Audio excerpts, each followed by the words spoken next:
ci și realitățile vieții. Because realities of life is the best curriculum. Pentru că cel mai bun curriculum este viața. Home education works simply because parents love their children. Educația acasă funcționează pentru că părinții își iubesc copiii.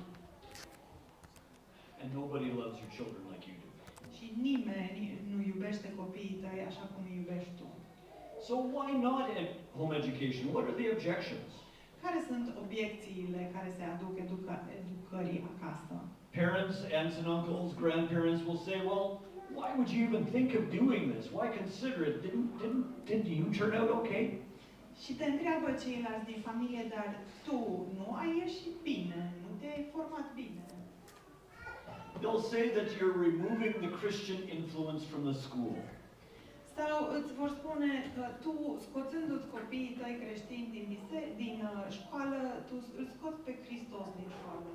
Our pastor visited us early in our home education and said, I don't think you should do this because your children need to be missionaries in the school. Și a venit pastorul la noi acasă la început și ne-a spus, nu cred că trebuie să-i luați pe copii din școală, pentru că copiii voștri trebuie să fie misionari în școală. At that time our daughter was 5. Și fata noastră avea 5 ani. We had to bite our tongue. Și a trebuit să ne ținem gura. And say that we didn't believe it was our children's job to be missionaries until they were prepared. Și a trebuit să-i spunem că nu credeam că este slujba copiilor noștri să fie misionari până când nu vor fi ei gata să facă asta. Yes, our children need to be missionaries, without question. Da, nu se pune nicio întrebare. Într-adevăr, copiii trebuie să fie misionari. But are we missionaries in our community? Dar oare noi suntem misionari în comunitatea noastră? So after we ended our homeschooling, Bev continued. She taught and helped the teachers in our public school volunteer to teach reading. După ce am terminat educația copiilor noștri, soția mea a fost voluntară în a-i ajuta pe profesorii din sistemul public să predea citire. So we need to teach our children how to be salt and light, but we can't say that we can't do this because their job is to be missionaries in the school. That's not. Trebuie într-adevăr să învățăm pe copiii noștri să fie sare și lumină, dar nu putem să spunem că este slujba lor de copil să fie misionari în școlile publice. The number one question of home education around the world is what about socialization? Întrebarea numărul 1 despre educație de acasă este socializarea. Are de face cu socializarea. I don't know about your experience in your public school here in Romania, but my experience in Canada was that the socialization was actually not very positive. Nu știu cum este experiența copiilor din școlile României, dar în Canada pot să spun că experiența de socializare în școlile de stat nu a fost întotdeauna pozitivă. Placing a group of children in placing a child in a group of children that are very close in age is a dangerous thing. Când pui un copil în mijlocul unui grup de copii care au toți aceeași vârstă, este un lucru periculos. Scripture says that if we live in the counsel of fools, we will become a fool. În Scriptură ni se spune că dacă trăiești după sfaturile unor nebuni, vei deveni și tu nebun. So if we want to raise children that will be able to stand up, to take a stand, to be able to be prepared for life as a leader, home education does that well. Dacă vrem să pregătim copii, să creștem copii care vor fi un lider și își vor ține spatele drept și vor avea părerile lor în lumea înconjurătoare, homeschooling face lucrul ăsta bine. So the last objection, or one of the last, is I could never do that. It's too hard. O altă obiecție este că e un proces prea dificil, n-aș putea.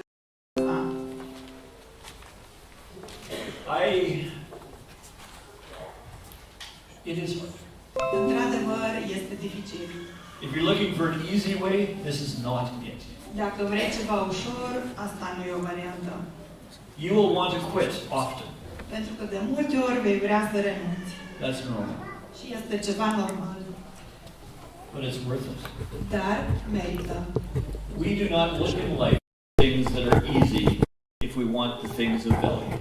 Pentru că noi, dacă ne dorim ceva de valoare în viață, nu căutăm lucrurile ușoare. Home education is hard, but it is worth every effort. Educația acasă este dificilă, dar merită orice efort. Next slide, please. Winston Churchill said that schools have not necessarily much to do with education. They're mainly institutions of control where certain basic habits must be inculcated in the youth. Education is quite different and has little place in school. Winston Churchill a spus că școlile nu au neapărat mult de a face cu educația. Ele sunt în principal instituții de control, unde anumite obiceiuri de bază trebuie însușite la tineri. Educația este ceva foarte diferit și are puțin loc în școală. We think school is all about education. Noi credem că școala are de a face cu educația. I think Winston Churchill's words in saying that it actually has not very much to do with education. Dar, în cuvintele lui Winston Churchill, școala nu are foarte mult de a face cu educația. We need to look at things differently. Trebuie să avem o perspectivă diferită asupra lucrurilor. Next slide, please. So I've already talked about some of the difference between homeschooling and schooling or home education and schooling at home. Am vorbit deja puțin despre diferența între homeschooling și educația acasă sau școala acasă. So set aside your own experience. Haideți să să ignorăm puțin experiența fiecăruia dintre voi. Home education is an opportunity for a different approach. Educația acasă este o ocazie pentru o abordare diferită. But you need to find your approach as a family. Dar voi, ca și familie, trebuie să vă găsiți propria voastră abordare. I would encourage you to start, but then not be afraid to try different things. Vă încurajez să începeți acest proces, dar să nu vă fie frică să încercați diverse lucruri. Everything is different from school because it looks at schedules differently. Totul este diferit față de școală, pentru că, de exemplu, se uită asupra orarului în mod diferit. It's okay to homeschool in pajamas. Este ok să faci homeschooling în pijama. Not every family does that. Nu toate familiile fac asta. Some families like to be up early in the morning. Unele familii se trezesc de vreme dimineața. Some maybe later at night. Alții poate continuă târziu noaptea. But everything can be geared and built around the family and the delight of the family. Dar totul poate fi construit în jurul acelei plăceri de a fi în familie, cu familia. So, home education integrates life and learning. Educația acasă integrează viața cu învățătura. So what does that look like? Cum arată așa ceva? Bev, can you come and tell us about our grandson's math lesson? Bev ne va vorbi despre lecția de matematică a nepotului nostru. Grandson and our children. Yeah. When they're young, we didn't use a math curriculum. Când copiii noștri erau mici, n-am folosit un curriculum pentru matematică. We use numbers in every part of our life. Ci am început să folosim numerele în fiecare parte a vieții. When they're 3, 4, 5, Când au 3, 4 sau 5 ani, children don't know the difference between the numbers because they see in three-dimensional.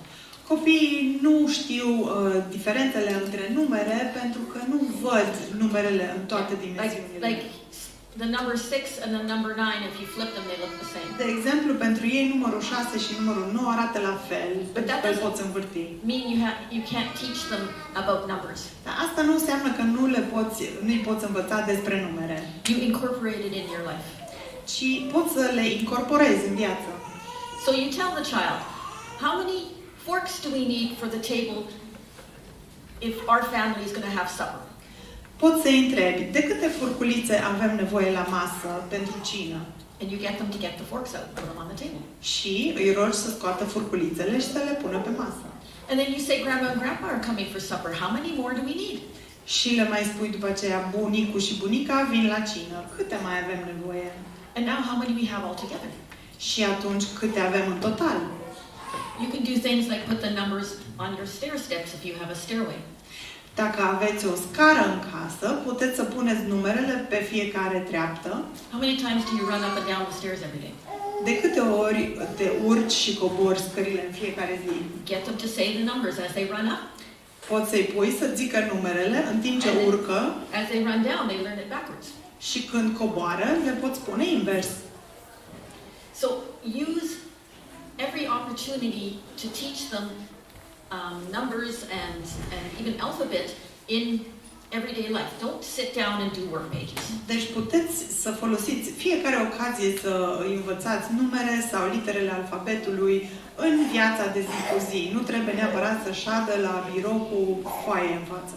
There's research that says the children's hands are not developed until they're about 7 or 8, where they can do that fine motor skill of holding a pencil properly and writing in small letters. Sunt studii care spun că mânuțele unui copil nu-și dezvoltă acele abilități fine de a ține un creion în mână până la 7-8 ani.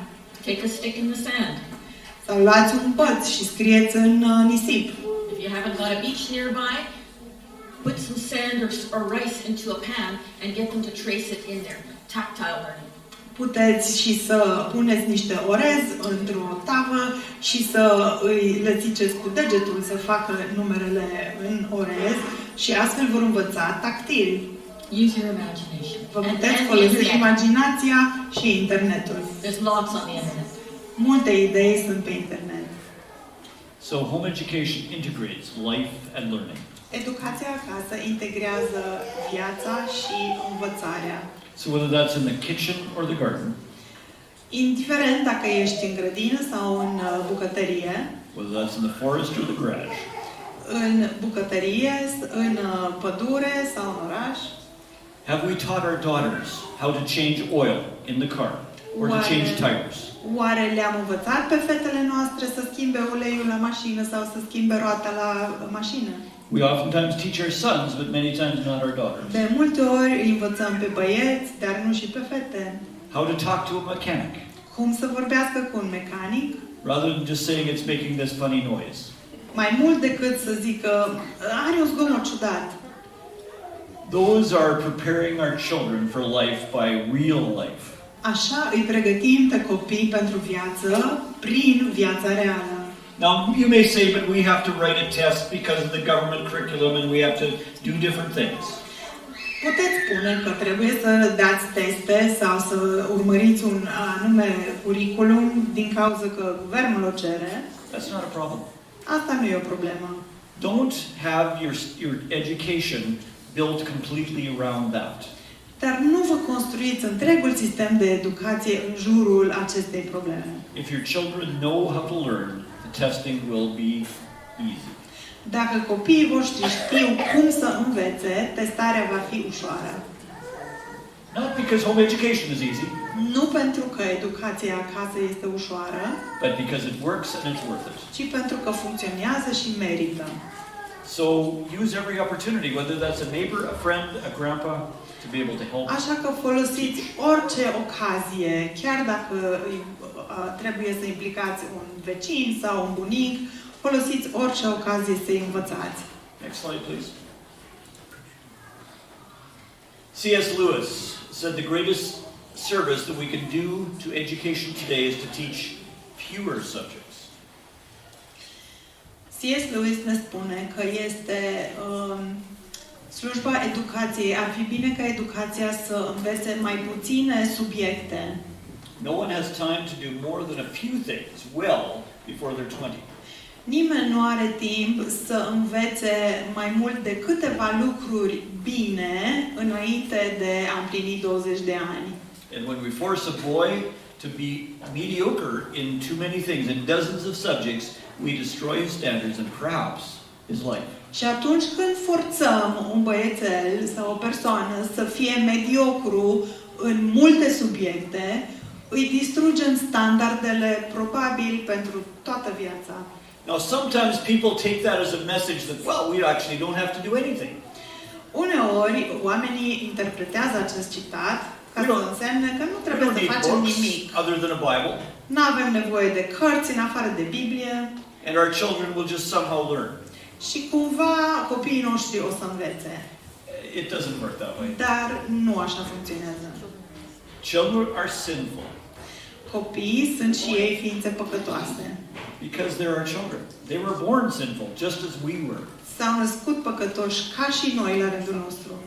They're selfish, just as we are selfish. Sunt egoiști, așa cum și noi suntem egoiști. And we need to help them develop lives that will serve the Lord. Și trebuie ca noi să-i ajutăm să-și dezvolte viața astfel încât să slujească pe Domnul. So what's the formula? Care este formula? Start with your heart. Începe cu inima ta. What is on your heart will be what is taught to your children. Ce ai tu în inimă este ceea ce copilul va învăța.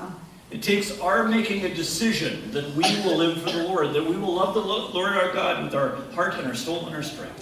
Tu trebuie să decizi că vei trăi pentru Domnul, că îl iubești pe Domnul cu toată inima, cu tot sufletul, cu toată mintea ta. You can fake it. Și cu siguranță te poți preface la asta. You can act. Și poți să fii actor în asta, But our children have microscopes. dar să știți că copiii noștri au un microscop. They will see everything that we do, not just everything that we say. Și ei văd tot ceea ce facem, nu doar tot ceea ce spunem. And that's scary. Și pe mine lucrul acesta mă înfricoșează. But I would say that's exciting. Dar, în același timp, este o aventură, este ceva minunat. Because we have the opportunity to live a real life. Pentru că avem ocazia să trăim într-un mod autentic, real. That means that from time to time we need to sit down with our children and say, we've sinned. Asta înseamnă că din când în când trebuie să ședem cu copiii noștri și să le spunem, am păcătuit. You've seen me do this. M-ați văzut făcând asta You've seen me do that. și m-ați văzut făcând alta. That's not what I should have done. Dar nu asta trebuia să fac. And you can ask them for their forgiveness just as you've asked the Lord for His forgiveness. Și le puteți cere și lor iertare, așa cum îi cere și Domnului iertare. It then becomes not just a theory, Și atunci totul devine mai mult decât o teorie. not just a belief that they say, our children will say, is this faith real? Nu doar o credință despre care copilul să se întrebe oare credința asta e adevărată, e reală? But they can see us living our faith in fear and trembling before the Lord. Și pot să ne vadă că ne trăim credința înaintea Domnului, cu frică și cu tremur. Next slide, please. So, home education is positive. We've already gone through these. It's more effective character training. It's more effective academic training. Deja am vorbit cum educația acasă este mai eficientă în educarea caracterului, în educarea academică. It allows for artistic development, whether that be music or writing or whatever it is. Permite dezvoltarea artistică, indiferent cum se manifestă asta. It gives time for earlier business and work experience. Și oferă timp pentru experiență în business. But especially it gives more time to be with the family. Dar mai ales îți dă ocazia să fii mai mult timp împreună cu familia. Next slide, please.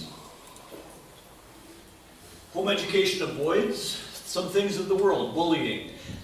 Educația acasă evită anumite lucruri care sunt în lume, de exemplu bullying-ul.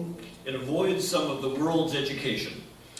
Evită unele dintre subiectele de educație ale lumii. Now we can't shelter our children completely from the world. Nu-i putem adăposti complet pe copiii noștri de lume, But we can prepare them dar îi putem pregăti, by giving them real tools in life. oferindu-le niște unelte speciale în viață You know, when we look at Scripture, we can remember the story of the three young men that stood before King Nebuchadnezzar. Citim în Scriptură istoria celor 3 tineri care au stat înaintea regelui Nebucadnețar. These Jewish guys were taken from their families and brought to Babylon. Acești 3 tineri au fost luați din familia lor și aduși în Babilon. They were immersed in a evil culture. Și au fost puși în această cultură păgână, rea. They were taught the curriculum of Babylon. Și au fost învățați curriculum din Babilon. And I think that if we think today's curriculums are evil, that curriculum was also very evil. Și noi credem despre curriculum de astăzi că este rău, dar imaginați-vă cât de rău era curriculum din Babilon. These young men were also offered the finest food. Lor li s-a oferit cea mai bună mâncare, But it was food that had been offered to idols. dar era mâncare ce fusese oferită idolilor. Maybe it was even organic. Poate era chiar organică, bio. Probably was. Probabil. But they knew. Dar ei știau. They knew right from wrong. Ei știau să facă diferența între bine și rău. How did they know that? Cum? Someone had taught them. Cineva i-a învățat. Someone had taught them that there is right and wrong and we must stand up for what's right. Cineva i-a învățat că există rău și există bine și noi trebuie să fim de partea binelui. They were taught that they must obey the Lord. Cineva i-a învățat să îl asculte pe Domnul. I think they knew those verses where to love the Lord our God with all our heart and all our soul and our mind. Cred că ei știau acele versete care ne spun să-L iubim pe Dumnezeu cu toată inima, cu toată mintea, cu tot sufletul. I don't think they learned this in Sunday school. Și nu cred că au învățat asta la școala de duminică. Sunday school is wonderful and important. Școala de duminică este minunată, e importantă. But I think a parent or a grandparent taught them with their life the reality of good and evil. Dar eu cred că a fost un părinte sau un bunic care i-a învățat cu viața lor, prin exemplul lor, diferența dintre bine și rău. Because when they stood before that king and they said, "King, we will not bow before you because our God is our God." Pentru că atunci când au stat în fața regelui și i-au spus, noi nu ne vom închina ție pentru că Dumnezeul nostru este Dumnezeul nostru. And our God can deliver us from this fiery furnace. Și Dumnezeul nostru ne poate scăpa de foc. And I suspect as they said that, they heard the flames behind them crackling. Și suspectez că în timp ce spuneau asta, ei simțeau la spate căldura emanată de acel foc din cuptor.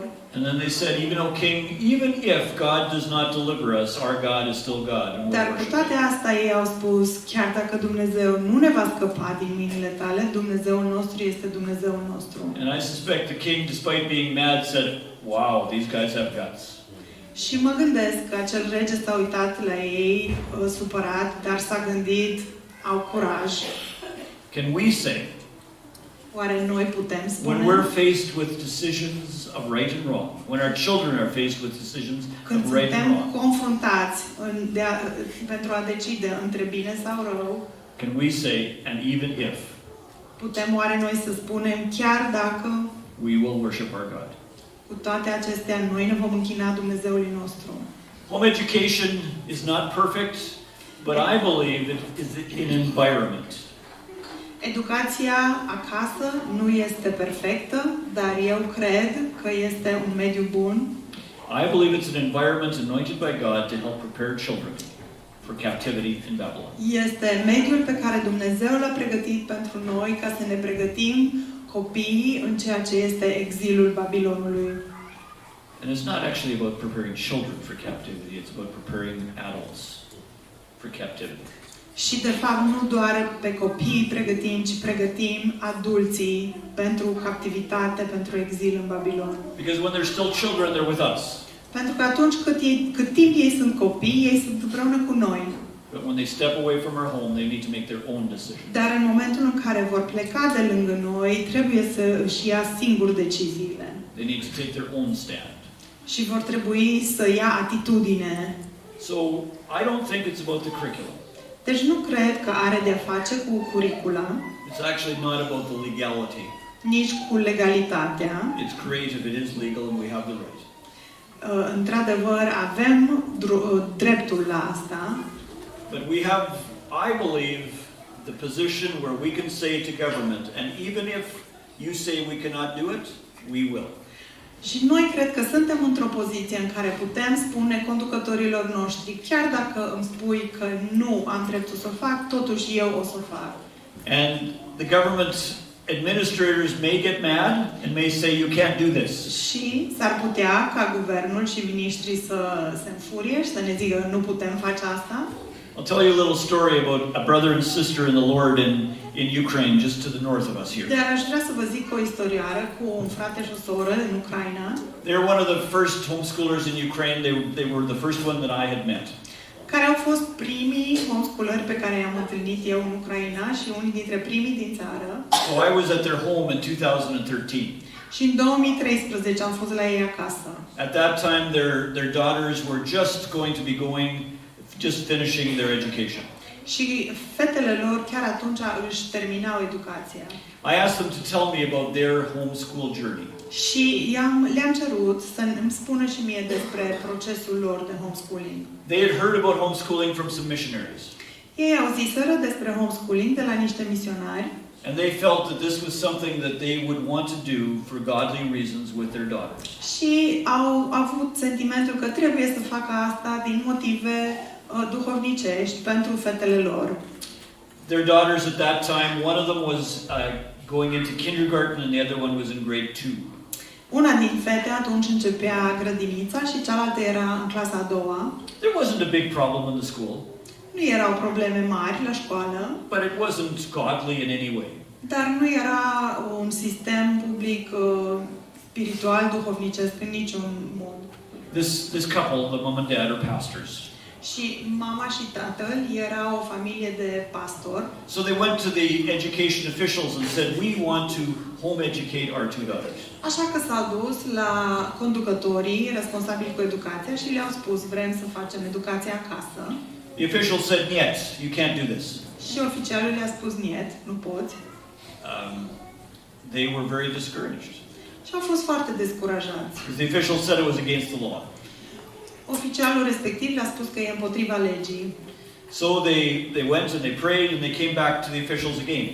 S-au rugat și au revenit. And they got another niet. Încă o dată, niet. They did this several more times. De câteva ori au făcut asta. They went to the officials and they said, "We believe that this would be the best for our children. How can we do this?" Și i-au spus respectivului oficial, vrem să facem, credem că e cel mai bun lucru pentru copiii noștri. Cum putem face asta? The official said, "Niet, niet, niet." Același răspuns.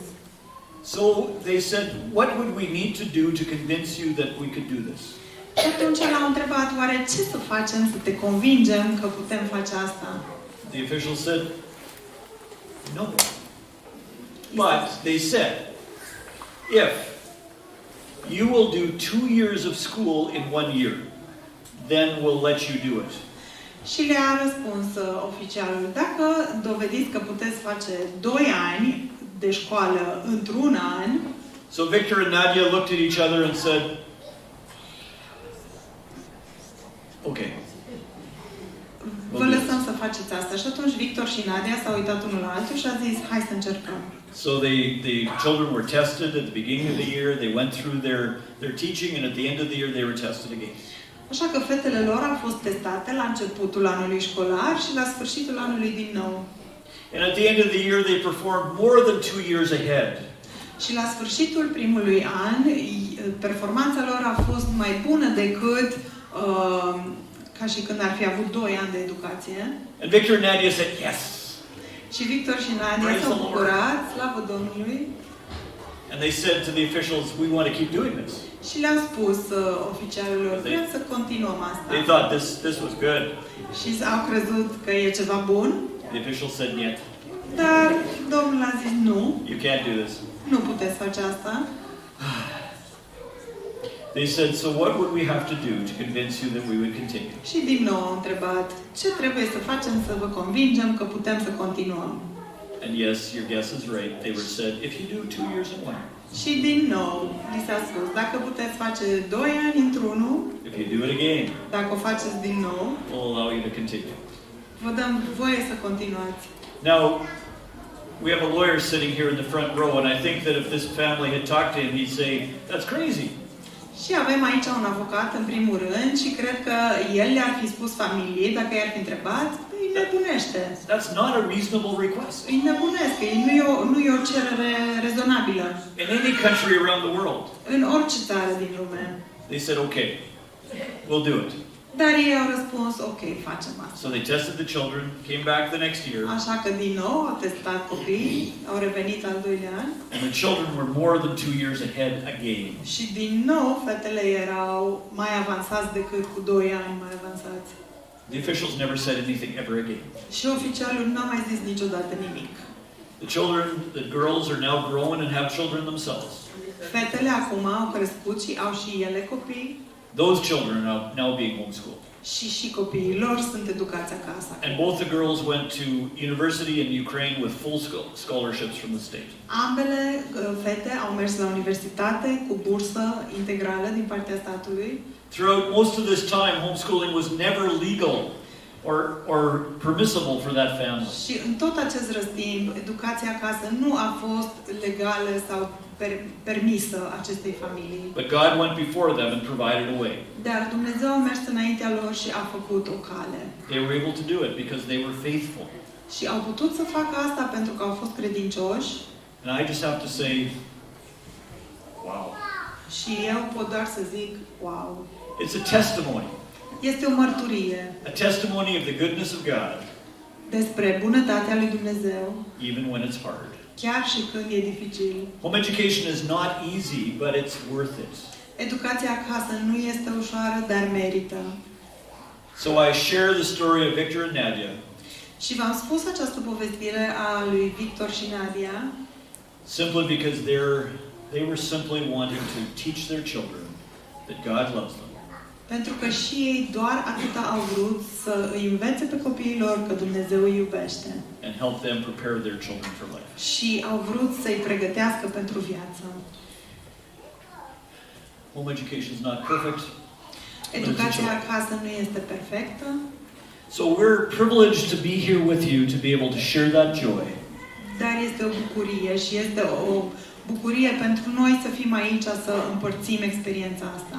And to encourage you to be creative, Și să vă încurajăm să fiți creativi, to be inventive, să fiți inventivi, to be ready to depend on the Lord. să fiți gata să depindeți de Domnul. Because with the Lord being for us, who can be against Dacă us? Domnul este pentru noi, cine poate sta împotriva noastră? So thank you for the opportunity to share. Vă mulțumesc pentru ocazia pe care ne-ați dat-o să împărtășim cu voi.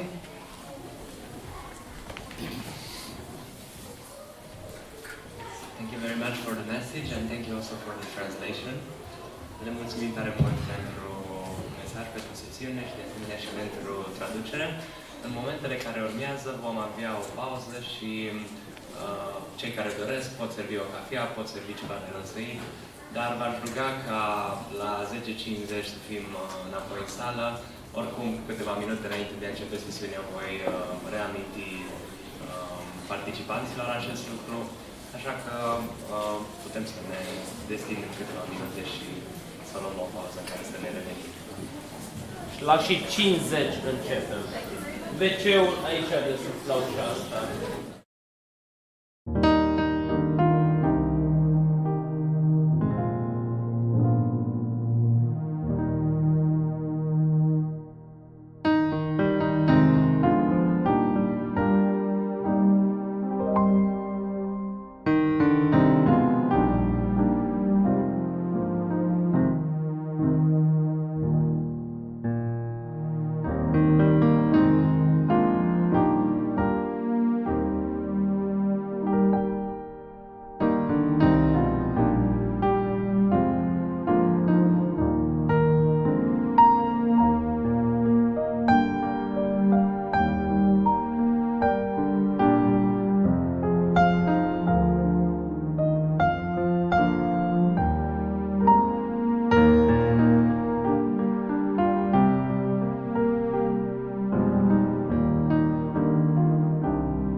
I think that fathers, next slide please, fathers have a lot of questions. Cred că tații au multe întrebări. Următorul slide, vă rog. Because a lot of times, I don't know here in Romania, but a lot of times in other parts of the world, it's the mothers that start saying, I really want to do something different for my children.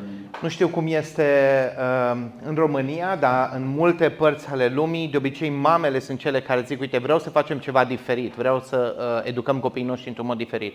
And it's fairly common that the husband needs convincing.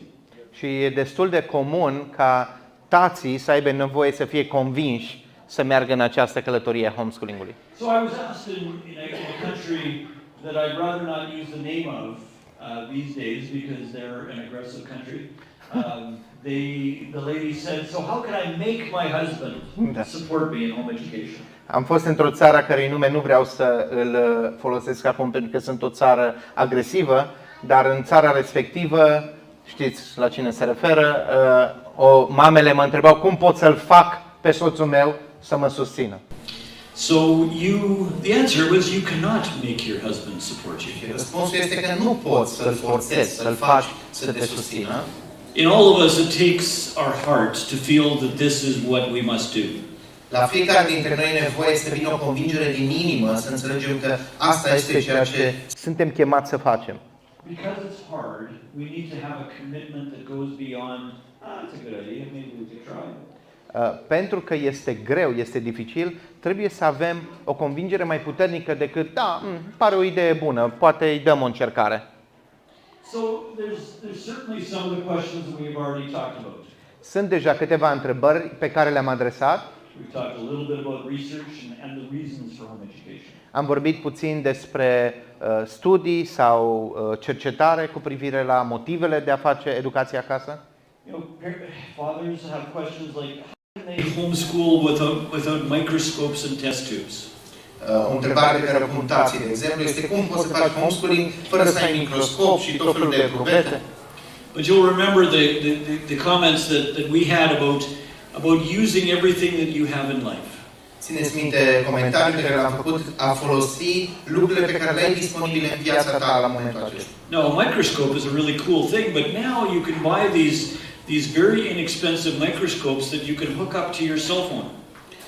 Un microscop adevărat, cu lupe, așa, e o chestie foarte drăguță și interesantă și bună de avut. Dar astăzi sunt anumite microscope pe care le poți lega la laptop sau la telefon și nu sunt scumpe. And you can, for test tubes, you can grow things in your refrigerator that maybe you don't want to eat, but they can be amazing science lessons. Și pentru partea asta de chimie, de teste, poți să faci anumite lucruri în frigider, poți să faci anumite studii, teste, poate nu vor fi bune de mâncat, dar măcar va fi știință interesantă. In a lot of homes, the father's question is, well, okay, we'll do this home education thing, and maybe my wife will do most of the teaching. What about me? De multe ori tații gândesc ceva de genul ăsta, ok, facem acum chestia asta cu educația acasă, soția mea o să facă mare parte din predare, dar eu ce treabă am? Eu pentru ce trebuie să fac? I have a job or a business or you know, I can't teach all day long. Eu am o slujbă, am un business, am un job care mă solicită. Eu nu pot să predau toată ziua. And I think, thinking back to my home education, I could be quite guilty or intimidated by feeling like I was not doing enough. Și când mă gândesc la felul în care eu am fost implicat în educația acasă, de multe ori mă simt vinovat, gândindu-mă că n-am fost destul de implicat. For a lot of mothers, home education is a full-time job.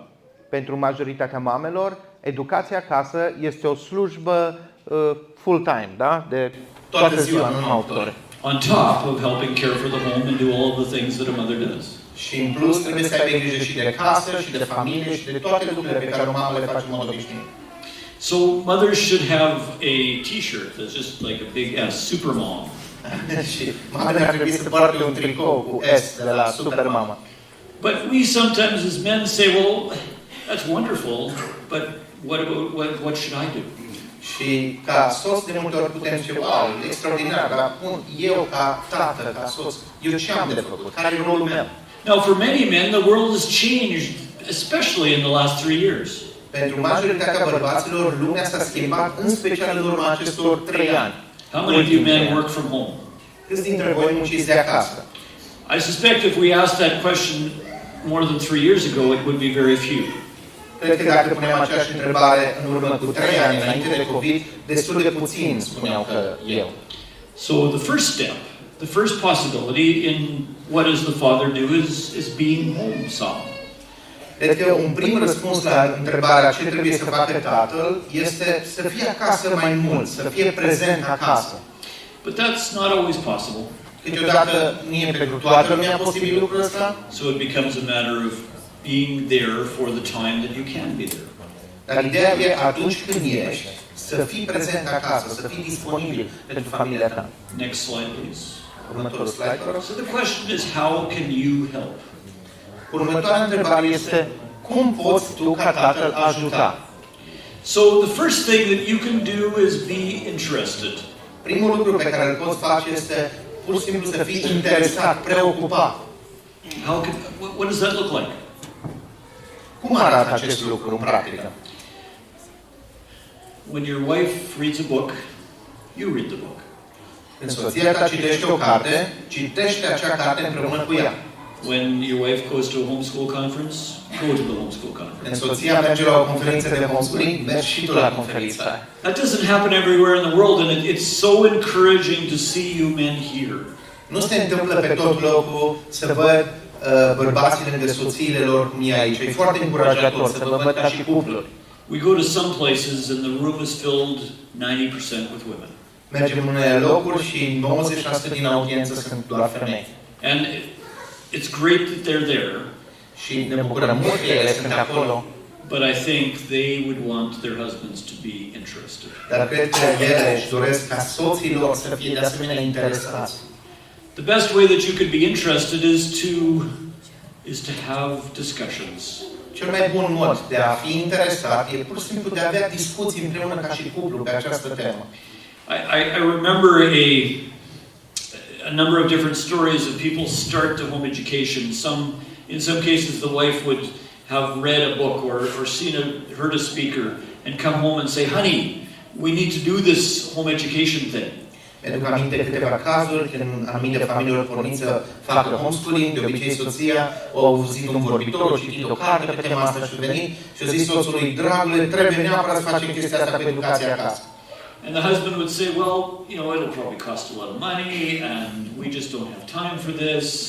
So, no.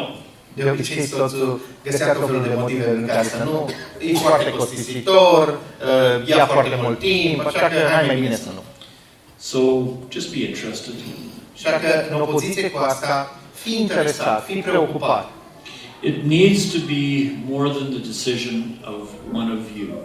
Husband and wife need to be in this together. Trebuie să fie mai mult decât decizia unuia dintre voi doi. Soțul și soția trebuie să fie de acord și împreună să-și asume chemarea de a face homeschooling. Now, there's other cases where the husband comes home. Sunt alte cazuri în care soțul vine acasă. And said, honey, I've got this great idea. Iubita, am o idee extraordinară pentru tine. We're going to home educate. Noi vom face educație acasă. And the wife says, who's we? Care noi? Ce vrei să zici? You've got a good idea. The leader of Homeschool Legal Defense Association in the United States, Mike Smith, some of you have heard of him. Liderul mișcării Asociației Homeschooling Legal Defense Association, o asociație de avocați care apără drepturile homeschoolerilor, Michael Smith, probabil unul dintre voi ați auzit. He was driving down the freeway in California and he heard James Dobson talk about homeschooling. He heard James Dobson talking about homeschooling. Mergea pe o autostradă și la radio l-a auzit pe James Dobson dând învățătură despre tema homeschooling-ului. And they were having some problems with their children who were in school then.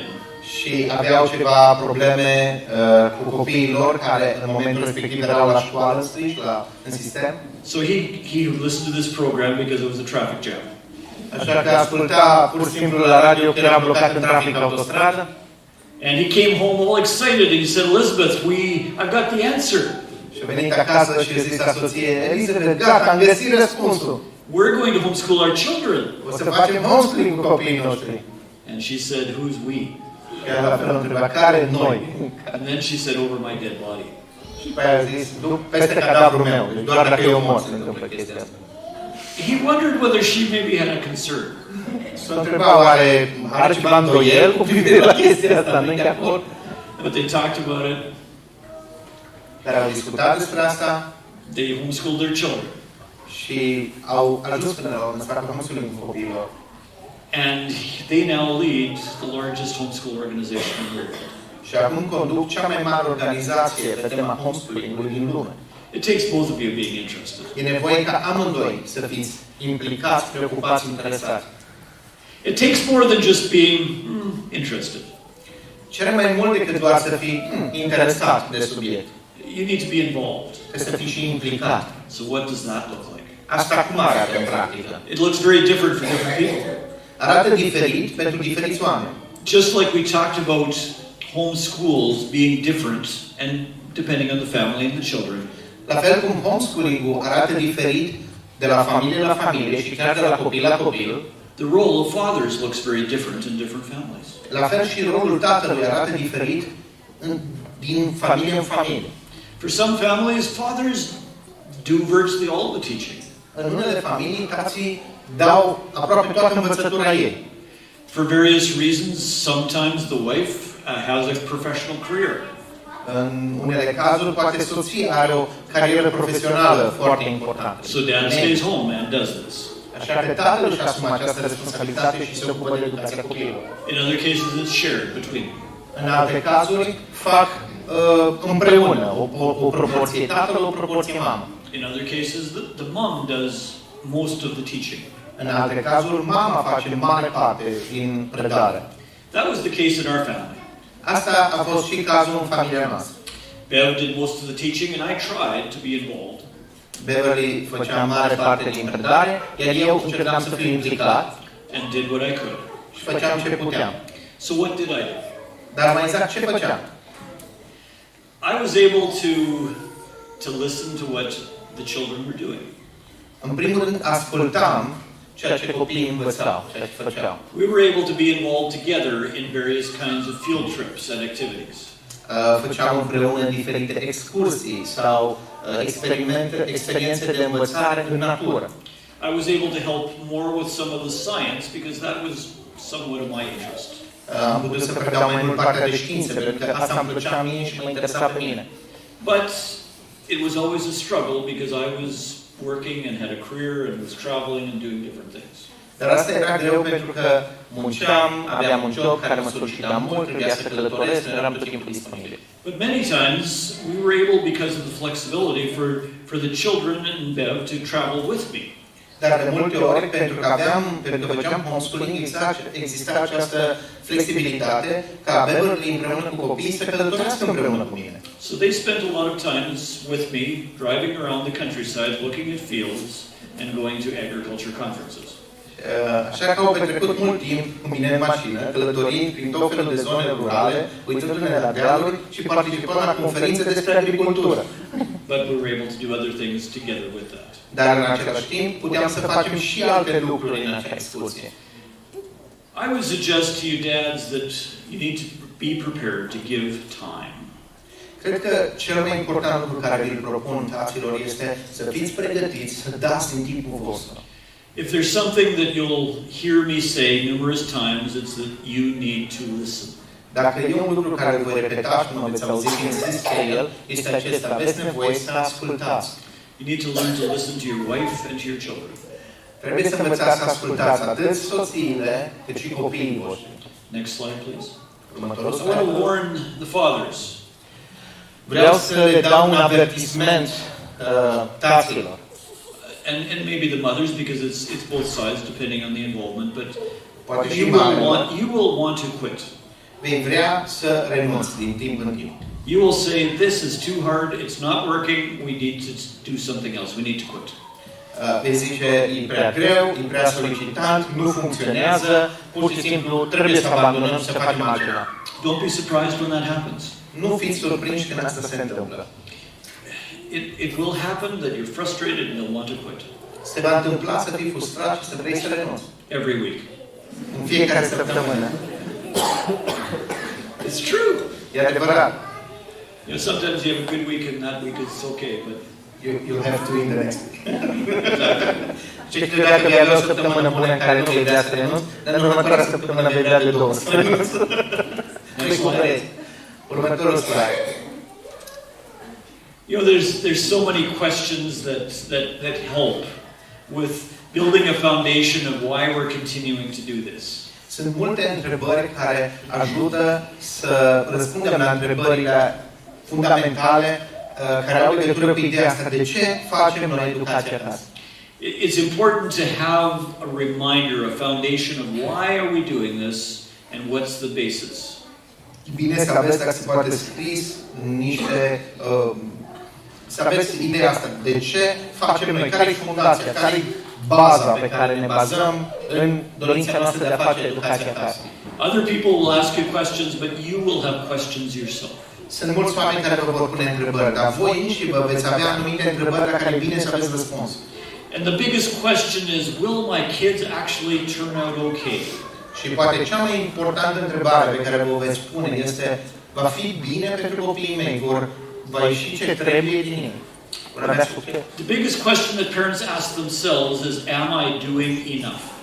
Și următoarea cea mai importantă întrebare pe care părinții și-o pun este, facem noi suficient, facem destul pentru ei?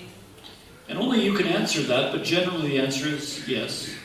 Numai voi puteți da răspunsul adevărat pentru familia voastră. În general, dacă ați ales asta, răspunsul este da. But we need to keep asking ourselves that. Dar totuși trebuie să ne punem întrebarea asta în mod serios și autentic. Fac tot ceea ce ține de mine. Next slide, please. Următorul slide, vă rog. What I find for me was coming to a realization that it was actually not about my children. Ce m-a ajutat pe mine este să ajung în punctul ăla de a realiza că, de fapt, nu este atât de mult despre copiii mei, ideea asta cu educația acasă. We're so focused on our children and having them make the finish line. Suntem atât de concentrați pe copiii noștri și ca ei să ajungă la linia de finish, to have them successfully graduate. Să gradueze cu note bune, cu succes. That I think we have a hard time looking at things beyond that. Și cred că ne este foarte greu să privim dincolo de acest punct în care, domne, gata, au terminat cu școala. So I'd like to paint you a little picture.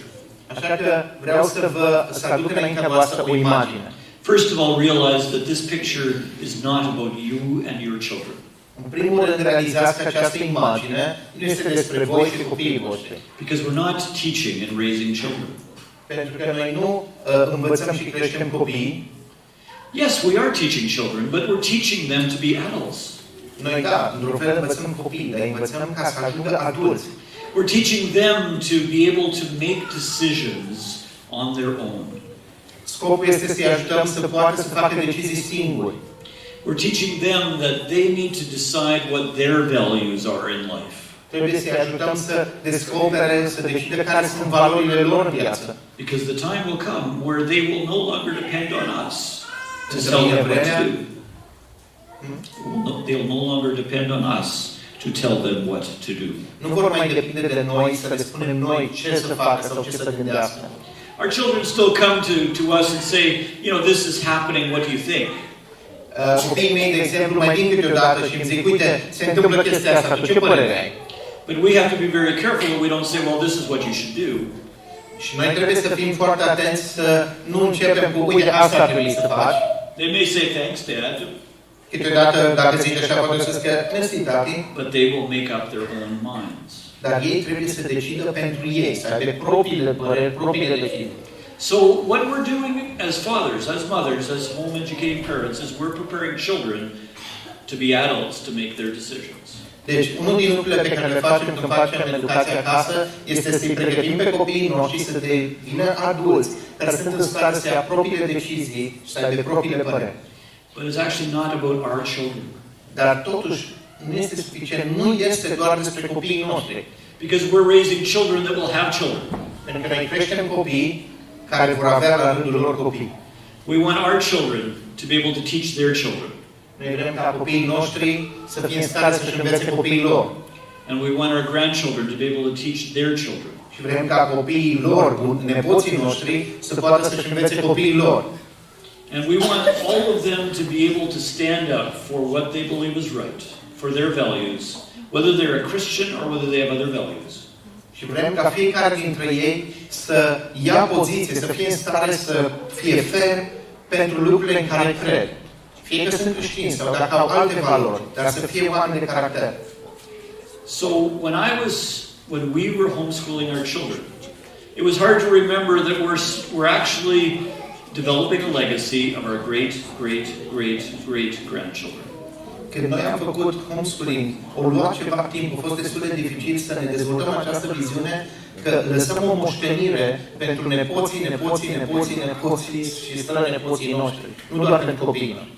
I recently had the opportunity to research my family heritage. Am avut de curând oportunitatea de a face o cercetare cu privire la familia de proveniență, la arborele genealogic. I was able to identify my 14th times great-grandfather.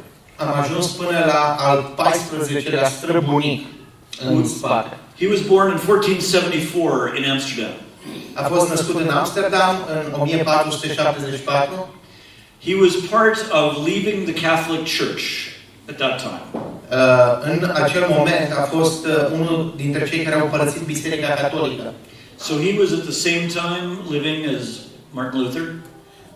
A fost contemporan cu Martin Luther. And he was a follower of a man called Menno Simons.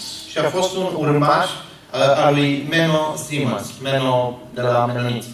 So I'm Mennonite. Așa că eu sunt un menonit. This man, Jan Gisbert de Veer, lived in 1874. This is my 1474. Thank you. Acest om, can you say the name again? Jan Gisbert de Veer. Jan Gisbert de Veer a trăit în 1474. He made decisions in his values and his faith. El a luat anumite decizii bazate pe credința lui, pe valorile lui. He taught his children. El și-a educat copiii și a învățat copiii. Who taught their children. Care și-au învățat copiii la rândul lor. They moved from Amsterdam to Danzig. S-au mutat din Amsterdam în Danzig. From there they moved to Ukraine. De acolo s-au mutat în Ucraina. My grandfather moved from Ukraine to Canada. Și bunicul meu s-a mutat din Ucraina în Canada. All because of their faith. Toate aceste lucruri din cauza credinței lor. And I believe that I'm able to stand here today because of that legacy of faith. Și eu cred că sunt astăzi în stare să stau înaintea voastră, să vorbesc despre acest lucru din cauza acestei moșteniri din urmă. So for Jan Gisbert in Amsterdam, who was a grain trader, he made decisions that affected me today. Așa că acest strămoș al meu, de la 1400, a făcut anumite decizii care mă afectează pe mine astăzi. So that was before Columbus went to America. Și asta a fost înainte ca Columb să meargă în America. It's difficult for us to look into the future and imagine the legacy that you have. Este greu pentru noi să ne imaginăm, să privim în viitor, să ne dăm seama ce impact și ce moștenire o să aibă lucrurile pe care tu le faci astăzi copiii tăi. But if you realize that you're raising children who will raise children who will raise children. Trebuie să înțelegem acest lucru, că creștem copii care vor avea copii, care la rândul lor vor avea copii și că investiția asta e pe generații. For us, we didn't quit. Noi pot să spunem că nu am abandonat. We kept homeschooling. Am continuat să facem educația acasă. Because we believed it was the right thing to do. Pentru că am crezut că este lucru bun, lucru corect de făcut. Not just for our children, Nu doar pentru copiii noștri, but for the generations that would come. ci și pentru generațiile care vor urma să vină. Next slide, please. Următorul slide, vă rog. I would encourage you as fathers to ensure that the teaching is important of what your children learn. V-aș încuraja ca și tați să înțelegeți că, să vă asigurați că învățatul este important pentru copiii voștri în timp ce învață. I would suggest that you should make a list. Vă sugerez că ar fi bine să aveți o listă. What are the important things that you want your children to learn in life? Care sunt lucrurile importante pe care copilul tău trebuie să le știe în viață. This is a list that I had from about 20 years ago. Asta e lista pe care mi-am făcut-o eu acum vreo 20 de ani despre prioritățile mele în educație.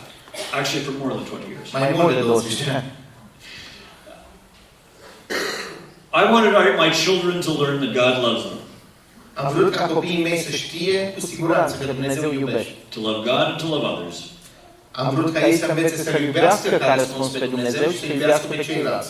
I wanted them to learn God's word and His statutes. Am vrut ca ei să învețe cuvântul lui Dumnezeu și poruncile lui. I wanted them to learn to obey. Am vrut ca ei să știe să asculte, să se supună. I wanted them to learn to trust God for their needs. Am vrut ca ei să învețe să se încreadă în Dumnezeu când au diferite nevoi. And I wanted them to learn to work. Și am vrut să învețe să muncească, să le placă să muncească. There's a lot of people that don't know how to work. Sunt foarte mulți oameni care pur și simplu nu știu să muncească. That doesn't mean being a slave, Asta nu înseamnă să fii sclav, but work is good. dar munca este bună.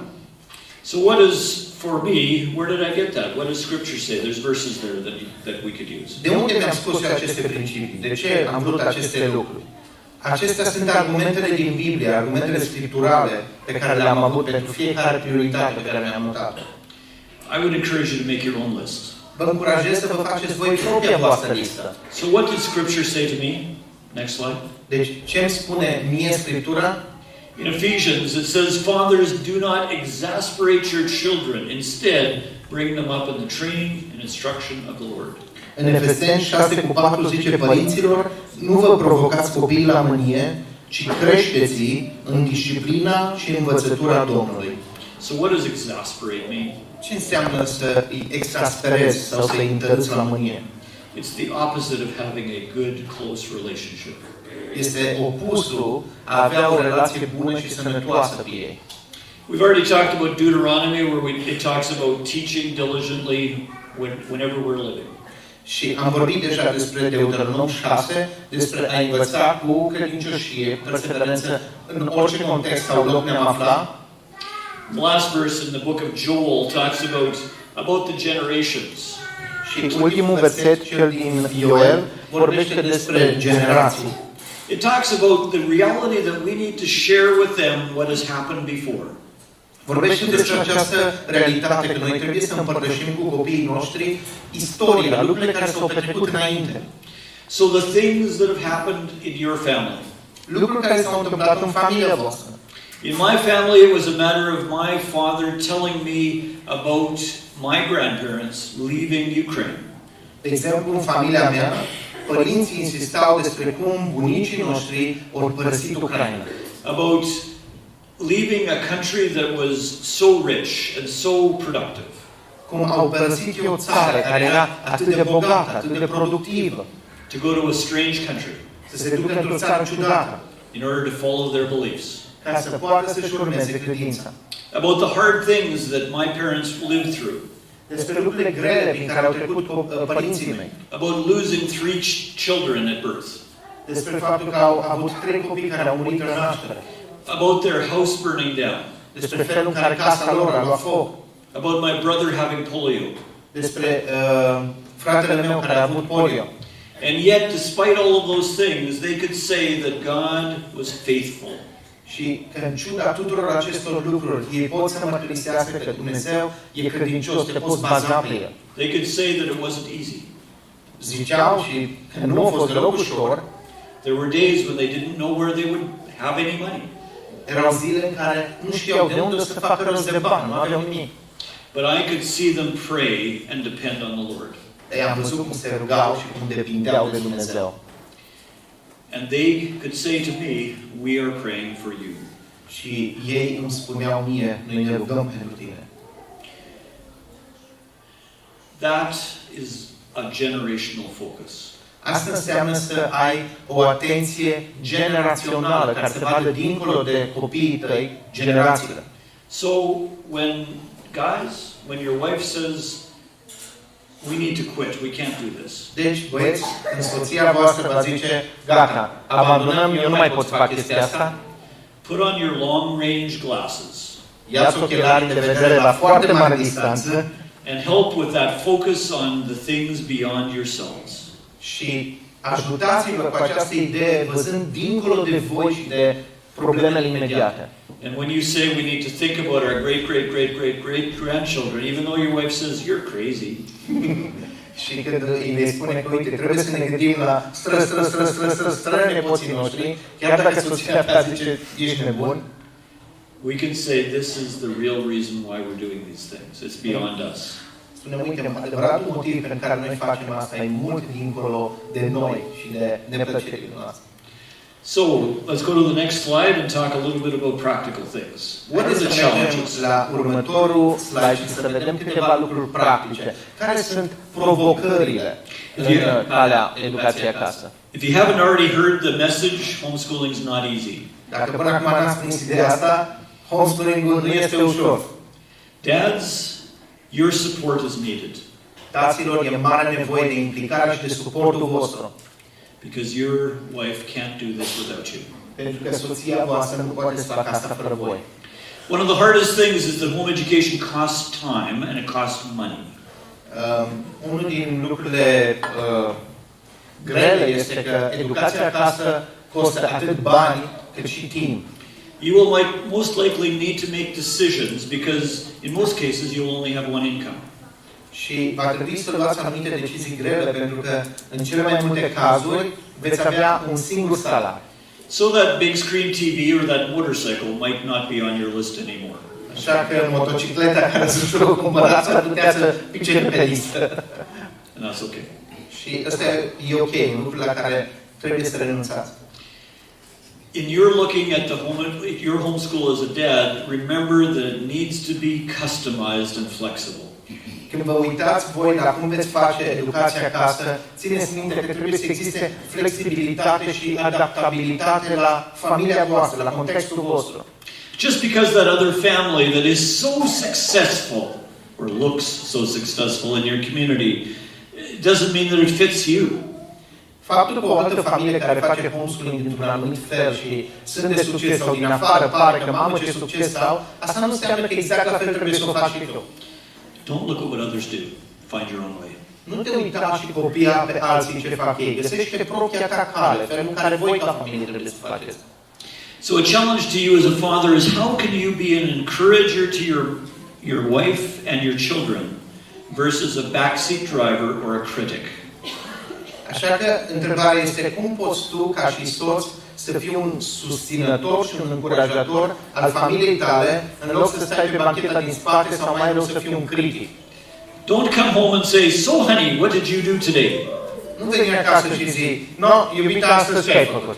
A friend of ours told us the story of her husband coming home and saying, "So honey, what did you do today?" O prietenă de-a noastră ne-a zis o poveste care începea așa. Soțul a venit acasă și a întrebat The house was a mess. dacă casa era dezastru, lucrurile erau împrăștiate și întreba, nu, iubita, tu ce ai făcut azi? There was no supper. În seara aceea, cina n-a servit. So the wife said, "Honey, how many children did we have when you left this morning?" Soția a întrebat, dragule, câți copii aveam când tu ai plecat la muncă azi dimineață? He said 4. El a zis 4. She said, "So how many children are here now?" Și acum câți mai avem? He said 4. Tot 4. And she said, "I kept them alive today." I-am ținut în viață. Și aia nu a fost ușor. You know, some days, În unele zile, keeping them alive is an accomplishment. să-i țin viață e o mare realizare. And we need to be careful what we say when we first walk in the door. Așa că trebuie să avem grijă ca și tați ce spunem și ce transmitem atunci când venim acasă. So what's the role of homeschool fathers? Next slide, please. Deci, care este rolul taților în timp ce fac homeschooling? Următorul slide, vă rog. Our first goal is to listen Primul nostru scop este să ascultăm, and then to encourage carefully apoi să încurajăm cu grijă and then to listen și apoi să mai ascultăm, and then to support apoi să susținem and then to listen. și apoi iar să ascultăm. Can you see a theme?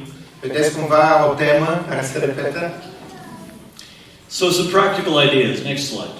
Câteva idei practice de pe următorul slide. Offer to help.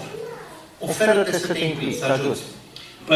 But don't come with a list of, here's the list of things that I want to do for you.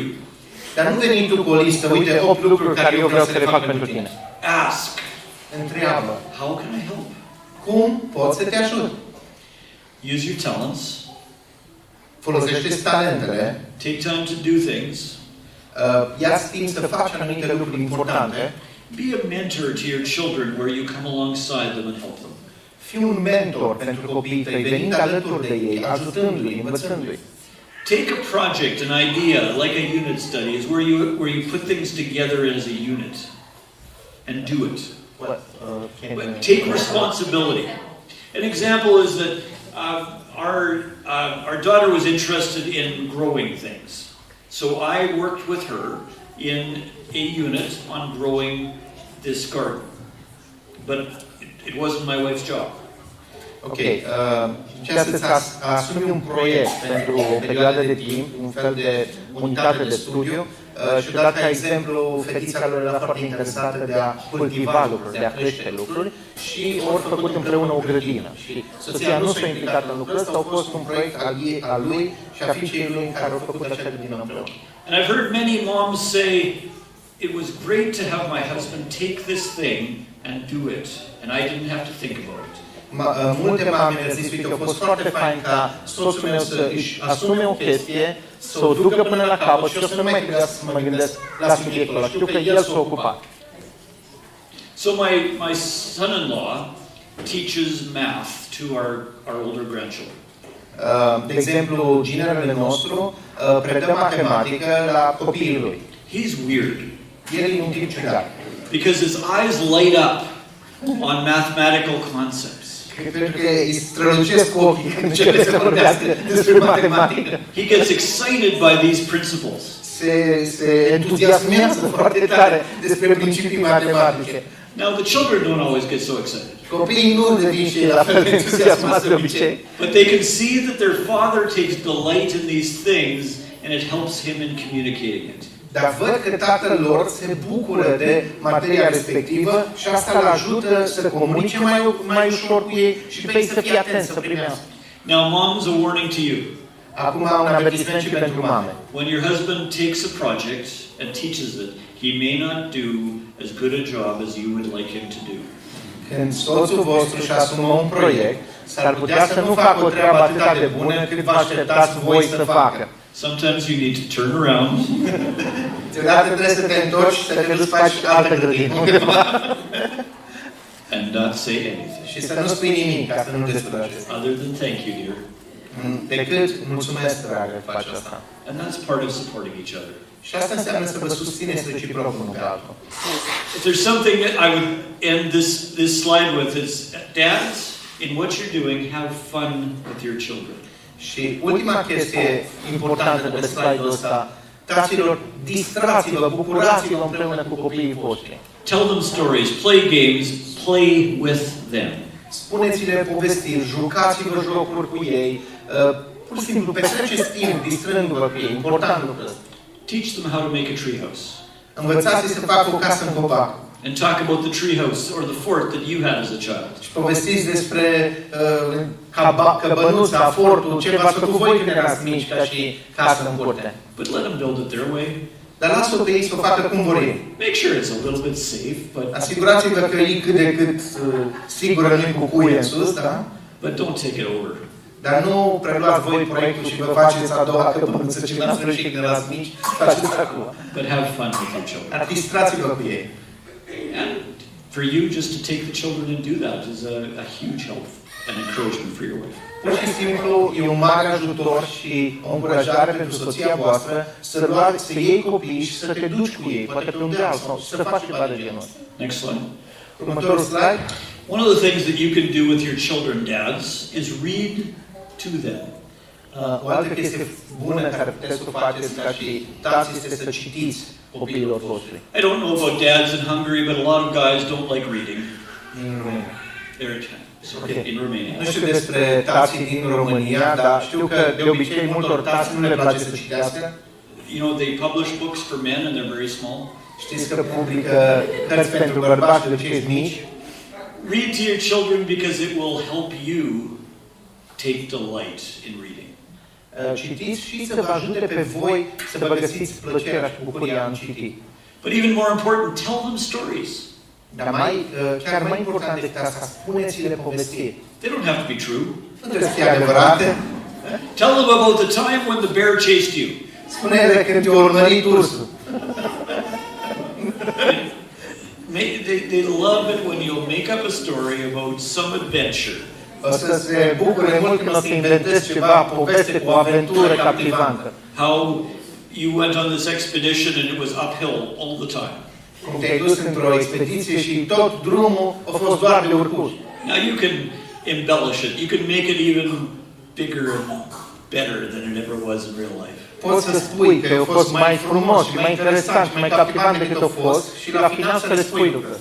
I remember my dad telling stories of the herding of cattle and how they had this huge herd that got away. Țin minte cum tatăl meu ne povestea că lucrau cu vașile și o turmă mare o scăpat, o evadat. He would make it sound like he was a cowboy.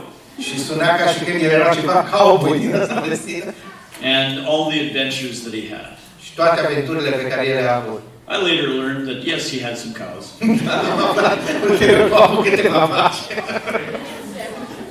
But they didn't stampede through the town. Da, dar nu au fugit prin oraș și nu dădeau cu coarnele în oameni. And yes, there was a bear one time, but it didn't attack him. Da, și la un moment dat au văzut ceva urs, dar nu l-a atacat nimeni și nu l-a făcut. But we told our children about the bear that was on top of the car of our... Dar noi le-a zis copiilor că odată unul s-a urcat pe mașină. And it ate our breakfast. Și ne-a mâncat în micul dejun. Have fun doing those things because your children will remember and it gives them creativity. Faceți chestii de genul ăsta copiii voștri pentru că le vor ține minte, vor fi amintiri prețioase și vor ajuta și pe ei să aibă creativitate, să aibă imaginație. Next slide, please. Următorul slide. Spend time together, whether that's hiking or walking or reading or playing in the water. Petreceți timp cu ei, indiferent că e vorba de plimbări, de citit, de povestit, de mers la apă. Find activities that you can do together as a family, father with children. Preocupați-vă să găsiți activități pe care le puteți face împreună, tați cu copii. Next slide. Următorul slide. Are you overwhelmed yet? Te simți copleșit deja de toate lucrurile care ai de făcut? You don't need to do this on your own. Nu trebuie să faci chestia asta singur. Next slide. Următorul slide. Remember that you have 2 ears. Amintește-ți că ai două urechi. Remember, next slide, Adu-ți aminte următorul slide. that your job is to listen. Că treaba ta este să asculți. And I'll give you a warning. Next slide. Și îți mai dau un avertisment. Your wife can tell when you're not interested. Soția ta se prinde când ești interesat. Și nici nu-i place asta.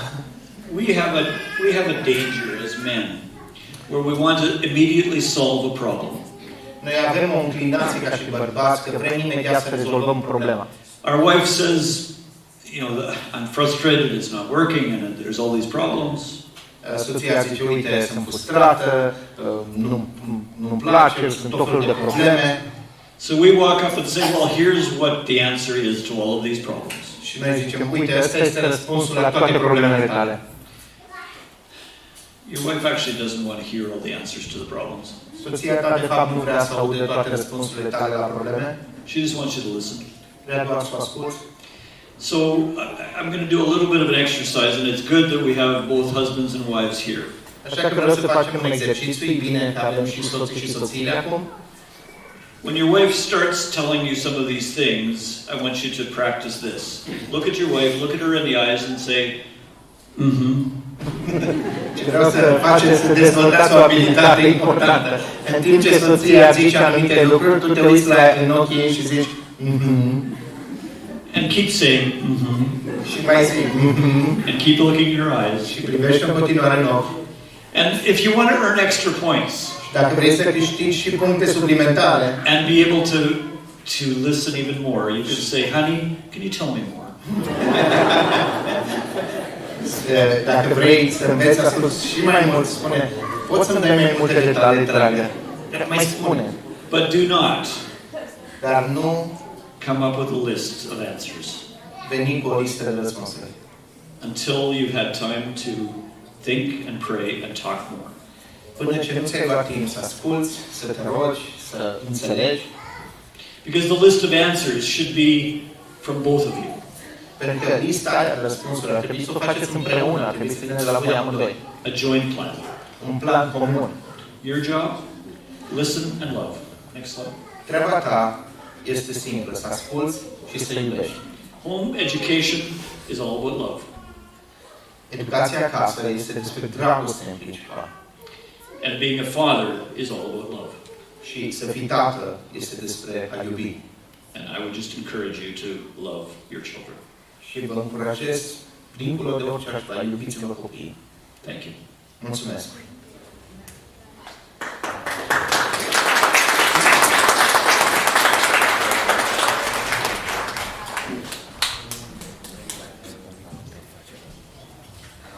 Din cauza timpului, noi nu mai avem timp să facem încă o pauză, cum e trecut pe program. O să continuăm direct cu sesiunea pe care va ține Beverly, dar le mulțumim pentru sesiunea actuală și o invităm pe Beverly pentru a continua. Bărbații rămân, yes. Dacă e rău stat. Nu, deci bărbații sunt mult mai interesați de ce ar trebui să facă soția și soțiile de obicei ce ar trebui să facă. Deci rămâne toată lumea să dăm cotul de aia. Ok?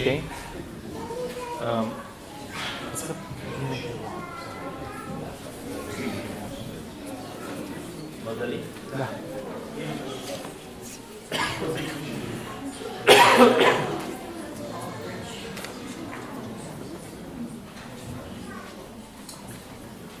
So we won't have a break. We'll start with your session now. Do you have a water? Și atunci lipim pauza ce câștigăm aici la pauza de masă, să avem mai mult timp să mâncăm, să... We will unite this break with lunch break and then we'll have long time to have a break. We want to just stay here and learn more, right? You want to? We want to stay here. Ok, vrem să stăm aici și să auzim, să învățăm mai multe. I'm talking to the moms. Eu acum mă adresez mamelor. I'm going to ignore the fathers. Eu o să ignor complet soții.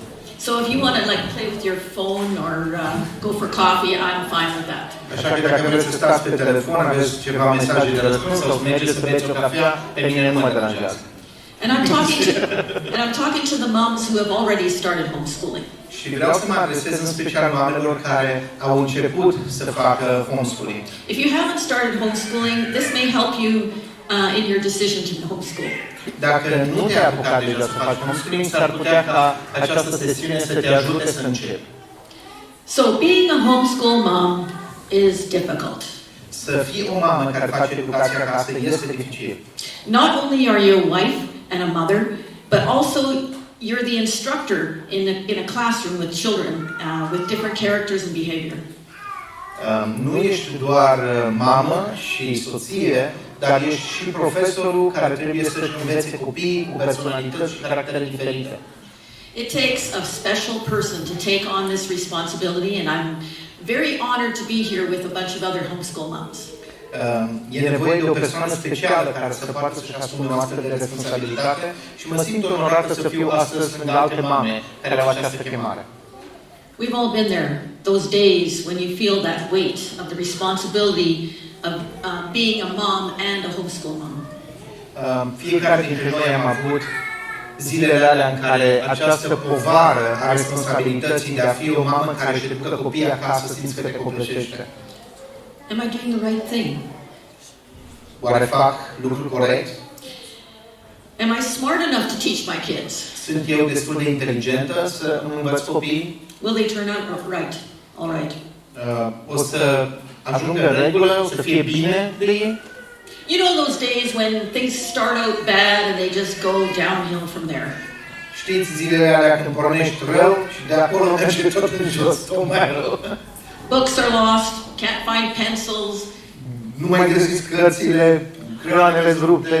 Children struggle with a lesson that you taught them last week and they got it.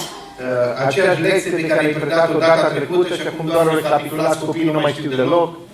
House is a mess, and there's no meal plan for supper tonight. Și casa arată ca și când a explodat și nu aveți nimic planificat pentru cină. How can you do this when you're exhausted just thinking about all the things that you have to do? Cum poți să faci chestia asta când pur și simplu ești epuizată doar gândindu-te la ce ai de făcut? I've been in this position, and now I see my daughter going through this. Am fost în această situație și acum îmi văd fiica trecând prin exact același lucru. I want to share with you some scripture and some ideas on how to get through those kind of days. Vreau să împărtășesc cu voi câteva porțiuni din Scriptură și câteva principii sau idei despre cum să reziști zilelor ca acestea. So my first point is renew your spirit. Primul meu punct este reîmprospătează sufletul. Take time, usually in the morning, because before your children are up, take time to spend time with God. Pune timp deoparte și de obicei ar fi bine înainte să te trezească copiii tăi, să petrești timp cu Dumnezeu. Read some scripture and pray. Citește cuvântul, roagă-te. Pray specifically for today and for your children. Roagă-te specific pentru astăzi, pentru copiii tăi. So 1 Thessalonians tells us to pray without ceasing. 1 Tesaloniceni ne spune să ne rugăm fără încetare. So how do you pray without ceasing when you got so many things to do and look at and take care of? Cum poți tu să te rogi fără încetare când ai atât de lucruri de făcut, atâtea lucruri de supravegheat, de predat? It's talking about having an attitude of your mindset being on God all day. Și vorbește despre atitudinea asta de a avea mintea setată pe Dumnezeu toată ziua, a te gândi la El. It's having a mind and a heart set on Jesus. O inimă și o minte setată sau concentrată pe Isus. And where you, anytime some kind of issue comes up, you go right to the Lord with prayer. Și oricând apare câte o temă, câte un subiect, să fugi în rugăciune la Dumnezeu în inima ta. Let your children see you stop and pray about a situation. E bine ca și copiii să vadă cum te oprești și te rogi cu privire la o anumită situație. You are modeling Christ to them, so let them see it. Tu îl modelezi pe Domnul Isus înaintea lor, așa că lasă-i să vadă. And if you have a mind on Christ, you're more likely to be willing to hear God direct you in your life.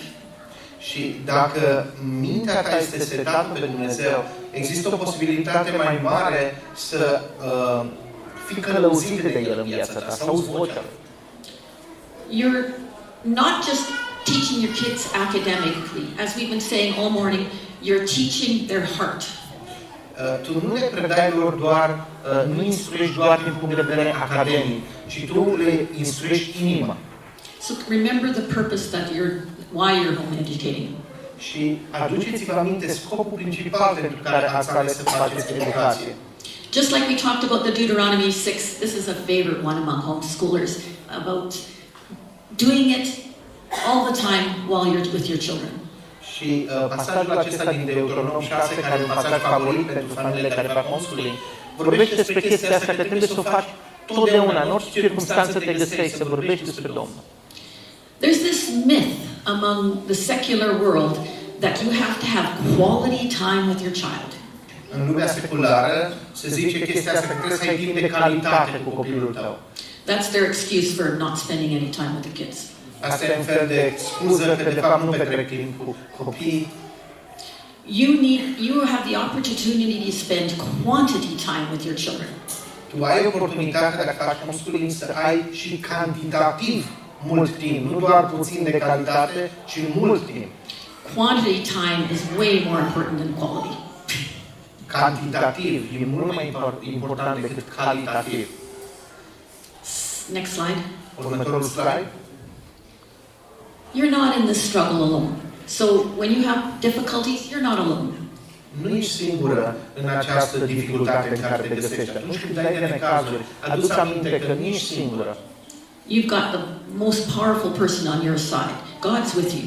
cea mai puternică persoană din univers este de partea ta, Dumnezeu este cu tine. And as Joshua says in chapter 1, verse 51, I will not leave you or forsake you. Și cum zice în Iosua, capitolul 1, versetul 51, nu te voi părăsi și nu te voi abandona. You know, there's no perfect homeschool or home. Să știți că nu există nici casă perfectă și nici un mod de a face educația acasă perfect. If you see a perfect homeschool family, Dacă vezi o familie perfectă care face homeschooling, they have their company manners on. they have their Company manners. Like PR. when you're around other people, you have. Deci, dacă vezi o familie care pare perfectă, pur și simplu se prefac. Nu, e o chestie de PR, de imagine pe care o proiectează. Did you get the translation right? Yeah. Yeah, because when they're at home in their own situation, they still have to deal with that sinful nature, and we're not perfect. Pentru că în momentul când ei sunt acasă, ei tot trebuie să facă față acestei realități a naturii noastre păcătoase și niciunul dintre noi nu suntem perfecți. So you're not alone in having difficulties at home. So take advantage of talking to other moms to get support. Deci nu ești tu singura care are dificultăți în timp ce face homeschooling acasă, așa că profită de oportunitatea de a te sfătui și de a vorbi despre asta și cu alte mame care fac homeschooling. It's very important to spend time with other Christian homeschool moms to share your heart and to learn how to deal with this homeschooling at home. Este foarte important să petreci timp cu alte mame care și ele fac homeschooling și să vă sfătuiți, să vă încurajați reciproc, să vedeți ele cum fac față încercărilor, provocărilor la care sunt supuse. There's a verse in Proverbs 15, verse 22. It says, "Plans fail for lack of counsel, but with many advisors they succeed." Online. În Proverbe 15 cu 22 spune că planurile eșuează din lipsă de sfătuitori, dar acolo unde sunt mulți consilieri au succes.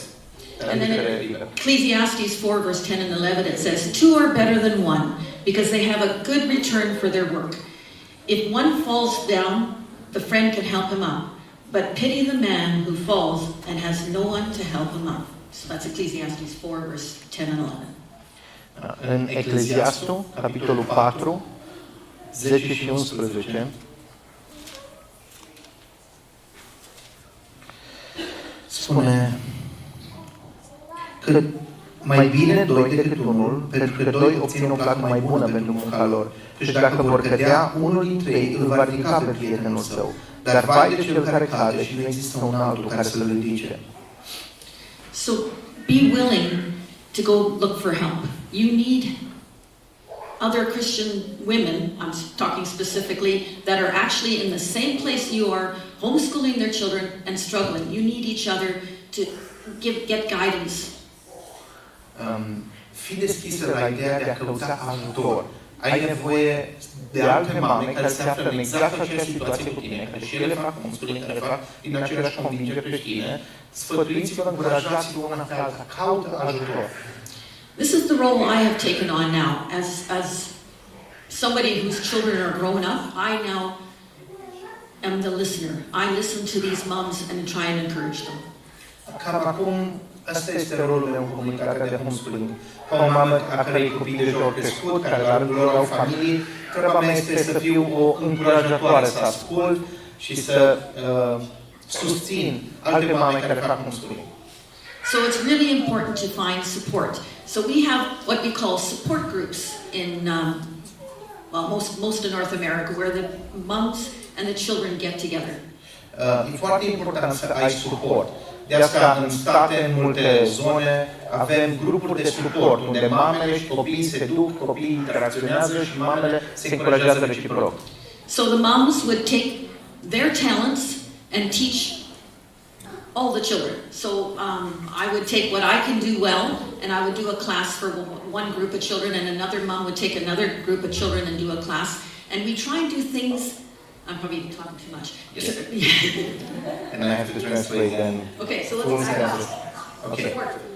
Deci, de exemplu, eu iau talentele mele și predau o anumită lecție, când ne întâlnim la toți copiii, nu numai la copiii mei, o mamă ia alți copii de altă vârstă, face altă activitate cu ei și avem întâlnirile astea odată la ceva timp în care ne susținem reciproc și punem talentele fiecăruia pe masă, ca să zic așa, și contribuim. It's really good to do things that you can't do at home alone with only 2 or 3 children.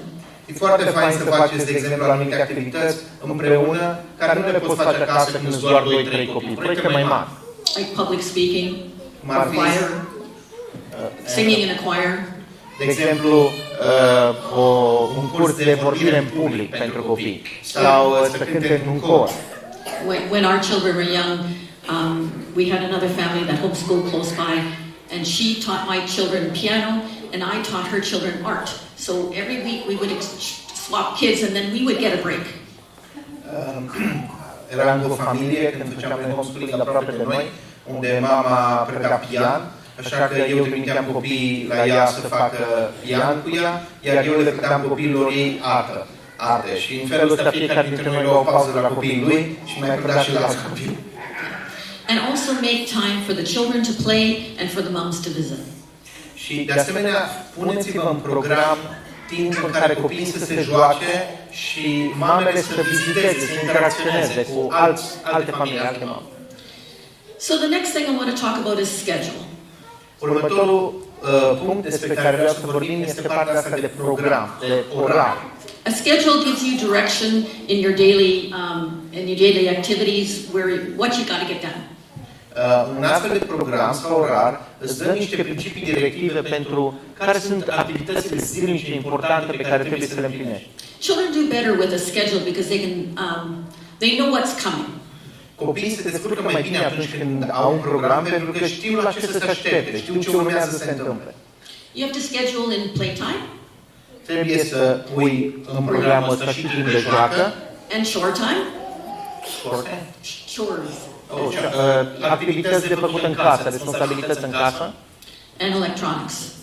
Și, din păcate, și electronice. That much. Așa un pic. Or none. Da, sau Yeah. Yeah.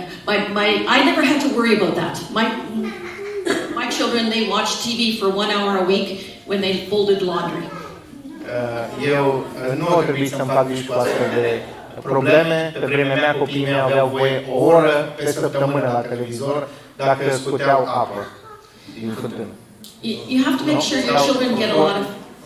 Hainele împăturau. Oh, folded. Ok. Dacă împăturau hainele. Dacă făceau ceva ciosuri. Ok. Make sure your children get a lot of activity time as well. And you.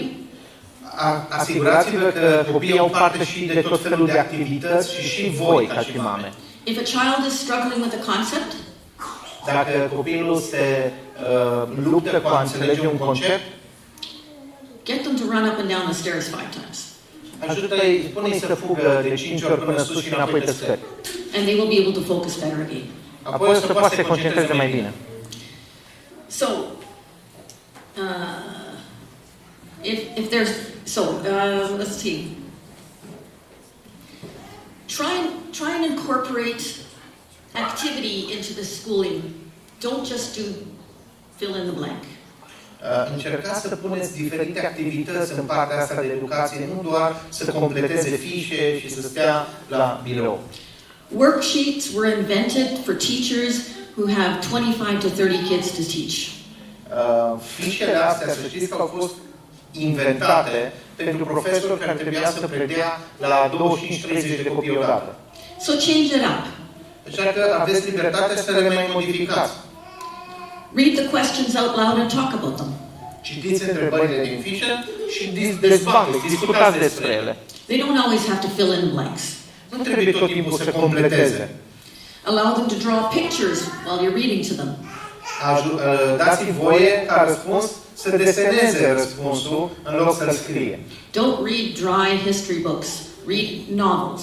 Nu citiți cărți de istorie plictisitoare, aride, citiți romane despre întâmplările respective sau povestiri captivante. There's a curriculum called History of the World from a Christian perspective. Este o curiculă numită Istoria lumii dintr-o perspectivă creștină. And I know it's being translated into a lot of languages, so you can pursue that one. Maybe they'll translate it for you. Știu că o traduc în multe limbi și poate puteți să-i contactați și întrebați dacă nu vor să o traducă și în limba română. Allow your children to help you plan the schedule, especially as they get older. Pe măsură ce copiii cresc, îngăduiți-le să participe și ei în planificarea programului, să aibă și un cuvânt de zis cu privire la ce se întâmplă. Our daughter, by the time she was a teenager, was basically self-taught. De exemplu, fiica noastră, în momentul în care a ajuns adolescentă, cam conducea singură procesul de educație, era autodidact.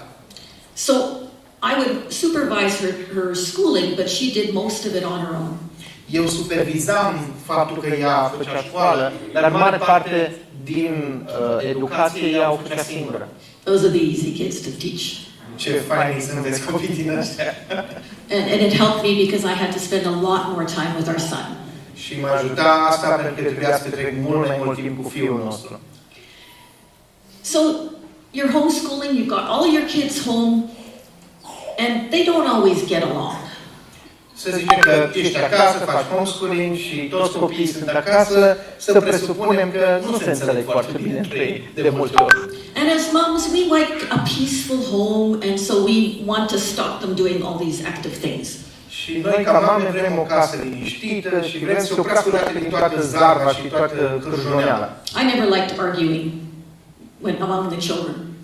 Eu, de exemplu, nu le permiteam la copii să se certe între ei, să argumenteze între ei.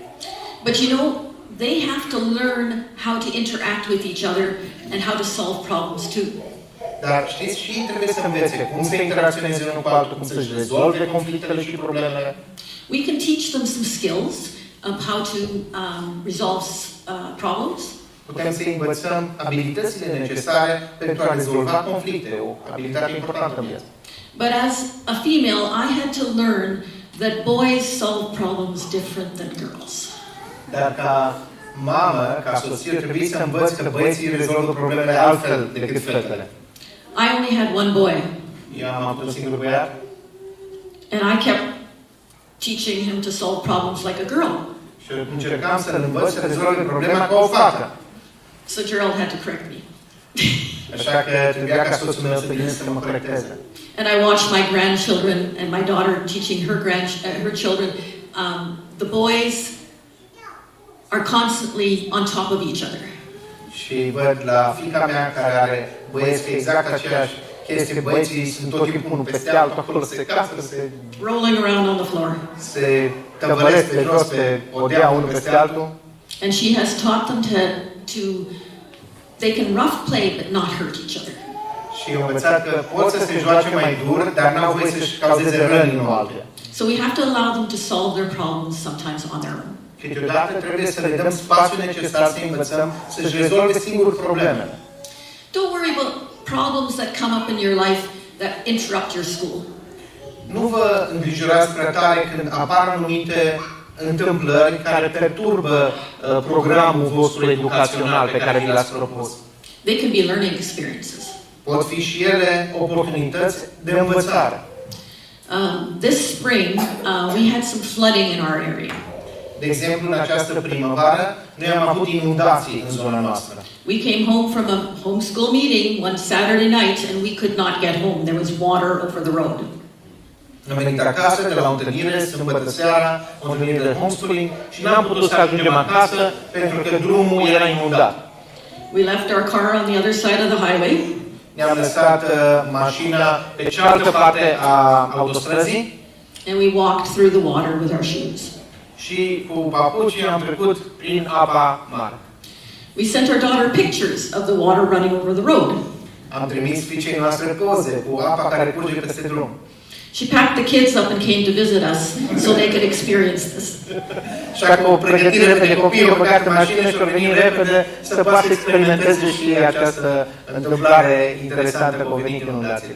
This is where you use life situations to teach children different things. Asta înseamnă să iei anumite experiențe din viață și să le folosești ca să să înveți pe copii anumite lucruri în acele situații. They got to see the erosion effects of water. De exemplu, au văzut efectele eroziunii pe care apa le produce. We couldn't get home for about 2 weeks. We had to walk the quarter mile to the house. Timp de vreo 2 săptămâni nu am putut să ajungem acasă, a trebuit tot timpul cu mașina, au trebuit tot timpul să mergem pe jos. Just so you know, she only stayed 2 days. Doar ca să știți, doar 2 zile au fost interesante de proiectul pe care s-a întors acasă. Okay. Next slide. Următorul slide.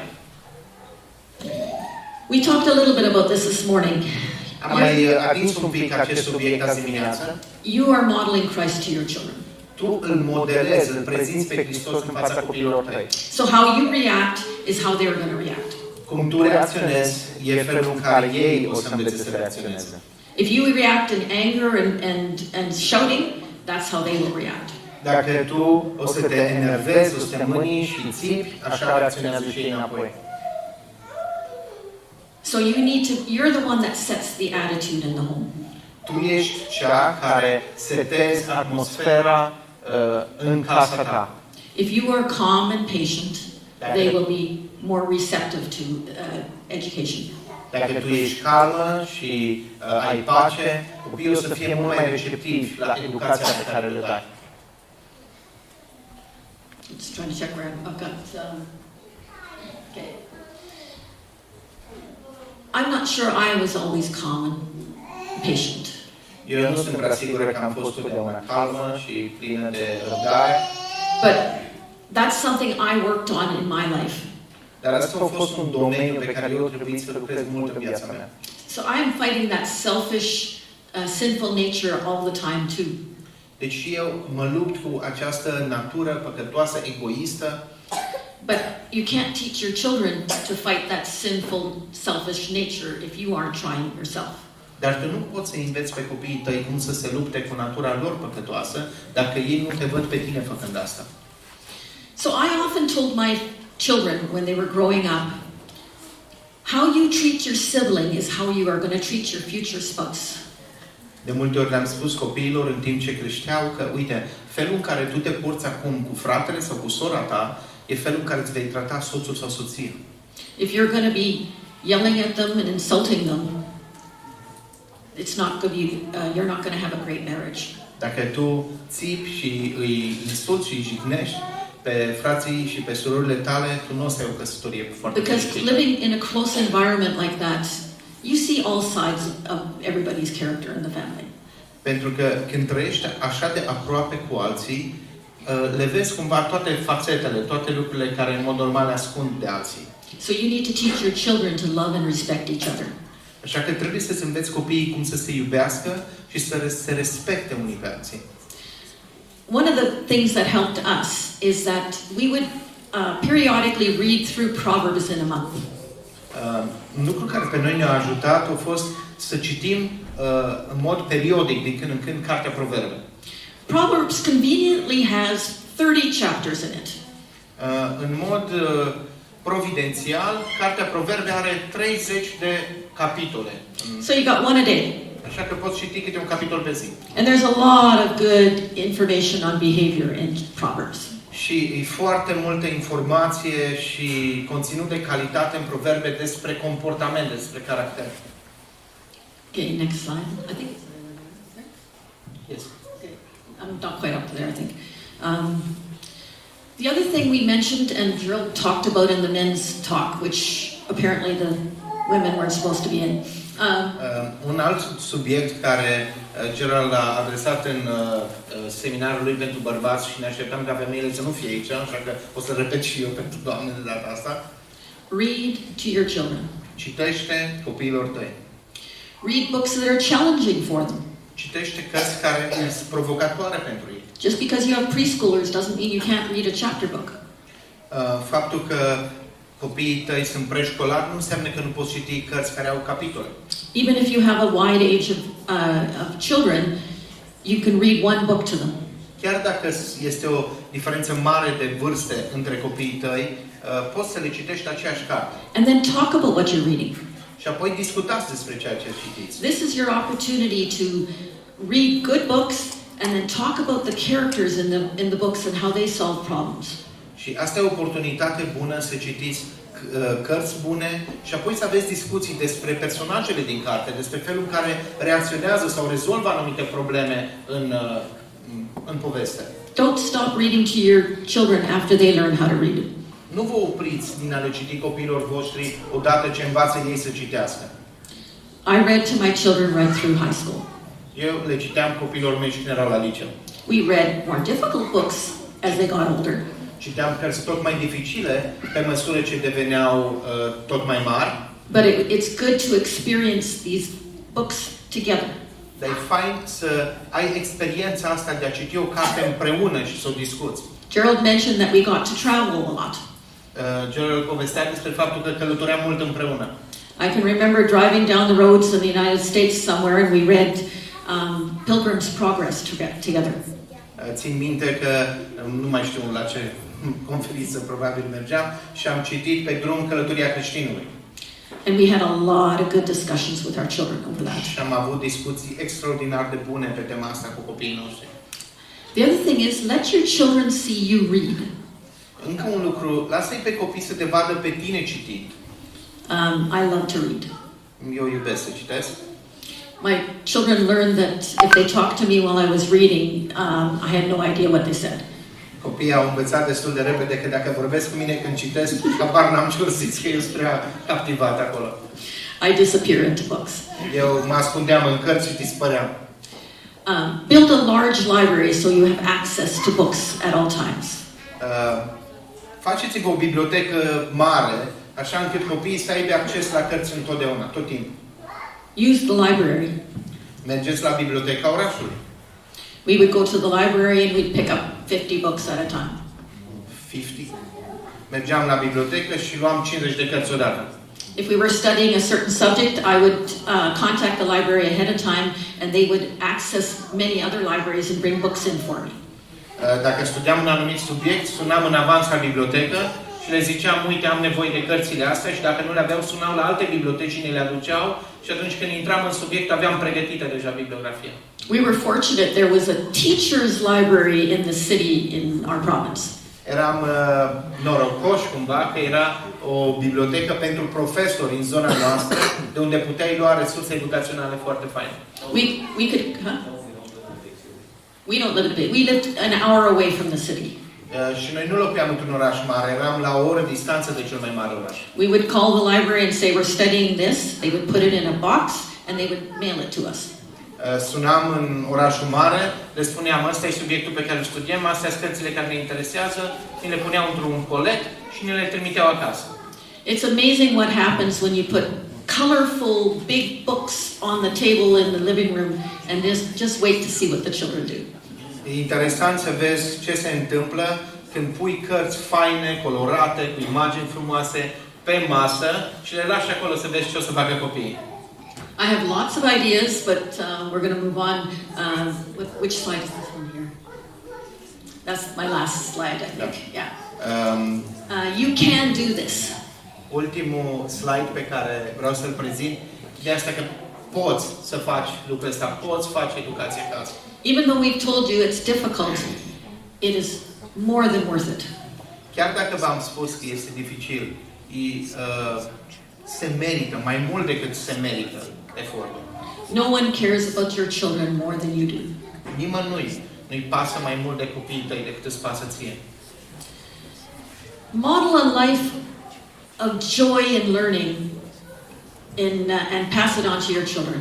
Modelează o viață de bucurie pe termen lung în activitatea asta a învățării pe care să o dai copiilor tăi. Să vadă și ei că tu te bucuri să înveți. Be an example of Christ in your home. Fii un exemplu care te prezintă pe Hristos în casa ta. Thank you. Mulțumesc.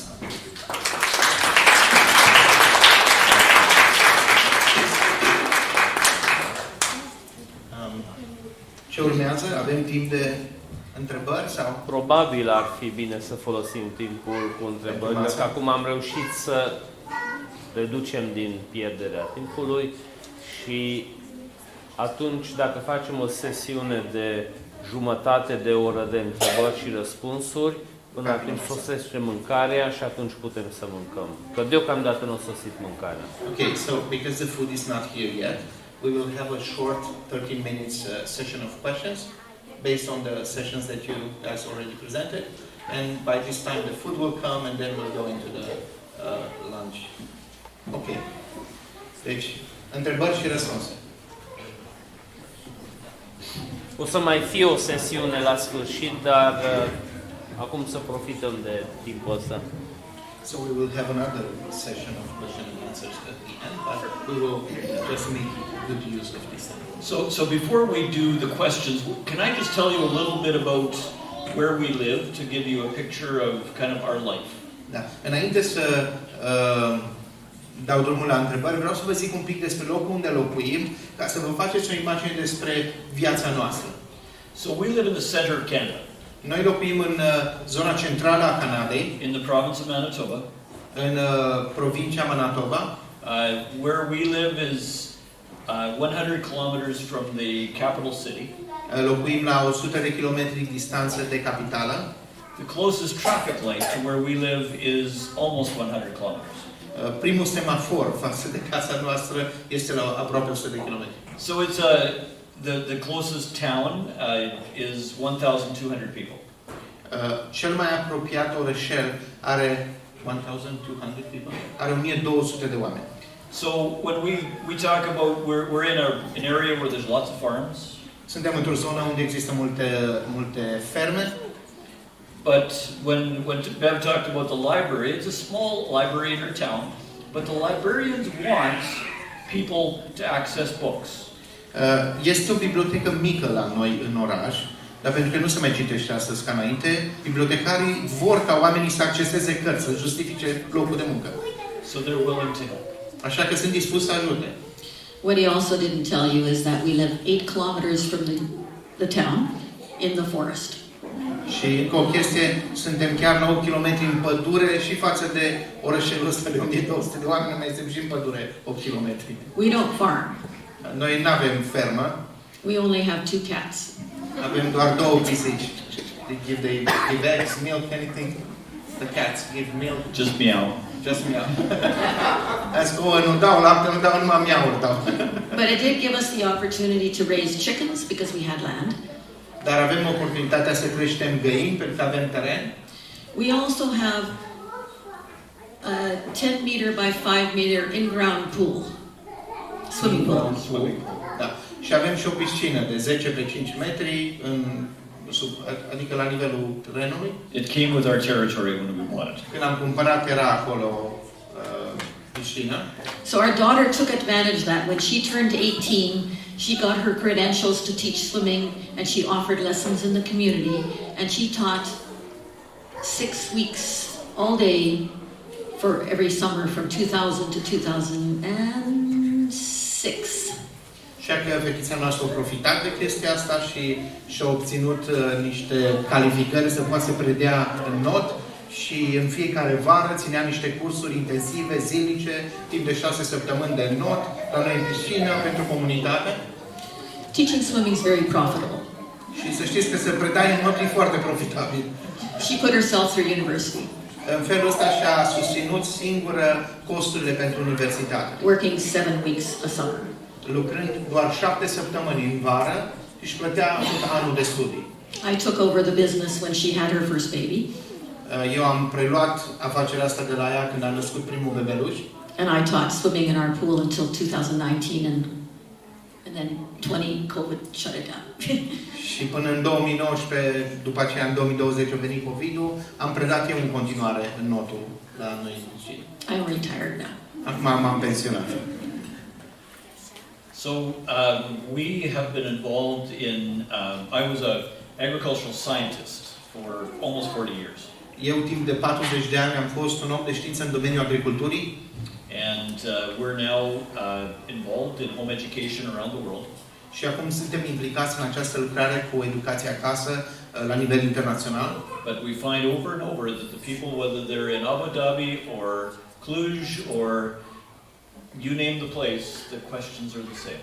Dar ce descoperim cu uimire e că indiferent că sunt în Emirate, în Abu Dhabi sau în Cluj sau în orice alt loc, părinții au tot aceleași întrebări. So your questions. Așa că vrem să auzim întrebările alea aceleași care le aveți încă o dată. So ask us the same questions again. Well, we're surprised every swap. De fiecare dată mai avem totuși câte o surpriză. Ok? Întrebări?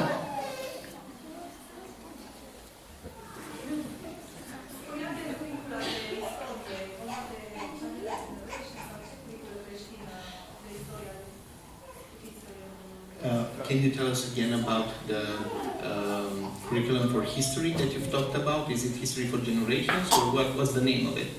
It's called History of the World. I'll look it up, and then if you find me after, I'll try and show you where it is online. I know that it has been translated into a lot of languages. That's all.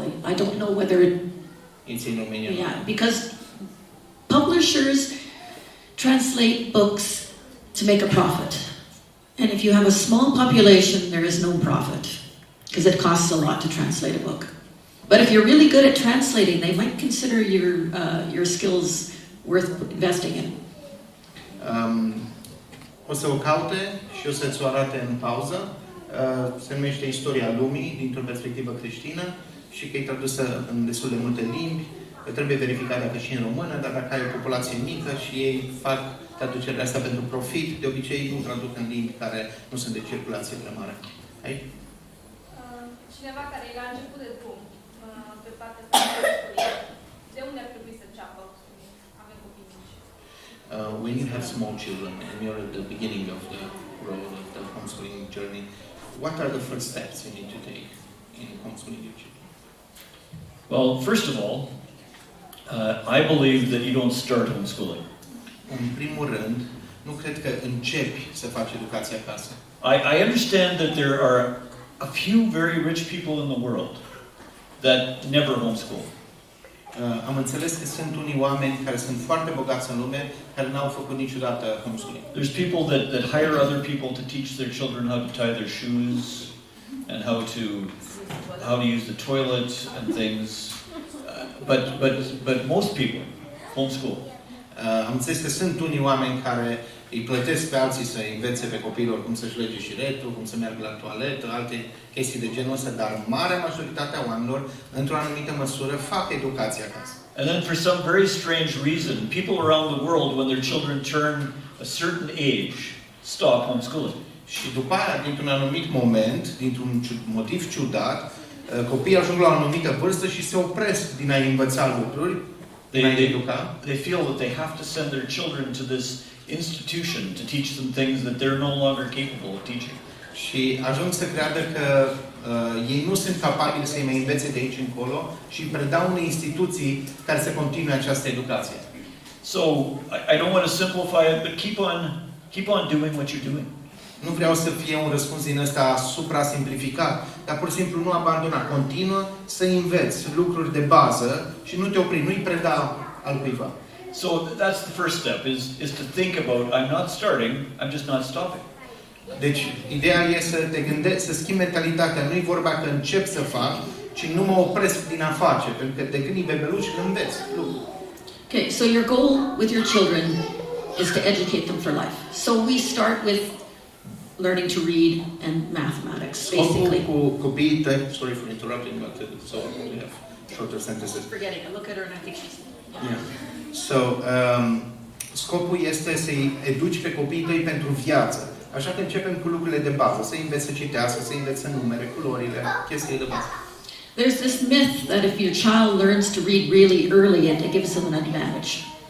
Gives them an advantage. Da.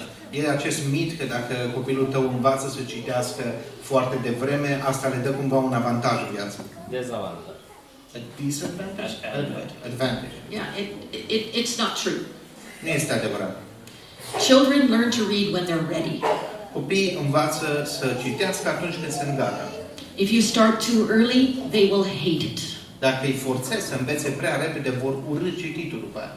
Especially for boys, their brains cannot process the information the same way. În special pentru băieți, creierul lor nu procesează informația la fel ca la fete.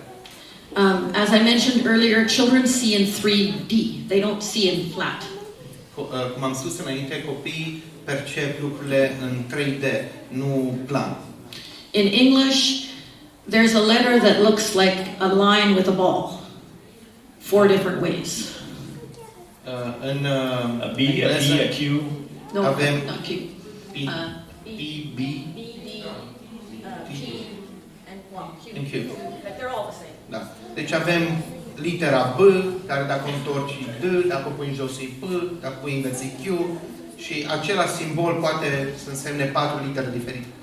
And then they teach these children to read really young, and they diagnose them with dyslexia because they can't distinguish between a B and a D.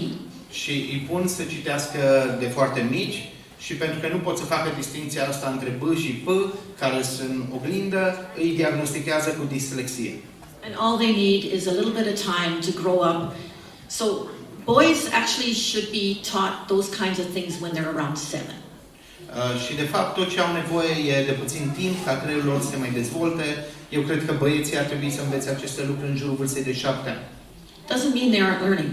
Asta nu înseamnă că ei nu învață nimic dacă nu învață lucrul ăsta. This is your opportunity to give them an opportunity to learn with their hands and their curiosity. Și asta e o oportunitate să le creezi un context în care ei să învețe făcând lucruri cu mâinile, folosind curiozitatea lor. Our daughter's homeschool group right now is doing a class called Deconstruction. Grupul fiicei noastre de familii care fac homeschooling au o întâlnire de la ora 3 care se numește Deconstrucție. They are taking broken electronics and appliances and taking them apart. Da. Exemplu, iau calculatoare sau electrocasnice și pur și simplu le desfac pe componente, pe bucăți până la cel mai mic. And it's their favorite activity. Și activitatea lor preferată. And they even figured out why they did a bread machine and why it didn't work. A bread machine? Yeah, they took it apart and they figured. Au desfăcut la un moment dat o mașină din asta de făcut pâine și și-au dat seama de ce nu mai funcționa. Au descoperit care era problema, de ce s-a stricat. Our 10-year-old grandson was very proud of himself. He says, I figured it out. The belt was broken. It wouldn't turn. Da. Băiețelul nostru de 10 ani era foarte mândru de sine că a descoperit că ceva curea, s-a rupt și din cauza asta nu mai funcționa îngrenajul. It's important to realize that children learn at very different levels, very different speeds. E foarte important să înțelegeți această idee că copiii au nivele diferite personal de învățare, viteze diferite, au nivel diferit. It doesn't mean you do nothing. Asta nu înseamnă că tu nu faci nimic din cauza asta. But you have to work with what they're capable of. Dar trebuie să lucrezi cu ceea ce sunt capabili să facă. So our daughter learned to read very quickly. De exemplu, fiica noastră a învățat să citească foarte repede. But we had friends whose son took a long time. Dar avem niște prieteni a căror fiu And the parents were educators. a luat mult timp să învețe și amândoi părinții erau profesori. So he got to be 6 years old and didn't read. Well, he got He to got to be be 8 years 9. old and didn't Yeah. read. He got to be 9 years old and didn't Da, read. până la 9 ani încă nu citea. And the grandparents were Not impressed. very, very Și critical. bunicii erau foarte critici. So how old was he when he finally? At 10, they got some advice on how to work with him, and all of a sudden it clicked. And within 2 months, he was at grade level. La 10 ani au fost sfătuiți de cineva niște lucruri ce să le schimbe și în 2 luni au făcut atât de mult progres încât o recuperat și au ajuns la nivelul clasei la care trebuia să fie la vârsta aia. But they didn't make him feel that he was behind. Dar nu l-au făcut să se simte tot timpul că el e în urmă. El e cumva retardat. And he was able to keep and grow into a love of learning. Și a ajuns să dezvolte după aceea o iubire de învățare, să învețe cu drag. That doesn't mean he didn't progress in other subjects. Și asta nu înseamnă că pe alte domenii, nu pe citire, nu a avut progres. În alte domenii creștea obișnuit. Because his mom read to him. Read. Pentru că mama lui citea mult și îl expunea la multe informații. She read the science and the history and the geography to him. Îi citea istoria, geografia, știința, îi citea și explica. And he could do mathematics too. Și făcea la matematică se descurca, îi plăcea. Other questions? I just want to speak to the question about what are the first steps. Așa că vreau să răspund la care sunt primii pași. Just start. Începe. Find something that you are interested in and you think will fit your family. Găsește ceva care este de interes pentru tine și crezi că ar interesa și pe copiii de familia ta. Now I use that word think will fit your family because you don't know yet. Ce crezi că se va potrivi familiei tale, pentru că adevărul că încă nu știi dacă se va potrivi sau nu. And then start to experiment and find what works. Și apoi începe, experimentează până găsești ceva ce funcționează. There's a reason why homeschool organizations around the world have used curriculum sales. Este un motiv pentru care în lume de obicei se fac târguri de genul ăsta de materiale de homeschooling utilizate pe care se pot să le cumpere unii de la alții. Because they're able to share things that doesn't quite fit their family, but for another family they're perfect. Pentru că în felul ăsta sunt anumite materii sau resurse care la familia lor nu s-au potrivit, dar la o altă familie se potrivesc perfect. Ar fi fain să avem un târg din ăsta în viitor, nu? I said that it would be nice to have sale like this in the future. Next year maybe we can organize. There's the organizer right there. Avem organizator. No, that's the buyer there. I'm the organizer. Okay. Da? I have a question. You mentioned earlier the word discipline when doing homeschooling. Maybe you could develop on that idea a little bit further. How does discipline translate while doing homeschooling? Pot să traduc în română? Poate sunt persoane care nu au înțeles. Ați menționat înainte cuvântul disciplină.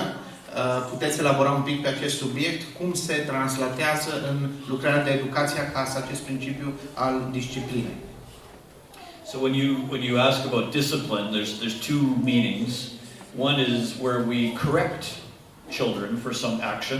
The other one is where we The discipline of Okay. having the time organized. Schedule. Okay. I think that's the one you mentioned, that meaning.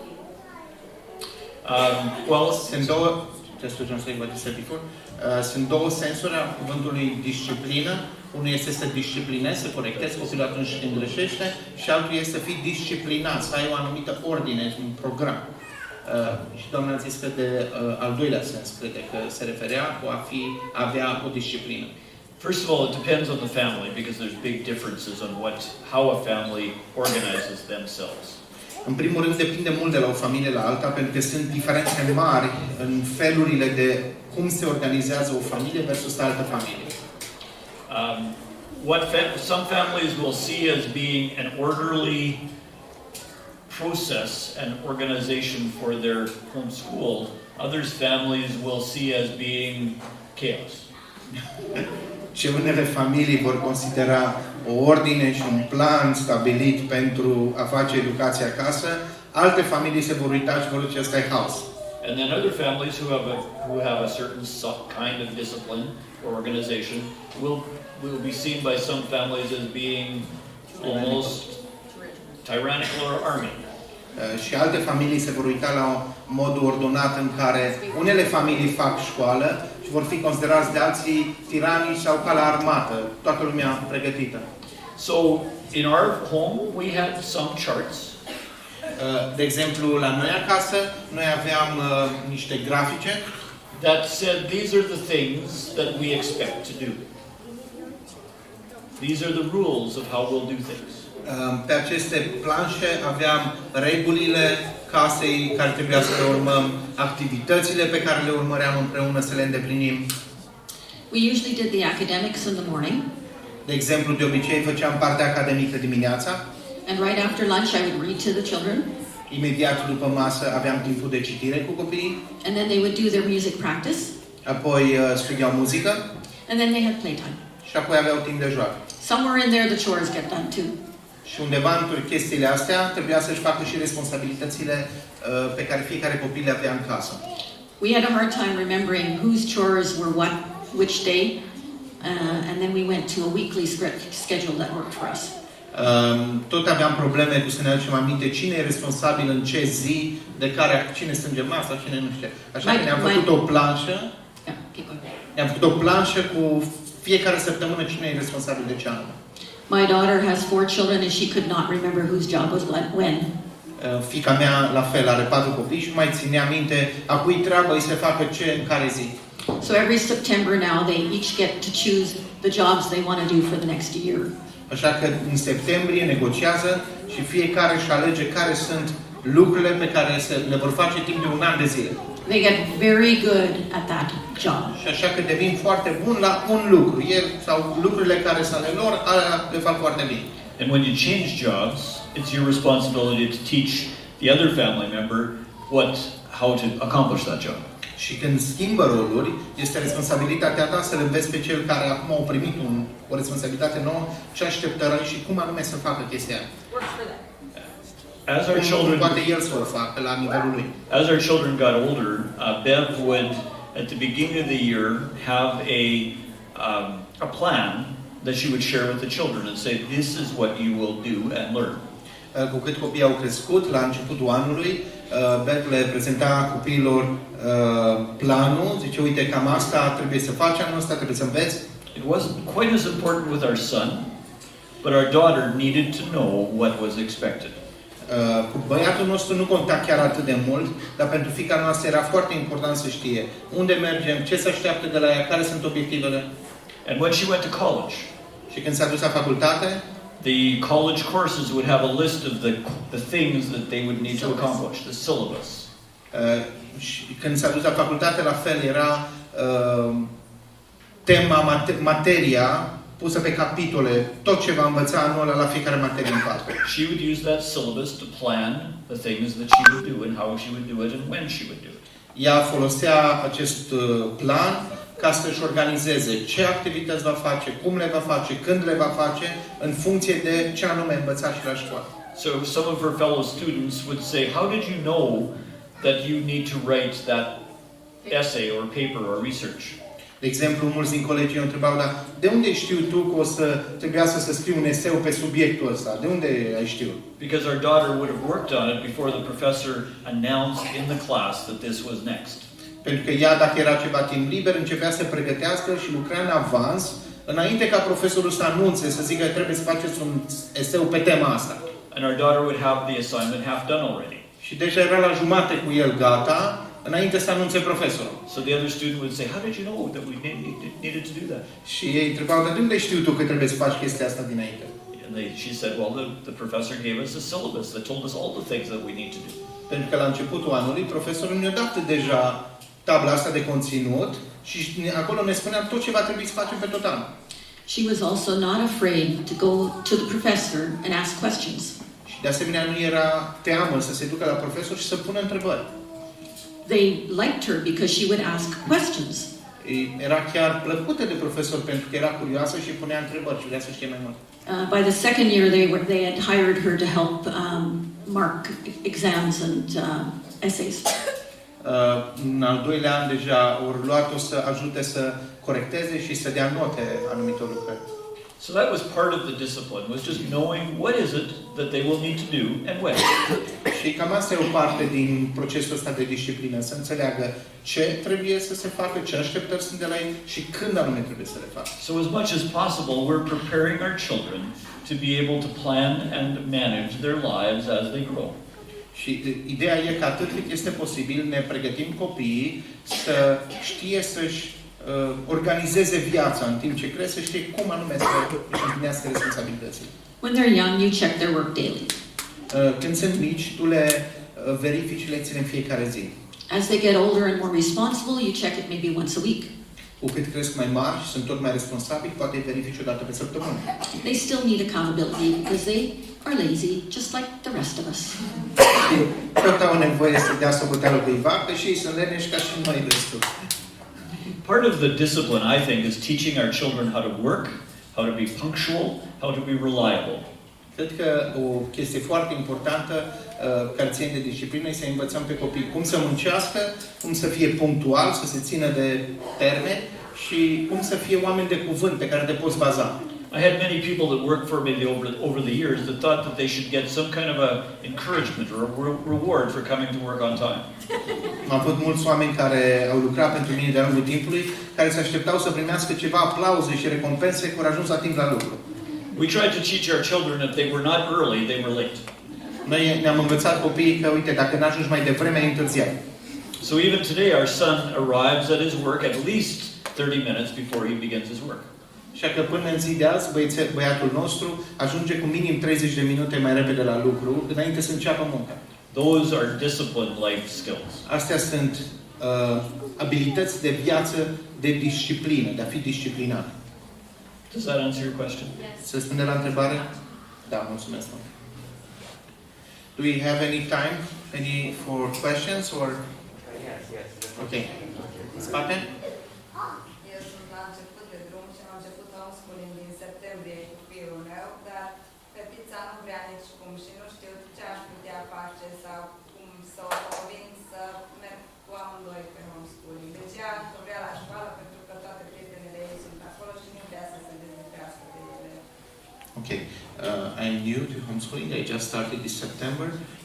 My son is collaborating, but my daughter doesn't want to hear about it. All her friends are in school, and she's very opposed to starting homeschooling. What can I do? So Am tradus corect? E ok? how old is your daughter? Ce vârstă are? She's 10. 10 years old. It takes time. Time for you to reestablish a relationship with her where she trusts you. She's going to be constantly referring to the teacher does it different. Ia timp, e nevoie de mult timp ca tu să restabilești o relație de încredere cu ea, va face din nou și din nou referiri către profesori și cum făceau ei și cum învățau ei. You have to do something different than the school way of teaching. Trebuie să faci lucrurile diferit de modul în care se preda la școală. If you're doing a subject, use videos about that, like YouTube videos or whatever about that science project, so she can have it, not just look at a book and fill in the blanks.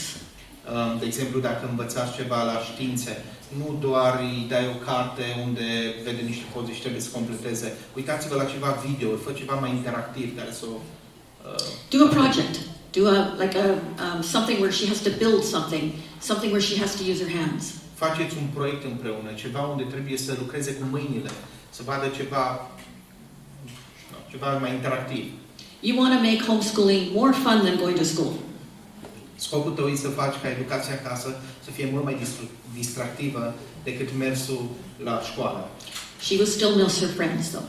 Tot ei va fi dor de prietenii ei. So you have to be intentional about her having opportunities to spend time with other children. Așa că trebuie să-ți planifici în mod intenționat ocazii în care ea să petreacă timp cu alți copii, cu prieteni. Not necessarily the same children. Nu neapărat cu copiii de la școală, care era înainte. If you can find another homeschool family with similar age children, plan play dates. Dar dacă ai o altă familie care și ei fac homeschooling, stabiliți întâlniri în care copiii se întâlnească să se joace, să facă activități împreună. Church children's programs are good for them to be with children their own age. De asemenea, întâlnirile de la biserică sunt bune ca ei să petreacă timp cu copiii de aceeași vârstă cu ei. Sports. If she's in a sport where she's in with a team, that gives her that social interaction. Să facă un sport de echipă, unde poate interacționa cu alți copii de aceeași vârstă și să fie împlinite nevoile astea de socializare. But you are the parent. You make the choice. Don't let her be the one that makes the choice. Dar tu ești părintele, tu ești responsabil să faci alegerea, nu o lăsa pe ea să facă această alegere în locul tău. It doesn't need to be a democratic process. Și nu trebuie să fie un proces democratic cu voturi și cu alegeri. In that we're the parents. Noi suntem părinții. And we don't need to say, do you want to be homeschooled? Și nu ar trebui să întrebăm dacă tu vrei să fii educat acasă. Because they are not in a place where they can make that decision. Pentru că ei nu sunt în poziția în care să poată să facă această decizie în mod responsabil. But it's the way that we present it. Dar contează și felul în care noi prezentăm această decizie. If we're very authoritarian and just say this is the way it is and we won't discuss it and I don't want to hear anymore. Dacă o prezentăm într-un mod foarte autoritar, așa se întâmplă, așa am zis eu, nu mai vreau să discutăm despre subiectul ăsta, tu trebuie să asculți. A lot of times we need to hear what our children are actually trying to communicate versus what they're saying. De multe ori trebuie să facem efortul de a înțelege ce încearcă ei să comunice, nu doar cuvintele pe care le folosesc, ce se află în spatele acelor cuvinte. So they may say, I want to go to school. Ei, cuvintele pe care ei le folosesc poate să fie, eu vreau să merg la școală. So we can't have the discussion and say, what do you mean by that, or analyze it, but to understand what are they looking for, what are they missing, what are they longing for. Dar trebuie să avem o discuție, să aflăm ce anume, după ce tânjesc, după ce le dor, ce le lipsește de la școală, ce anume de la școală. And like a lot of times, we can't necessarily give them everything that they ask, but we can give them something even better. Și de multe ori nu putem să le dăm exact ceea ce ne cer, dar de multe ori putem să le dăm ceva chiar mai bun decât ceea ce ne cer. They may not recognize it right away. Și asta nu înseamnă că eu să recunoască că acel lucru fiind mai bun imediat, But if we have a relationship where we can talk and we can cooperate and we can work together, then we can work through it. dar dacă avem o relație în care putem colabora, putem comunica, atunci vom trece împreună prin aceste lucruri cu bine. Your children also need to learn to like each other. Și copiii trebuie să învețe să They se have placă filled- și între ei, nu doar prietenii de la școală. They have filled their social need with peers rather than siblings. Ei s-au învățat să-și împlinească aceste nevoi sociale cu colegii de la școală, nu în familie cu frați și surori. So play games together, board games. De exemplu, învățați să vă jucați ca familie, board games, jocuri board game. Yeah. Jocuri de Do societate. things as a family where they spend time together doing fun things. Faceți lucruri împreună ca familie, în care să învețe să se distreze împreună, ca și copiii împreună cu părinții. I had a question that was asked me that shocked me Cineva mi-a pus o întrebare care m-a șocat at a homeschool conference. într-o conferință de homeschooling. It was a mother that had several children and wanted to homeschool. Era o mamă, avea mai mulți copii, vrea să facă homeschooling. She said, I love my children, A zis să-mi iubesc copiii, but I don't like teaching children, dar mie nu-mi place să predau copiilor. and I don't like my children. Și în special nu-mi plac copiii mei. How can I homeschool? Cum pot să fac homeschooling? I didn't quite know what to say. N-am știut ce să răspund la asta. But what I did say was that you need to change your heart.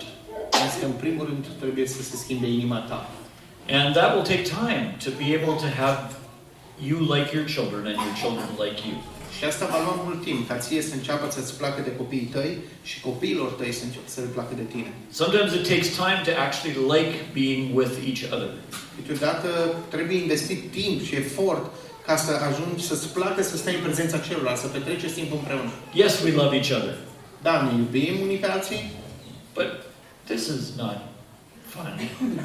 să fim sinceri, nu e prea distractiv să fim împreună. So when you start, you have to be intentional of developing a new relationship, not as buddies, Și trebuie să fii intențional în a lucra la a dezvolta o relație, nu neapărat fiind prieteni, but as a parent and a child ci ca și părinte și copii, who love each other and actually like being with each other. care se iubesc și chiar se delectează, care își găsesc plăcerea în a fi împreună ca și familie. So I can't tell you completely of how to do that in your family, but I think it takes that intention.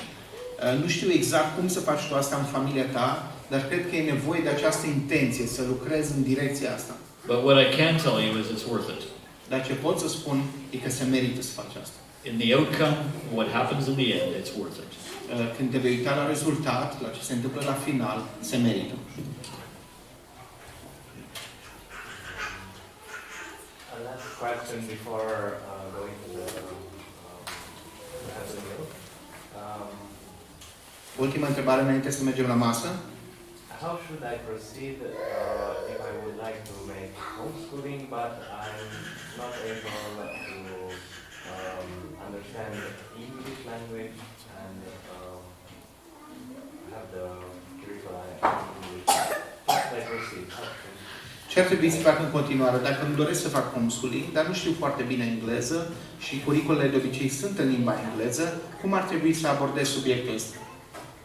You're a pioneer. Sunteți pionieri. It's a matter of developing appropriate curriculum in your language. De multe ori e nevoie să dezvoltați curiculele potrivite pentru nevoile voastre în limba voastră. You know, in country after country around the world, the question that you ask is a very common and major question. Țară după țară unde mergem, această întrebare cu privire la curiculă în limba nativă este o întrebare foarte obișnuită pe care o primim de multe ori. In North America, curriculum was developed in the 1970s and 80s. De exemplu, în Statele Unite, curiculele au început să fie dezvoltate în 1970, 1980. And it's nowhere done. Și nici acum nu e gata, final, încă se scriu curicule. So what I would say is that you're in a room full of people here that you can work together with. Așa că sunteți o sală mare de oameni aici și poate ați putea lucra împreună la a avea o curiculă în limba română. My suggestion is you start with little pieces. Sugestia mea e să porniți cu bucăți mici. You know, how do you eat an elephant? Știi cum se mănâncă un elefant? One bite at a time. Câte o mușcătură pe rând. And it's a matter of saying, I have a passion. I can do something in math, and this brother can do something in science, and this person can do something in spelling. De exemplu, eu, zic, uite, pasiunea mea e matematică, eu pot să fac ceva doar pe partea matematică și altcineva poate să facă pe știință și altcineva poate să facă pe limbă. Și de a compune, de a contribui pentru mișcare cu materiale. We have a new curriculum that came out of Canada just recently. Recent în Canada a ieșit un nou curriculum. It was a lady that was homeschooled as a child. Este vorba de o doamnă care ea a fost educată acasă când era copil. And was homeschooling her children. Făcea homeschooling cu copiii ei. And she couldn't find what she really wanted to do with her children. Și nu găsea la alte curicule ce ea își dorea să facă cu copiii ei. So she wrote her own curriculum. Așa că și-a scris ea propriul ei curriculum. And she wrote a curriculum that is, it's called a unit study, where you study the same subject with all your children. Și e un curriculum centrat pe subiectul de studiu, unde tu, chiar dacă copiii tăi au vârste diferite, studiezi aceeași lucru cu ei toți. After 2 years, she started selling it. Și după 2 ani, după ce l-a folosit, a început să-l vândă. As a digital download. Ca un download digital. She is now a huge curriculum supplier. She has 4 years of unit studies that you repeat after 4 years to the younger children. Și acum e un mare furnizor de curricul, are curricul pe 4 ani, pe un nivel și după aia se repetă aceleași teme, dar mult mai elaborat. The last 2 years she hired other homeschool moms to write different units. Și în ultimii ani au angajat alte mame care fac homeschooling să scrie alte bucăți de curriculum de care era nevoie. You guys have to be the pioneers. Voi trebuie să fiți pionierii care faceți munca asta în română. But you could take a topic, like a particular time in history. Un timp din istorie, de exemplu. And then build a unit around that, the literature, the history, the geography that's all built around that. Să discutați despre geografia, despre istoria, despre contextul în jurul acelui eveniment. Our grandchildren right now are doing a unit study on dinosaurs. De exemplu, nepoții noștri studiază acum dinozauri. So they're learning about the science, the archaeology, știință, arheologie, the scripture, scriptura ce spune despre asta, Creation. And yes, there's dinosaurs in the Bible. Creația și da, vorbește Biblia despre subiectul ăsta dinozaurilor. Ok. Este deja un curriculum care se traduce în limba română, curriculum creștin bazat pe Biblie, tot din America și este deja tradus pentru preșcolari și clasa 1. Cum îi spune? Sunlight Education Ministry. Eu o să cer de ianuarie. Pentru cei ce este deja tradus, multe Okay. Sunt mai multe variante. Am vrut și eu să zic că și cei de la Tisling, Brașov, școala unde suntem noi, cele au tradus anumite materiale. Ticiu are câteva care sunt disponibile.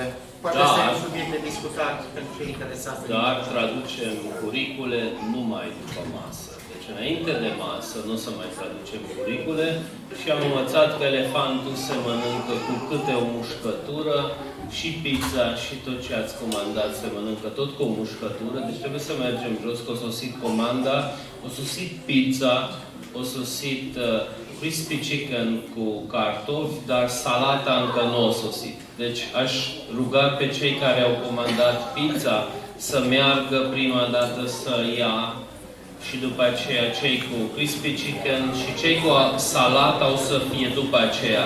Dacă pregătiți acele tichete,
So they asked me to talk about learning styles. Mi s-a cerut să abordăm tema stilurilor de învățare. I'm going to tell you a little bit about myself to make you understand why this is so important to me.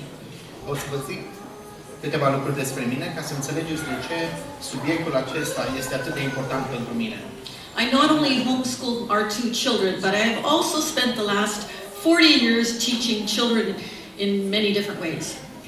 Eu am făcut homeschooling cu doi copii ai noștri, dar în același timp am petrecut ultimii 40 de ani învățând copii în diverse feluri sau contexte. I've worked at camps, Sunday school, midweek children's Christian education clubs, and teaching religion classes in the public school. Am lucrat în tabere, am predat în școala duminicală, într-un grup pentru copii la mijlocul săptămânii, am lucrat în cluburi de educație creștină, am predat religie creștină în diverse clase, în școli publice.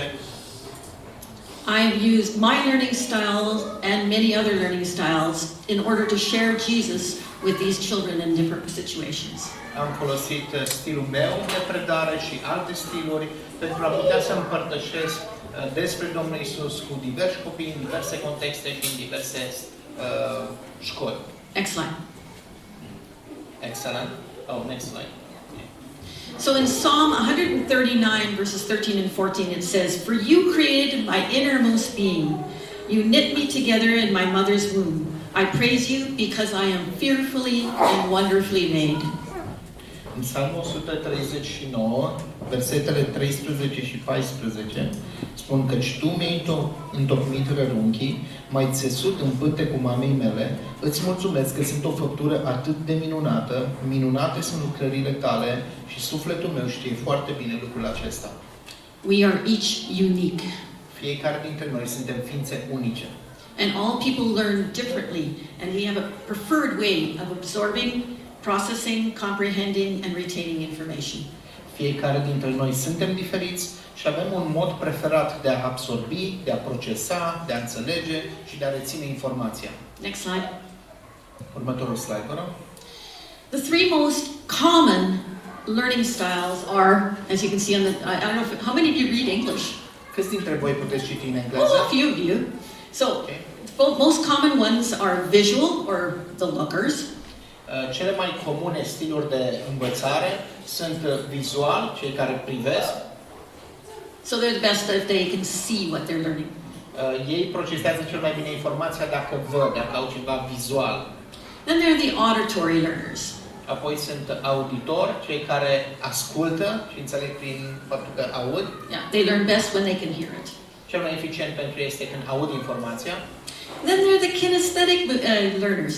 Și apoi sunt kinestetici, cei They- care they învață yeah. lucrând, mișcând. They like to move and touch and feel and interact with the information.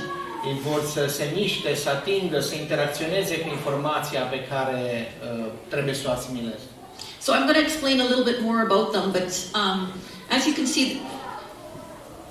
you learn and teach differently based on how you most take information in.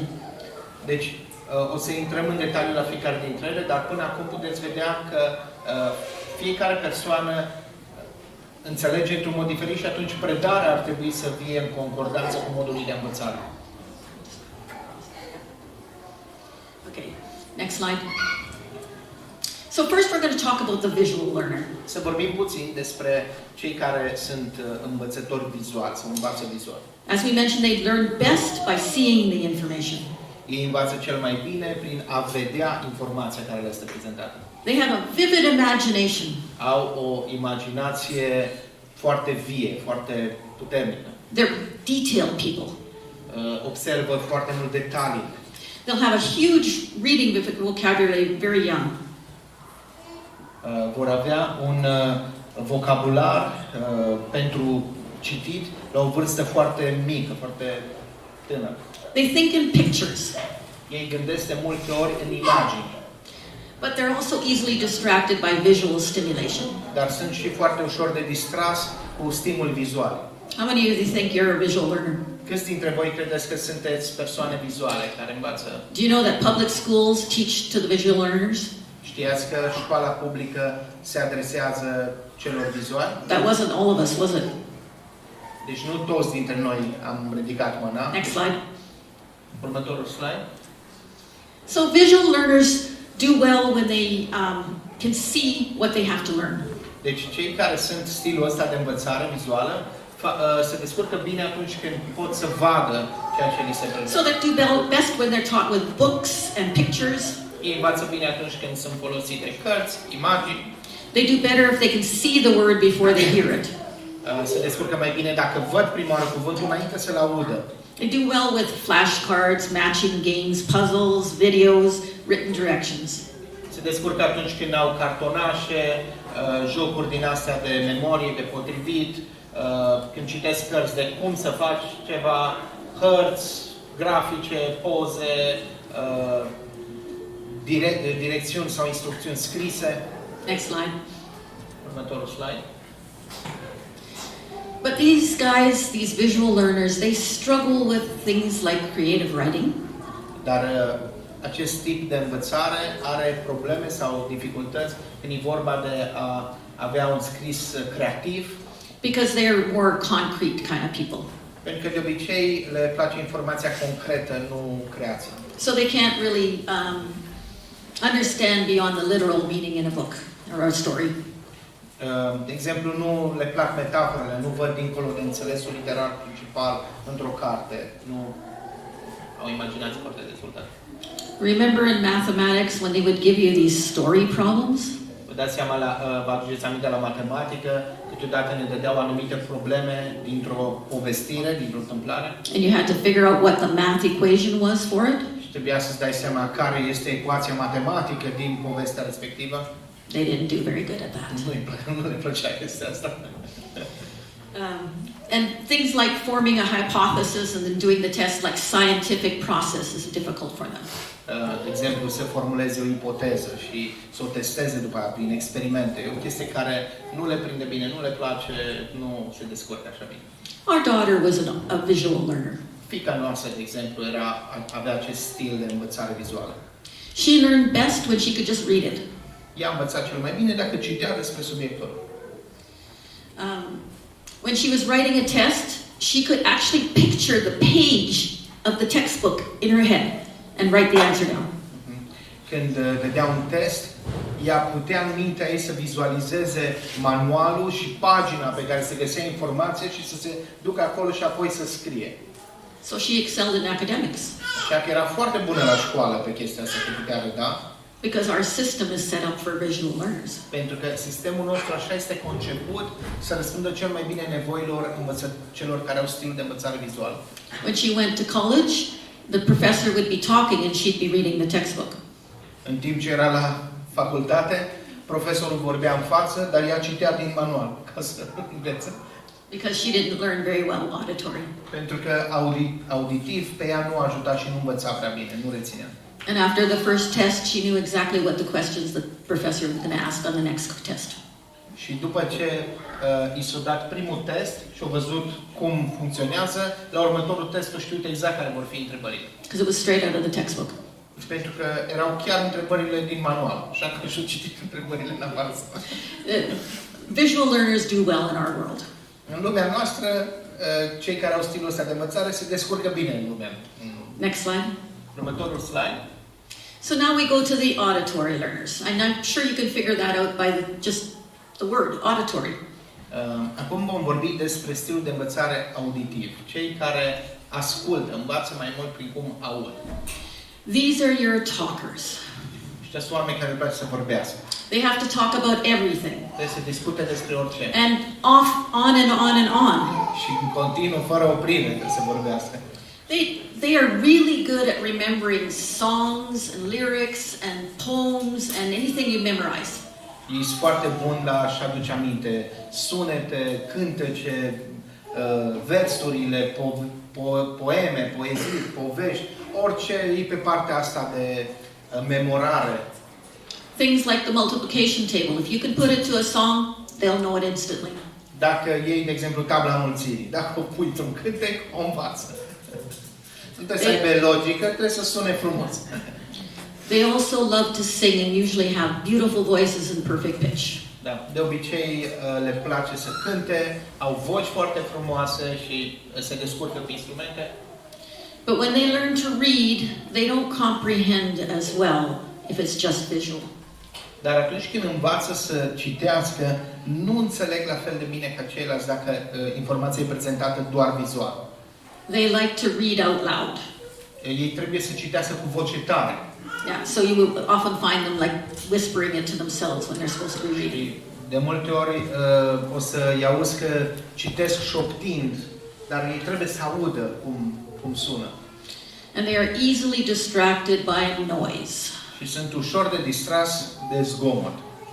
So you're trying to get them to concentrate on something, and if somebody else is doing something over here that's noisy, there. Yeah. Încerci să-i predai ceva aici, să-i captezi atenția și dacă lângă se întâmplă ceva, cineva se joacă, bate în ceva, imediat e distras și cu urechea acolo. They respond better to verbal praise than to a pat on the back or a sticker in their workbook. Răspund mult mai bine dacă vrei să le dai apreciere, dacă îi spui o apreciere verbală decât dacă îl bați pe umăr sau dacă îi pui un sticker în caiet. Lui trebuie să-i spui ce bine ai făcut, bravo. Next slide.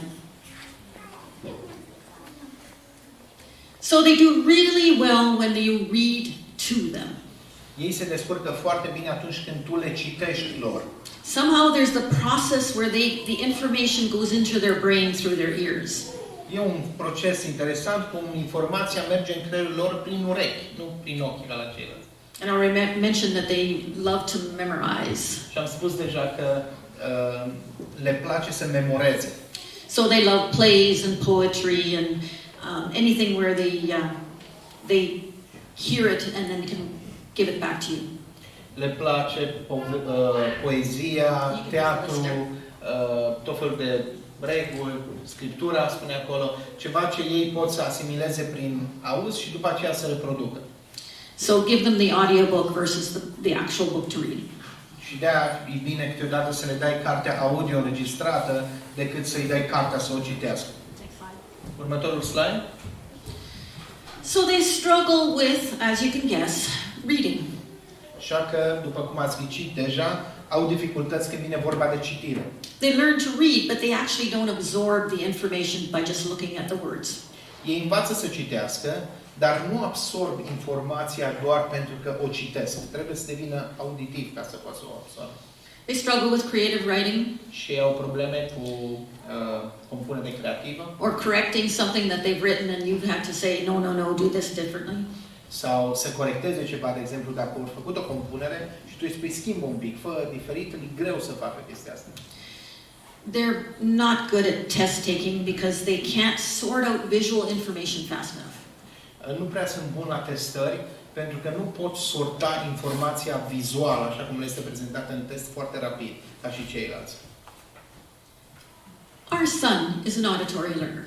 Băiețelul nostru, sau acum e mare, nu mai băiețel, fiul nostru, este un astfel de persoană care învață auditiv. I didn't know that until halfway through his school years.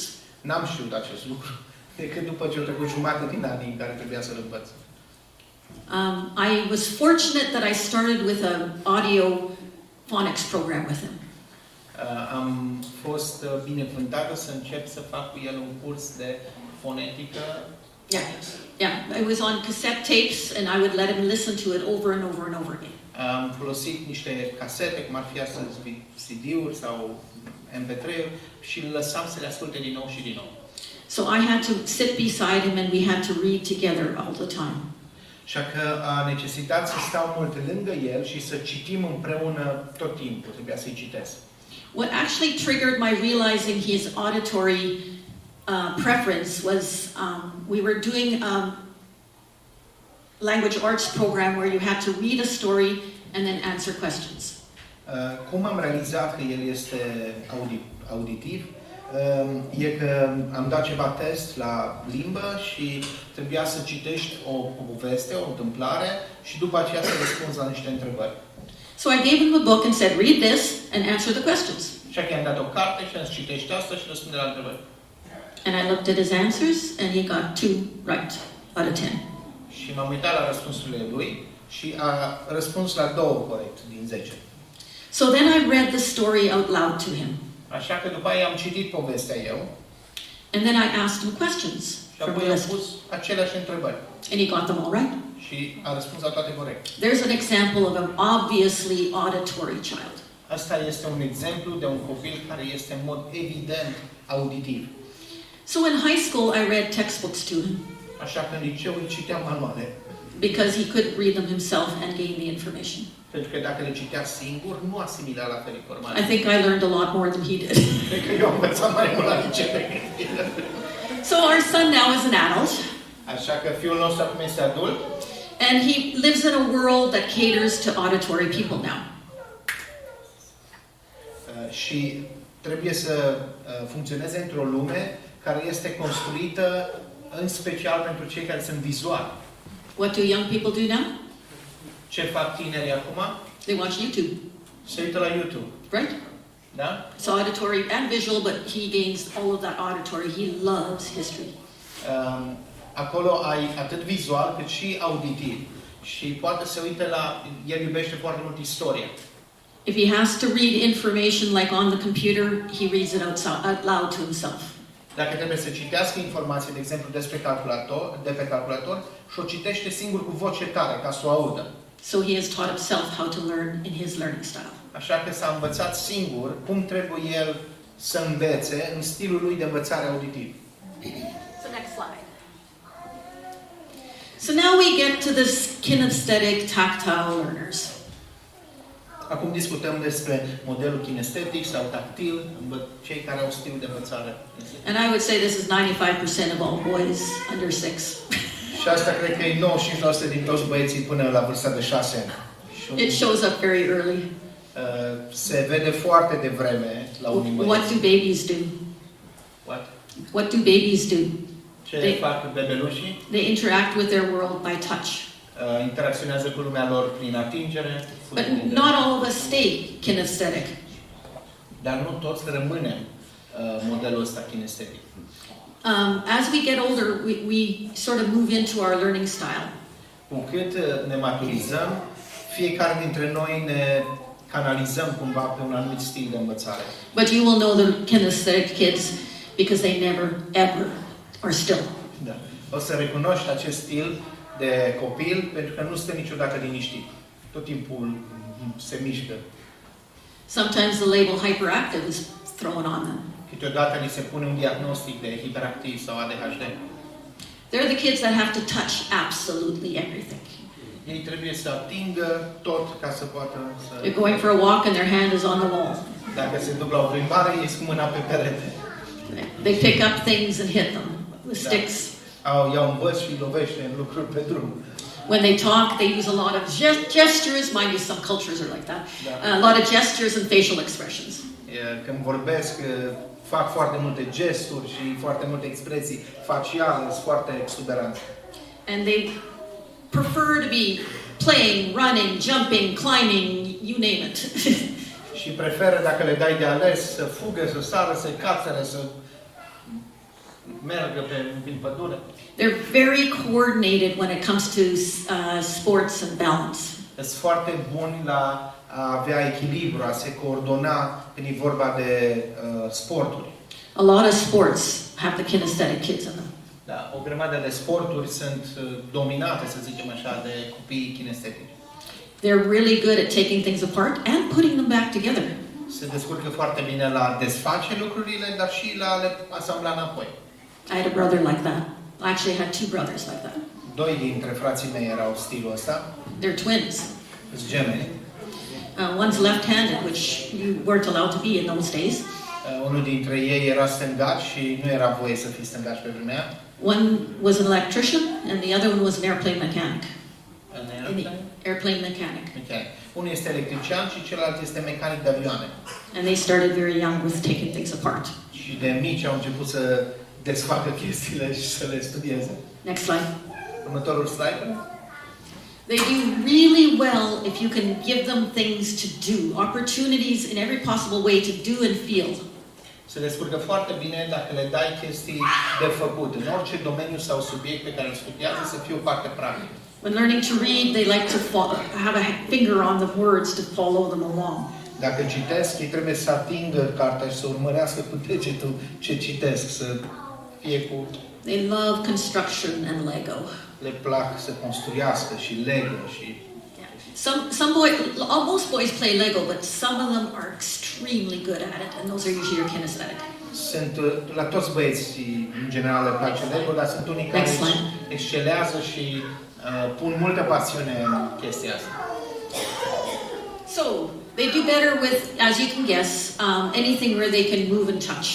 Deci, după cum v-ați așteptat, se descurcă acolo unde se pot mișca, pot atinge, există activitate. When you're teaching letters, draw them in the air.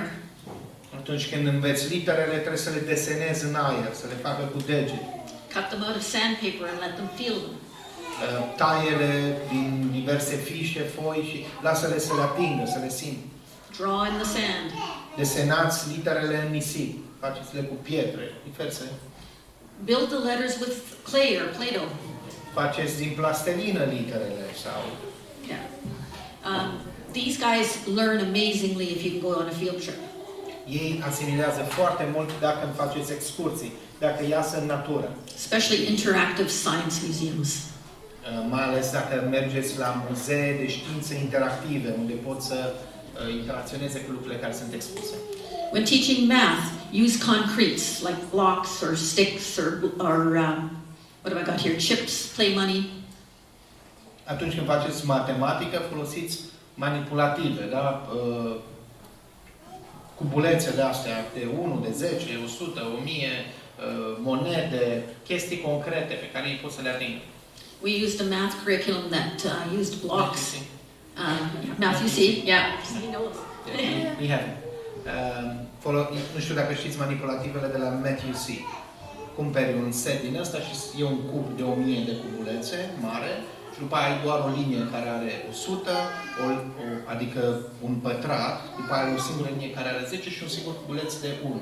Și învață să lucreze cu ele și ai multe alte chestii vizuale care la matematică ajută mult. Explain a bit about Matthew C. Yeah, okay. I learned algebra. I understood algebra with Matthew C. Am ajuns și eu să înțeleg în sfârșit algebra. N-am înțeles-o niciodată până atunci. Când am cumpărat Matthew C. pentru copii, în sfârșit am înțeles și ea algebra. So the key is a lot of variety and a lot of hands-on. Ideea de bază cu acest stil de învățare este multă varietate, multe activități, în special cu să poată să atingă, hands-on, da? Care să interacționeze direct. Next slide. Următorul slide. So the kinesthetic learners struggle, as you can imagine, with concentrating on schoolwork. Și după cum vă așteptați, ei au dificultăți de a se concentra pe materia de școală care tu trebuie să o predai din manual. They don't do so well with worksheets and reading the information. Nu le place cititul, fișe și alte chestii de genul ăsta. Yeah, doing research-related things, they're more concrete, so the abstract is hard on them.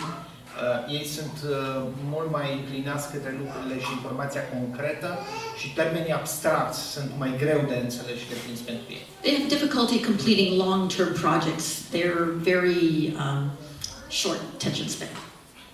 Au dificultăți în a împlini proiecte care necesită o concentrare și o perseverență pe termen lung, au un timp de concentrare destul de redus. I'm a kinesthetic learner. Eu sunt un astfel de stil kinestetic. I struggled in school until I was in high school. Am avut probleme în timpul școlii până am ajuns la liceu. When I couldn't be moving physically, I would disappear into my head. Dacă nu mă lăsau să mă mișc fizic, mă duceam în mintea mea și mă mișcam pe acolo. I couldn't read till I was in grade 3. N-am putut să citesc până nu am ajuns în clasa a 3-a. I would sit in class and stare up or out the window. Ori stăteam în clasă și mă uitam pe tavan sau pe geam. They thought I was retarded. Ori crezut că eram retardată. Until I had a teacher who actually paid attention to me. Până am avut o profesoară care au început să fie atentă la mine și la stilul meu de învățare. First thing she did is she asked my mom if they had ever had my eyes tested. Primul lucru care l-au făcut, au întrebat pe mama mea dacă mi-au făcut vreodată un test la ochi, dacă pot să citesc. I can't see much without my glasses. Fără ochelari eu nu prea văd. But I didn't actually do well in school until I had a purpose. Dar eu nu prea m-am descurcat la școală până n-am început să am un scop pentru care să învăț. I wanted to be a nurse. Am vrut să devin asistentă. You can't be a nurse without biology and chemistry. Și nu poți să ajungi asistentă dacă nu știi biologie și chimie. So I went from marks here to marks here in 1 year. Așa că am trecut de la note de aici, abia trecând, la note foarte bune într-un singur an. Delight-directed learning. How? That's what we call it, delight-directed learning. I understand. Învățământ direcționat de plăcere. S-a găsit ceva ce îmi place și atunci am avut pasiune și am putut să învăț. I'm an old lady. Acum eu sunt o doamnă în vârstă. I still like climbing mountains and trees and running upstairs. Încă îmi place să mă duc pe munți, să mă taxă în copaci și să urc scări. I'm the fun grandma. Eu sunt bunica aia de trinchiți de gașcă cu care te distrezi. Okay, next slide. Ok, următorul slide. So once you know what you are and can figure out what your children are, now you have to put this together and try and do homeschooling with variety. Odată ce realizezi cine ești tu, care e stilul tău și care e stilul copiilor tăi, trebuie să pui lucrurile astea împreună și să-ți dai seama cum poți face homeschooling sau educația acasă, ținând cont de varietatea asta de stil. I didn't know this when I was homeschooling my children. Eu n-am știut aceste lucruri atunci când am început să fac educația acasă cu copiii mei. So I wanted to do all those art projects and science experiments and make things and build things. Așa că eu vreau să facem tot felul de chestii artistice, explozii, experimente, să construim lucruri. And my daughter said, I just want to read it. Eu vreau să citesc despre asta. And my son just wanted to play. Și fiul meu vrea doar să se joace. Yeah, he was little. El era mai micuț. But we had to learn how to work together. Și trebuie să învățăm cum să lucrăm împreună, având stilurile astea diferite. Just because you have a learning style that you prefer, Doar pentru că tu ai un stil de învățare pe care tu ca părinte îl preferi, you can work on learning through the other ways. asta totuși tu poți învăța cum să înveți și cum să predai folosind celelalte stiluri. So if you have a not so preferred way of learning, try and get your child to do their favorite subject in that way. If the child loves mathematics, but is an auditory learner, give them it in paper so that they have to learn how to work in a different learning style. Ok, understand. Să zicem că are o materie care el o iubește, îi place mult, de exemplu matematica, dar el e stilul auditiv. Atunci dă-i să învețe vizual materia, pentru că oricum îl atrage, îi place materia în sine și introduc stilul de învățare diferit la o materie care deja îi place. Nu introduc un stil nou pe o materie care oricum e grea pentru el. Just like I made my visual daughter do some of the projects. De exemplu, cum am făcut eu pe fiica mea, care e vizuală, să facă anumite proiecte ce țin de kinestetic. Because as you grow older, you can learn in different ways. Pentru că cu cât te maturizezi, înveți să asimilezi informații în diverse stiluri, nu doar în cel preferat. Just like this kinesthetic person loves to read. De exemplu, eu, deși sunt o persoană kinestetică, acum iubesc să citesc. But don't let me have to write an essay about it. Pardon? Make me write an essay about the story. Dar să nu-mi cer să scriu un eseu despre ce am citit, că e prea mult deja. Like I said, the three of us were different learning styles. I don't know what he is. He's probably visual, if anything else. Deci eu și cu cei doi copii avem stiluri diferite. Soțul încă nu știm ce stil are. Și mai posibil să fie vizual. So when we learned together, we would use all three.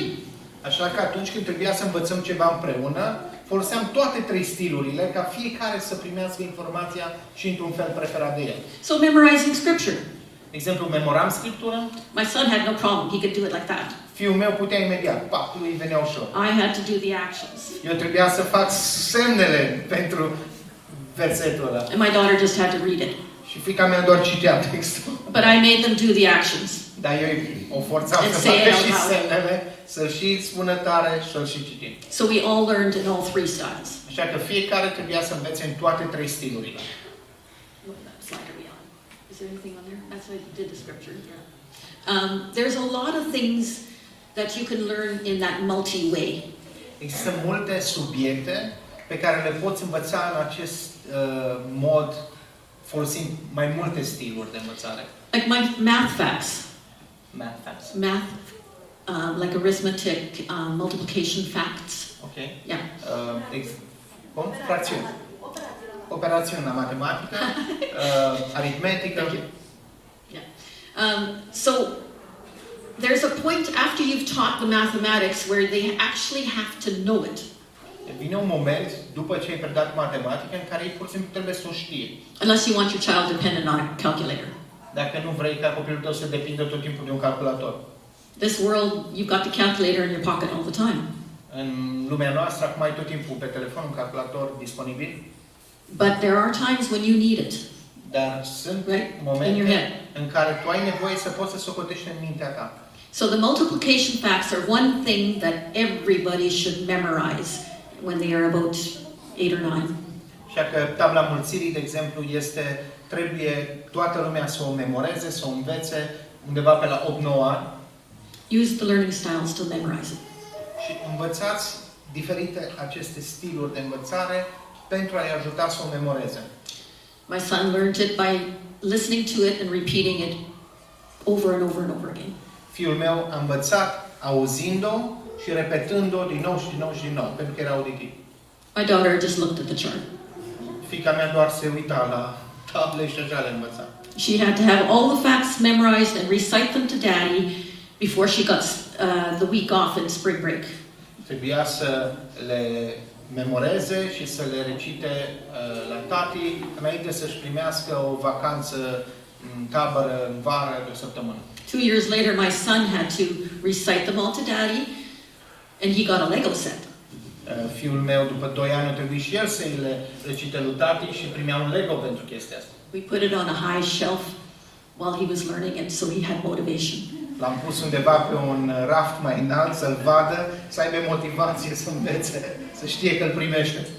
So this is how you use those. If you know the learning style, you can use them to motivate your children because they find certain ways of learning easier. Și dacă știi stilul de învățare a copilului tău, poți să-l folosești ca o sursă de motivare, de a-l ajuta, pentru că el găsește anumite stiluri mai ușoare de a asimila informația. You have anything else to add here? I'm getting towards the end of my talk. I'm not sure I've used enough time. Where did my timer go? He disappeared. Oti, cum stăm cu timpul? It's okay. Oh, okay. We have 23 minutes. 23 on one side. 7 minutes you have. 7 minutes. Oh, that makes more sense. Okay, last slide. Oh, you have fun. Okay, Have fun. so 7 minutes. have fun. So, like I mentioned, you can take your learning style, your child's learning style, the other child, and the other child. Imagine having 13 kids. Imaginați-vă, deci poți să iei fiecare stil de învățare a fiecărui copil, dar imaginați-vă dacă ai avea 13 copii. My daughter's best friend just had baby number 13. Cea mai bună prietenă a fiicei mele tocmai a avut al 13-lea copil, bebelușă. And all of them are homeschooled. Și face homeschooling cu toți 13. The oldest is 21. Cel mai în vârstă are 21. So she doesn't have to homeschool the last two. Deci ultimii doi o scăpat, The first two. face homeschooling cu ei. Yeah. But she sorts her children by learning styles and then tries to incorporate that into her teaching.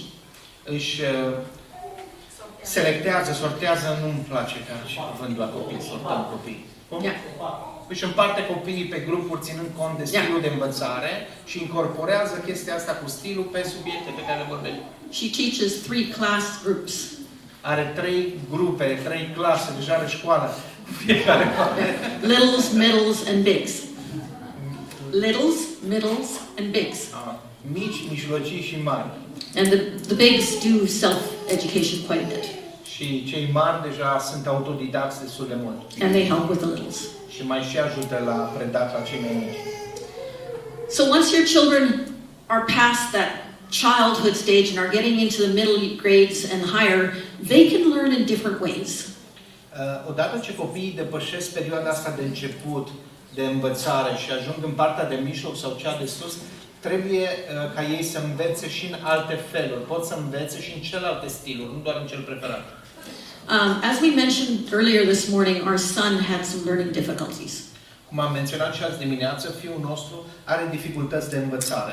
He is an extreme audio learner. El este un tip de învățare auditiv extrem, la pol. Most people can learn always, all three.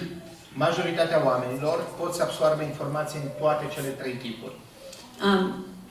It's good to know this information so that you can cater your learning to get your child to absorb the information well. E bine să știi acest lucru ca să te asiguri că cumva îl customizezi, îl particularizezi pe stilul lui de învățare, în așa fel încât el să poată să absorbe informația bine. If you're interested in this subject, I only told you the three main learning styles. There are many other variations of this talk on the internet. If you're curious, do some research. There's some really interesting research on how people learn. Eu v-am vorbit doar despre trei cele mai mari și importante stiluri, dar există foarte multe variații și multe combinații. Dacă vă interesează subiectul ăsta, căutați pe internet. Sunt multe studii făcute pe tema asta, felul în care noi învățăm. Have fun. Distrați-vă cu lucrul ăsta.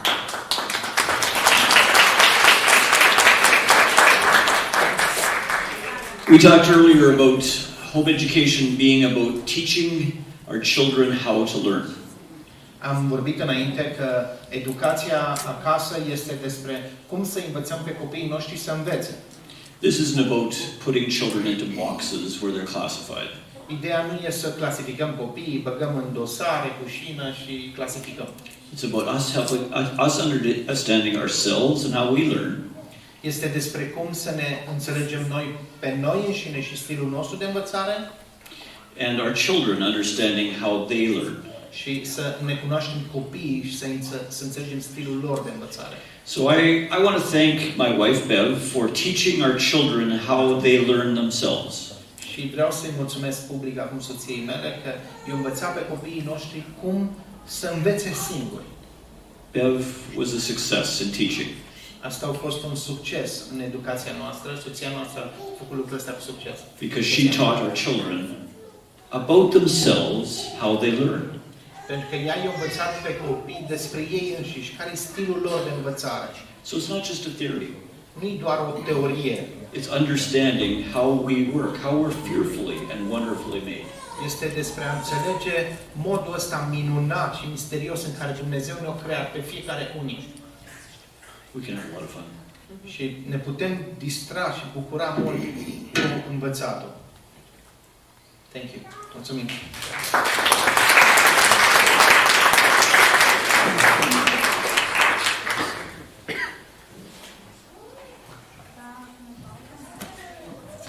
În momentele în care urmează, deși pe program apar 10 minute pauză, ne-am hotărât să comasăm cele două sesiuni și îl invit pe domnul Marași pentru a continua în următoarele 20 de minute.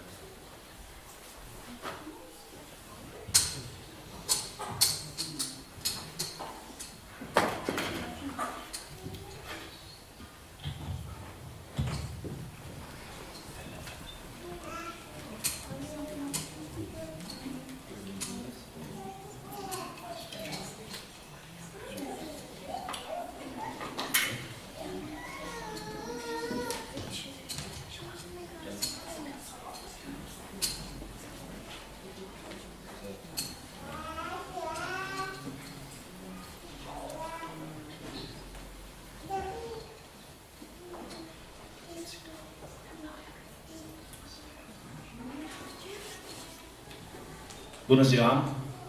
Bine v-am găsit! I-am auzit pe Beverly și Gerard povestind lucruri extrem de interesante, palpitante despre educația acasă. Și acum vine personajul negativ să vă spună că nu aveți voie să faceți acest lucru. Înainte să venim la Cluj, fratele Gabriel m-a rugat să încerc să fiu cât mai blând cu dumneavoastră, să nu vă necăjesc prea tare cu aspectele legislative, dar eu cred că trebuie eu să vă rog pe dumneavoastră să fiți blânzi cu mine și să încercați să nu împușcați mesagerul. Am gândit cum se poate prezenta într-o manieră optimistă o veste rea și mi-am amintit de un banc vechi, soția care a avut accident cu mașina soțului și se duce acasă să povestească ce s-a întâmplat și zice: eu am o veste bună. Spune, Marie, airbag-ul din mașina ta a funcționat impecabil. Așa că, doamnelor și domnilor, am și o veste bună pentru dumneavoastră. Educația acasă nu este legalizată în România. Înainte să vă explic de ce este această veste bună, dați-mi voie să încerc un pic și, încadrându-mă în timp, să poziționez în context legislativ acest subiect al educației. Deci, în primul și în primul, ce este educația? Cuvântul derivă din substantivul latin educatio, ceea ce înseamnă creștere, cultivare, hrănire, de unde putem trage concluzia că este o activitate. Însă, în același timp, este un fenomen social extrem de complex. Am auzit și o variantă, educația fiind ca un bun, privit ca un bun public, este o obligație, însă, în ceea ce privește analiza noastră, educația este un drept. Sau mai corect juridic, este obiectul dreptului la educație. Dreptul la educație este un drept fundamental al omului,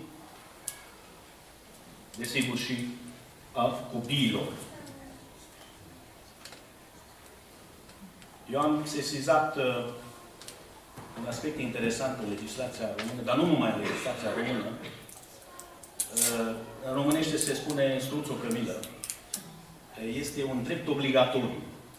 Și o să vedeți mai încolo, o să vă explic ce înseamnă. Care este scopul? Care este finalitatea educației? Răspunsul depinde pe cine îl întrebi. Noi, părinții, dorim să echipăm copilul nostru cu cât mai multe abilități care să-i ajute în viață, de a găsi echilibru interior, de a fi fericiți. Am auzit o abordare interesantă. Sunt părinți care doresc să-și ajute copiii să devină cea mai bună variantă a lor. Am citit la teologul și filozoful ceh Comenius o abordare interesantă. Știu că nu este chiar politically corect să aduci pe Comenius într-o conferință de homeschooling, dar ceea ce a spus el este extrem de interesant. În lucrarea sa didactică magna, consideră faptul că la naștere natura înzestrează copilul cu semințele științei, ale moralității și religiozității, însă ca aceste valori să devină un bun veritabil, este nevoie de educație. El privește educația ca și pe o activitate de stimulare a acestor semințe, ca și o activitate de conducere a procesului de umanizare. Cu riscul de a fi huiduit, o să citesc ce scrie legiuitorul român în legea educației naționale, cum vede educația copiilor. Educația copiilor are ca finalitate principală formarea competențelor înțelese ca ansamblu multifuncțional și transferabil de cunoștințe, deprinderi, abilități și aptitudini necesare pentru, împlinirea și dezvoltarea personală, prin realizarea propriilor obiective în viață, conform intereselor și aspirațiilor fiecăruia, și dorinței de a învăța pe tot parcursul vieții, integrarea socială și participarea cetățenească activă în societate. Ocuparea unui loc de muncă și participarea la funcționare și dezvoltarea unei economii durabile, formarea unei concepții de viață. Dați-mi voi să nu termin. Este, zic eu, foarte exhaustiv. Rămâne o întrebare retorică: în ce mod reușește sistemul public de învățământ să îndeplinească toate aceste obiective? Când vine vorba despre dreptul de educație al copiilor, se pune o întrebare firească, și anume, cine garantează exercitarea acestui drept? Cine îi apără pe copii să le fie respectat acest drept fundamental, că ne-am înțeles că este un drept fundamental, cine ajută să beneficieze de educația de care au nevoie? Păi rolul primordial îl au părinții. Asta nu o spun eu, asta o spune legea, mai precis legea privind protecția drepturilor copilului, care statuează principiul primordialității responsabilității părinților cu privire la respectarea și garantarea dreptului la educare, printre altele, a copiilor. Dar în afară de legea protecției copilului, mai sunt și alte acte normative care converg spre această idee, cu titlu exemplificativ: Constituția, dreptul civil, Codul civil, mă scuzați, precum și tratate internaționale. Mai este un aspect foarte interesant, care se regăsește în numeroase acte normative interne și internaționale, nu numai dreptul primordial al părinților de a veghea asupra educației copiilor, ci și dreptul lor de a alege modul de educare, și cu titlul exemplificativ va prezenta și Gerald Declarația Universală a Drepturilor Omului, care spune: părinții au dreptul de prioritate în alegerea felului de învățământ pentru copiilor minori, sau, dacă analizăm primul protocol adițional a Convenției Europeană pentru apărarea drepturilor omului și libertăților fundamentale, care în articolul 2 spune: statul, în exercitarea funcțiilor pe care și le va asuma în domeniul educației și al învățământului, va respecta dreptul părinților de a asigura această educație și acest învățământ conform convingerilor lor religioase și filozofice. Cine mai are, în afară de părinți, atribuții în domeniul educării copilului? Păi, în afară de familie, o sumedenie de persoane fizice și juridice au o asemenea obligație. Care este relația între persoanele cu atribuții în domeniul educației copiilor? Tot legea ne spune că este o relație, sau trebuie să fie o relație de cooperare. O asemenea reglementare găsim în codul nostru civil. De asemenea, tot legea spune că statul sprijină educația, veghează asupra garantelor dreptului fundamentale a educației, creează condiții și așa mai departe. Un aspect foarte important în această cooperare între persoanele implicate: toți cei care au activități ce vizează drepturile copilului, inclusiv dreptul la educație, trebuie să respecte interesul superior al copilului. Până aici se pare totul în ordine.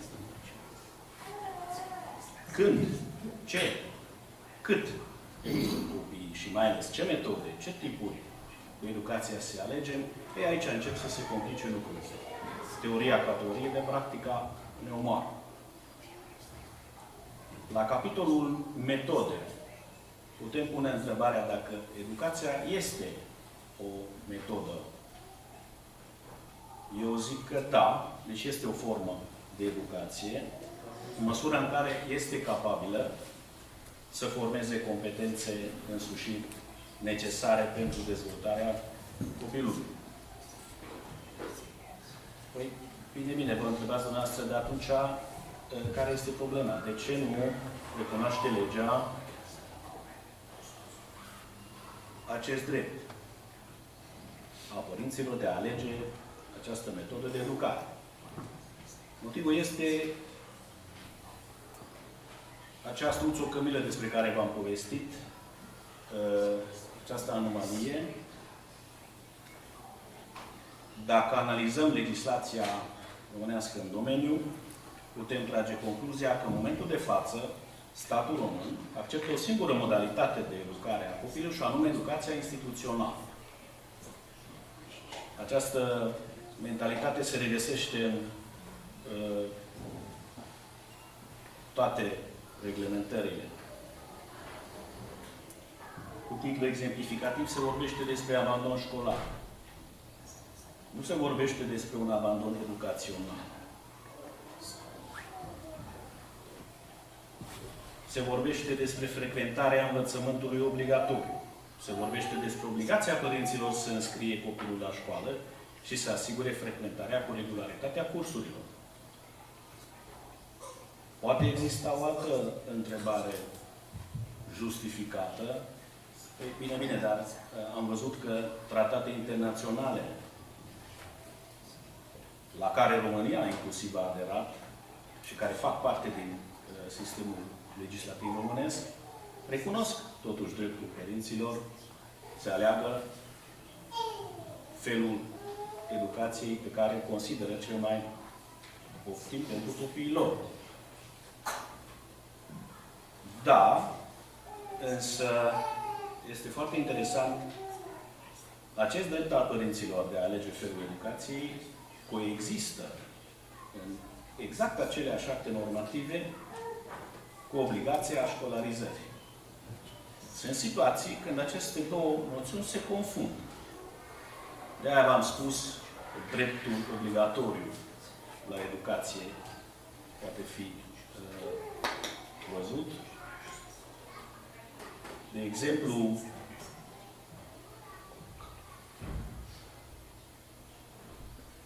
la legea privind protecția copiilor, într-o singură frază găsim cele două aspecte despre care vom vorbi. Citez. Părinții copilului au cu prioritate dreptul de a alege felul educației care urmează să fie dată copiilor lor și au obligația să înscrie copilul la școală. O altă întrebare poate să fie care dintre aceste norme au prioritate. Eu vă spun altceva. Există o diferență între individ și stat. Statul are forță coercitivă. Ce înseamnă forța coercitivă a statului? În cazul nostru, înseamnă amenzi, înseamnă dosare penale, sau pot însemna. De exemplu, în legea educației naționale este prevăzută o amendă între 100 și 1000 de lei,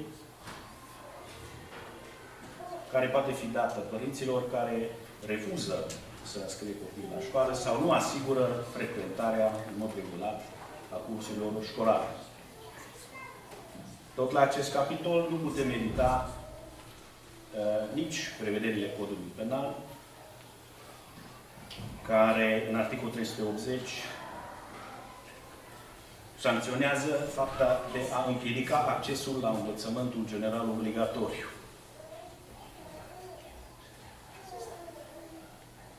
Conform textului legal, părintele sau persoana care a fost încredințat un minor și care în mod nejustificat îl retrage sau îl împiedică prin orice mijloace să urmeze cursurile de învățământul general obligatoriu, se pedepsește cu închisoare de la 3 luni la 1 an sau cu amendă. Există și un alineat 2. Fapta nu se pedepsește dacă înainte de terminarea urmăririi penale inculpatul asigură reluarea frecventării cursurilor de către minor. Toată această reglementare, practic, duce la concluzia că în optica legiuitorului copiii trebuie să fie înscriși la școală. De ce nu vrea statul să recunoască în mod legal această formă alternativă de învățământ? La această întrebare, Gabriel poate să vă răspundă cu mai mare ușurință, pentru că de 2 decenii tot încearcă să convingă legiuitorul să includă în legea educației, printre argumente,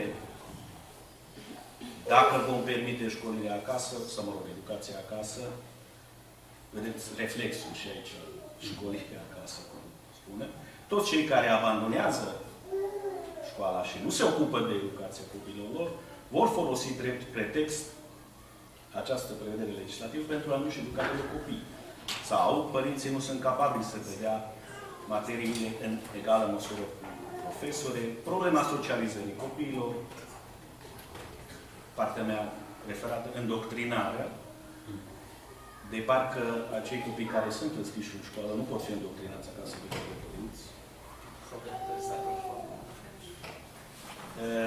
Și s-a mai vorbit despre faptul că societatea românească nu este pregătită pentru acest tip de educație. V-am spus la început, mai mult sau mai puțin în glumă, că este o veste bună. Faptul că în România nu s-a legalizat până acum educația acasă. De ce poate să fie asta o veste bună? Am auzit opinii conform cărora, dacă statul s-ar apuca să reglementeze educația acasă, există riscul să o facă într-o asemenea manieră care mai mult să complice decât să ajute. Deocamdată nu știm, însă totuși eu zic că este mai mult o veste rea, pentru că neexistând în legislație o asemenea posibilitate, părinții care din vari motive optează pentru o educație în afara sistemului, riscă să fie cercetați, să fie amendați,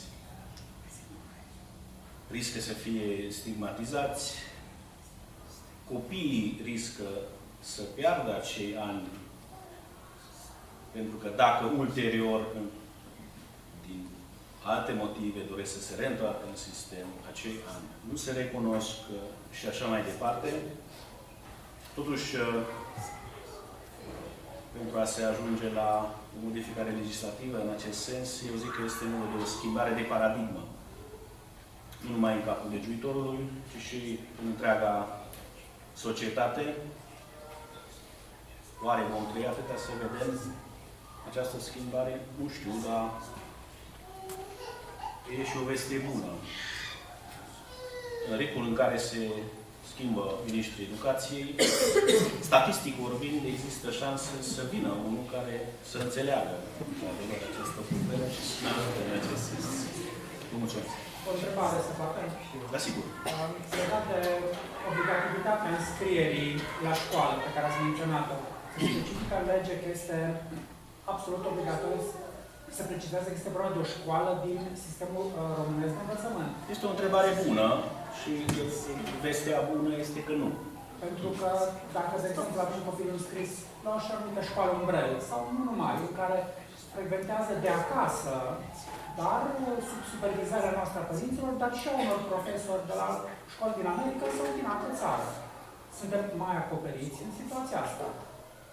Deci răspunsul la întrebarea noastră este unul categoric negativ. Nu există, în momentul de față, cel puțin, o asemenea prevedere legislativă. Dacă nu mă înșel, în legislația Portugaliei este o prevedere asemănătoare, în sensul celor întrebate de către dumneavoastră.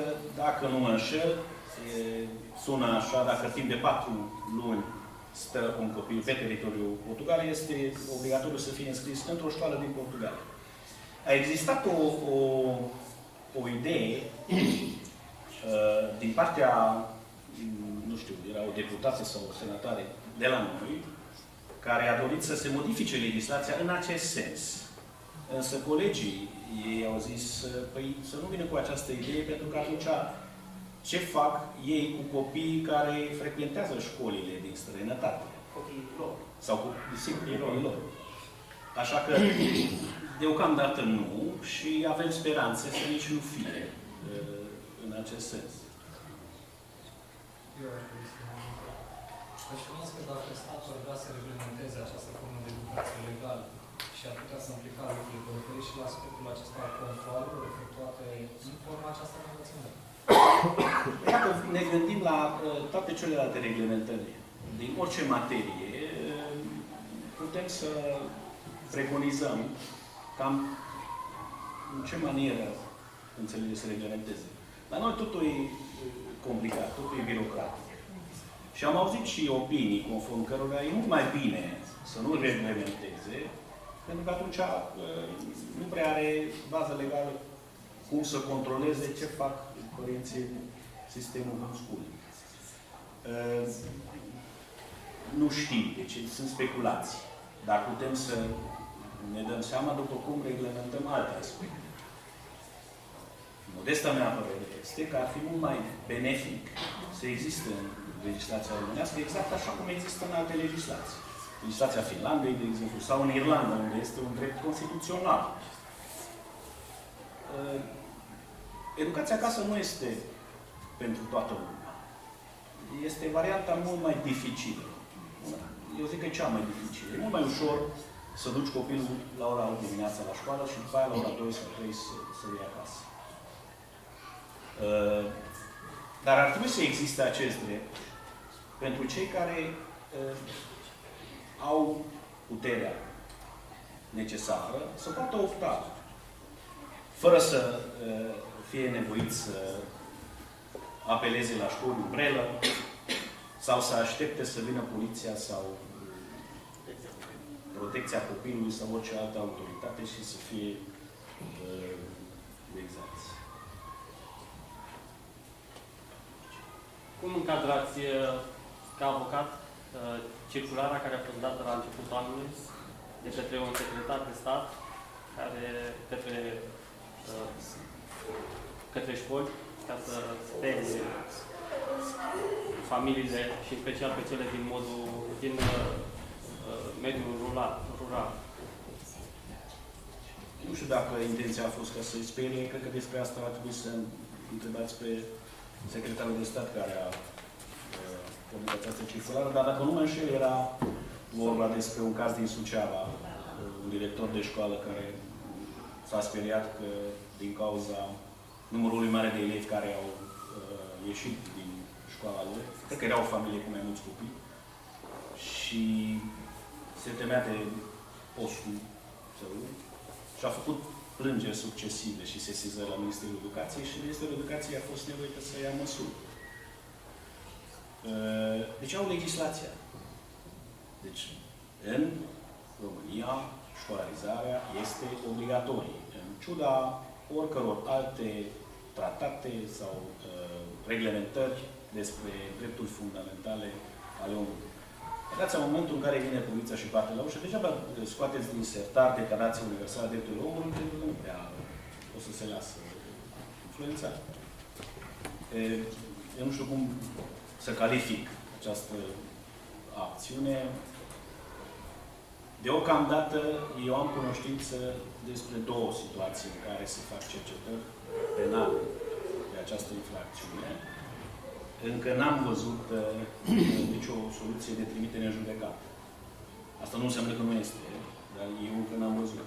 Și luând în considerare numărul familiilor care practică educarea acasă în România, în jur de 4.000-5.000, deci nu sunt cifre exacte, numărul de cazuri e puțin.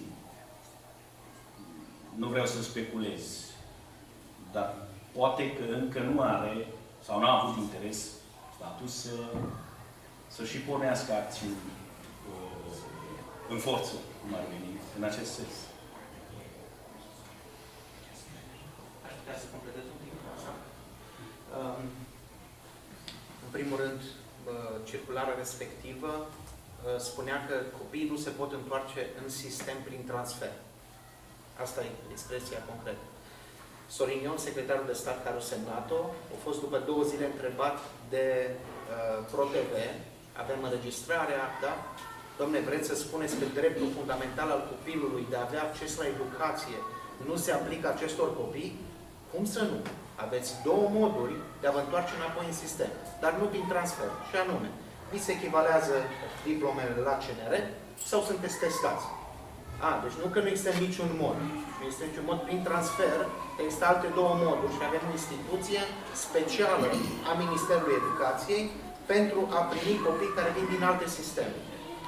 S-a căutat în legislație, în jurisprudență, să vedem câte cazuri de-a lungul istoriei României recente, din 90 până acum, câte cazuri, câte familii au ajuns să treacă de procuror și să ajungă în instanță pe subiectul ăsta al homeschooling-ului.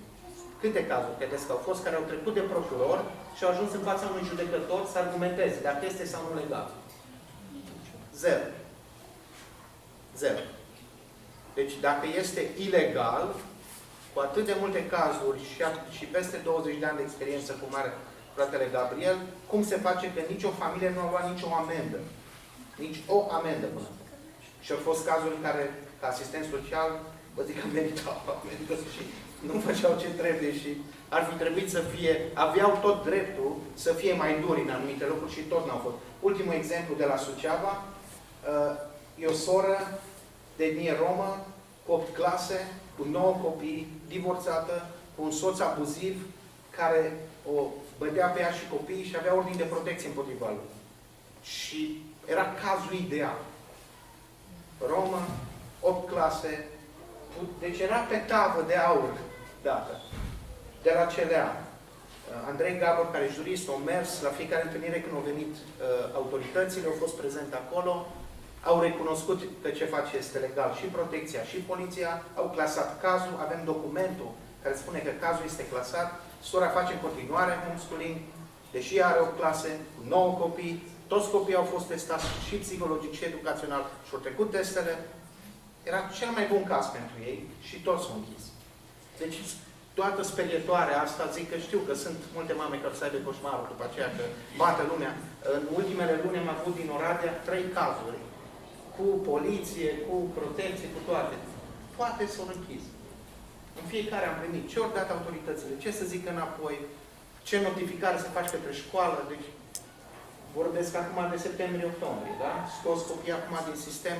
Oradea e unul din locurile unde se, ca și Clujul, pentru că crește mișcarea, este o reacție mult mai agresivă din partea autorităților. Și cu toate astea, nu am putut să oprească nicio singură familie. Deci, acum vorbim pe cazuri concrete. Și fratele Gabriel poate să confirme dacă știe vreun caz care să fie luat vreodată amendă sau să-ți ia copiii sau chestii de genul ăsta. Nici nu se discută de așa ceva. Și în grupul ăsta de lideri este și fratele Marius Bornariu, deci și dânsul face parte din cei care ne sfătuim. Nu s-au ajuns pe subiectul educației la astfel de acțiuni. Okay? La acest capitol stăm mai bine decât Suedia. Exact. Am discutat la prânz. De fapt, în cazurile acestea, procurorii închid cazul. Deci acum sunt cazuri când poliția ar dori să trimită spre instanță și trimit dosarele la procuror, dar procurorii închid cazul fiindcă nu este lezat dreptul copilului la școlarizare. Deci copilul este înscris undeva, dar să aveți o hârtie că aveți copilul înscris undeva. Atât timp cât se face educație și este înscris la o școală reală, nu fictivă, nu au ce să vă facă. De intimidat, de multe ori încearcă și foarte tare, dar dacă nu văd că le iese, se retrag. Și oameni, nu numai poliție, dar și la noi au venit acasă cineva de la o școală, așa foarte autoritativ, că noi trebuie să înscriem copii. Soțul nu e acasă, să reveniți altă. Da, doamnă, să mă scuzați, soțul nu e acasă, la revedere. Nu mai vine niciodată. Dar așa, dacă depindea de el, atunci forța. Încă o chestie, așa de ironie, pe 11 noiembrie este o conferință doar cu profesori și învățători, organizată de Universitatea din Sibiu, care l-a contactat pe fratele Gabriel, care i-a pasat la mine, unde o să prezint la câteva sute de profesori și învățători homeschooling. Deci ei ne invită la universitate să le spunem la profesori despre homeschooling. Deci, dacă e așa ilegal și e așa grav De ce ne cheamă o universitate să le predăm la profesori despre homeschooling? Nu, e un pic ironic, dacă tot facem ceva ilegal. Deci, nu e. Și să știți că există o mișcare tot mai mare dintre profesori, dintre cadre universitare, care își dau seama, mai ales ce s-a întâmplat în chestia asta cu pandemia. E o mișcare către homeschooling de la oamenii care înțeleg cel mai bine sistemul. Inclusiv din Aracip și din CNR. Sunt cu persoane în discuții. Și, da, nu sunt motive reale să fim panicați. Asta e ideea. Să nu mergeți speriați gândindu-vă că vine protecția. Vine și noapte să facă. Ori venit în ultimul an, eu personal am fost în contact cu 15-20 de cazuri. Ori venit, ori semnat, ori închis cazul și gata. Niciunul nu s-a dus mai departe. Niciun procuror până acum nu a spus, da, ăsta e un caz care merită urmărit, merge în instanță. Niciunul, în niciun județ. Acum mai bine ca un astfel de caz totuși să ajungă în instanță, facă un județ, să dea o soluție pozitivă care să fie folosită după în jurisprudență. Înțeleg că te oferi pentru tot voluntar. O legalizare. Eu n-am convins-o pe soția. Asta cât mai faci. M-a gândit de mult la asta. Ce părere aveți? Ar fi bine să ajungem în instanță? Păi, nu știu. Întrebarea dumneavoastră era... Doriți să fiți primul. Bine, mai este și alineatul 3 în articolul ăsta. Că dacă fața instanței, mă rog, cedează omul și reînscrie copilul la școală, atunci se reduce pedeapsa sau se dă o soluție mai blândă. Dar precedentul nu este izvor de drept la noi, cum este în sistemul anglosaxon. Deci degeaba vine un judecător și dă o asemenea decizie, nu are influență. Deci nu are în primul rând influență în celelalte soluții ale altor instanțe și de altă parte nu are absolut nicio influență în ceea ce privește legislația. Avem totuși separația puterilor în stat, deci nu are cum să... Dar trebuie să existe discuții pe această temă. Și conferințe cum este aceasta, eu zic că au un rol benefic. Deci trebuie să se vorbească. Foarte mult s-a schimbat de atunci când Gabriel a decis să-și duce copiii, cei 4 copii acasă. La ei, dacă îmi permit să spun, poliția, cei de la inspectoratul școlar, bătea la ușă. Povestește, Gabo, că ăla era un caz destul de... Exact. Hai. Asta a fost acum 20 de ani. Hai, Gabo. Vorbește acolo la buton. Acum 10 ani, adică 12 ani, a fost exact anul în care am, deci de 20 de ani facem homeschooling, de 21 de ani. Dar când am...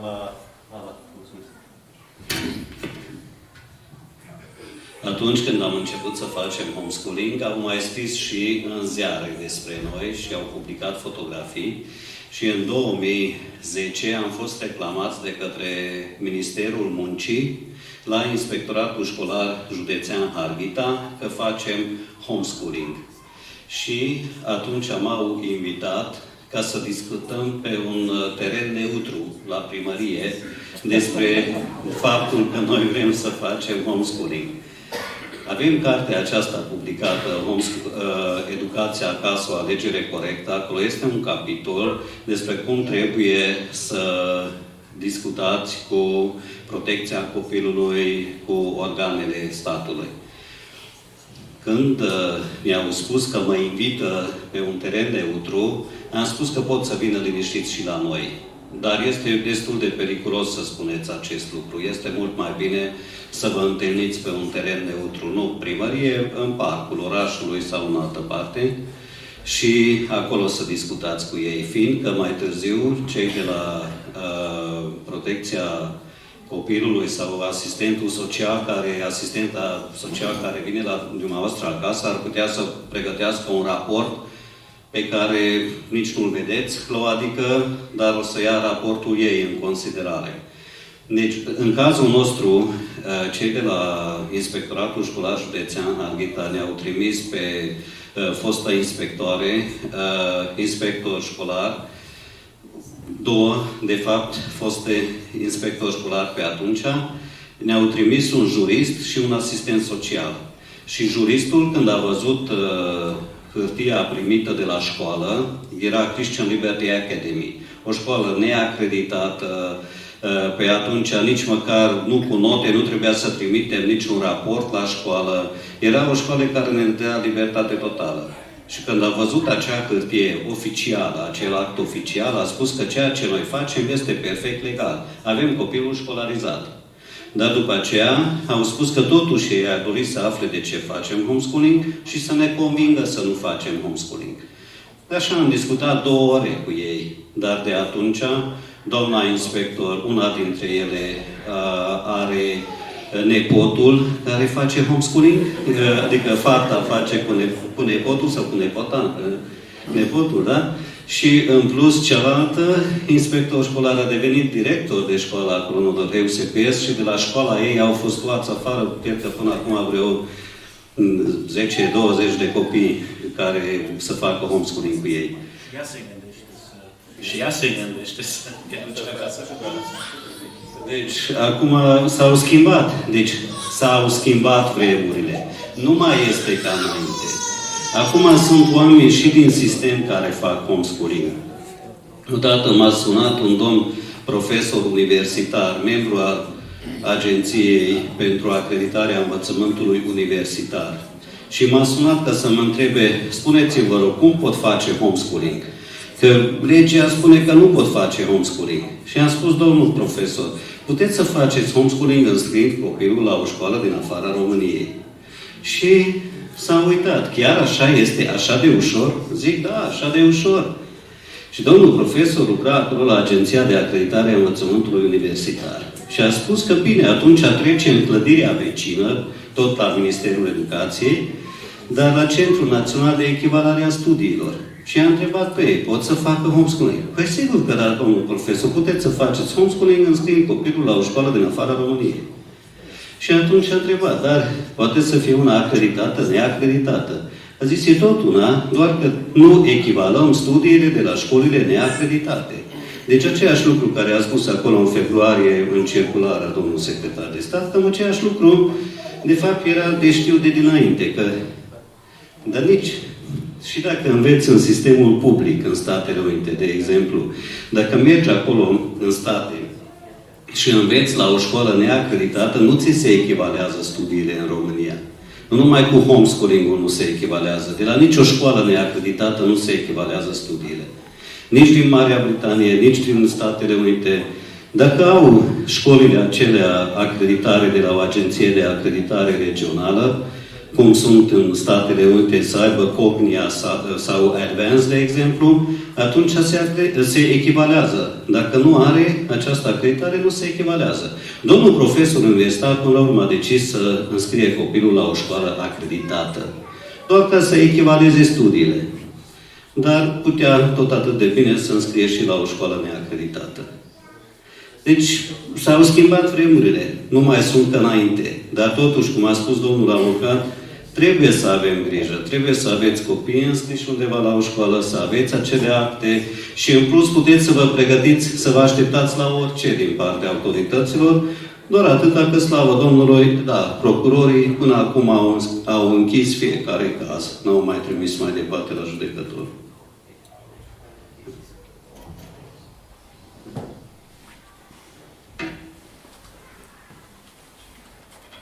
Ultima sesiune ar fi fost sau ar fi întrebări și răspunsuri.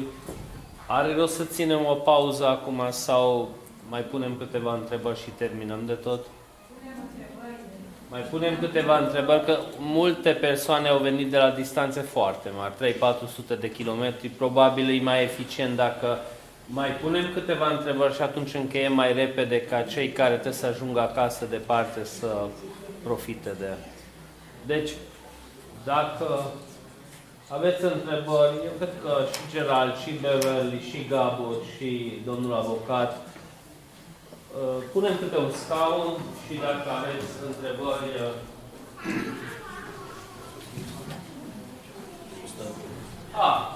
scaune. Așa.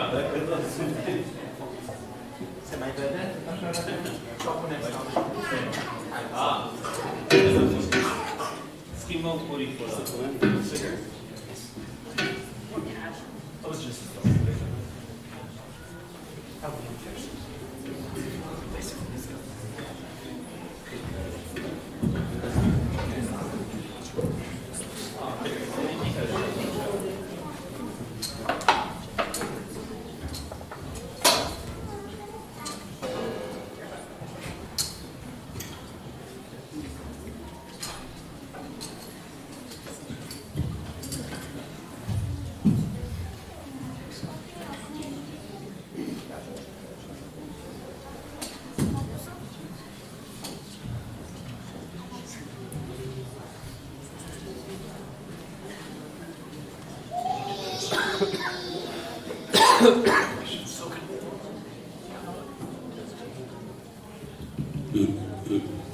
Deci dacă aveți întrebări, puteți să le puneți, ori lui Gerald Beverly, doar să spuneți pe ce ne întrebați. Și să dați timp să traduc întrebarea. Da. Exact. Da?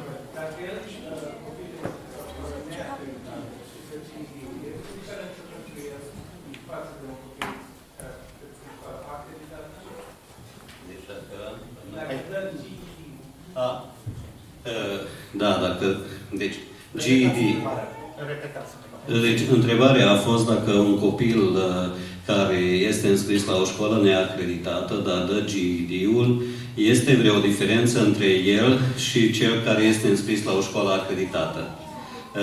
Deci, GED este un test standardizat american care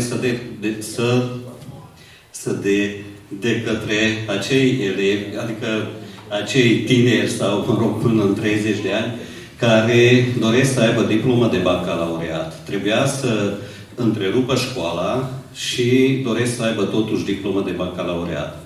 De aceea este foarte importantă această informație, fiindcă practic poți să dai GED și în clasa 9 și în clasa 10, adică și un elev de clasa de 15 ani poate să dea GED-ul și atunci să aibă diplomă de bacalaureat.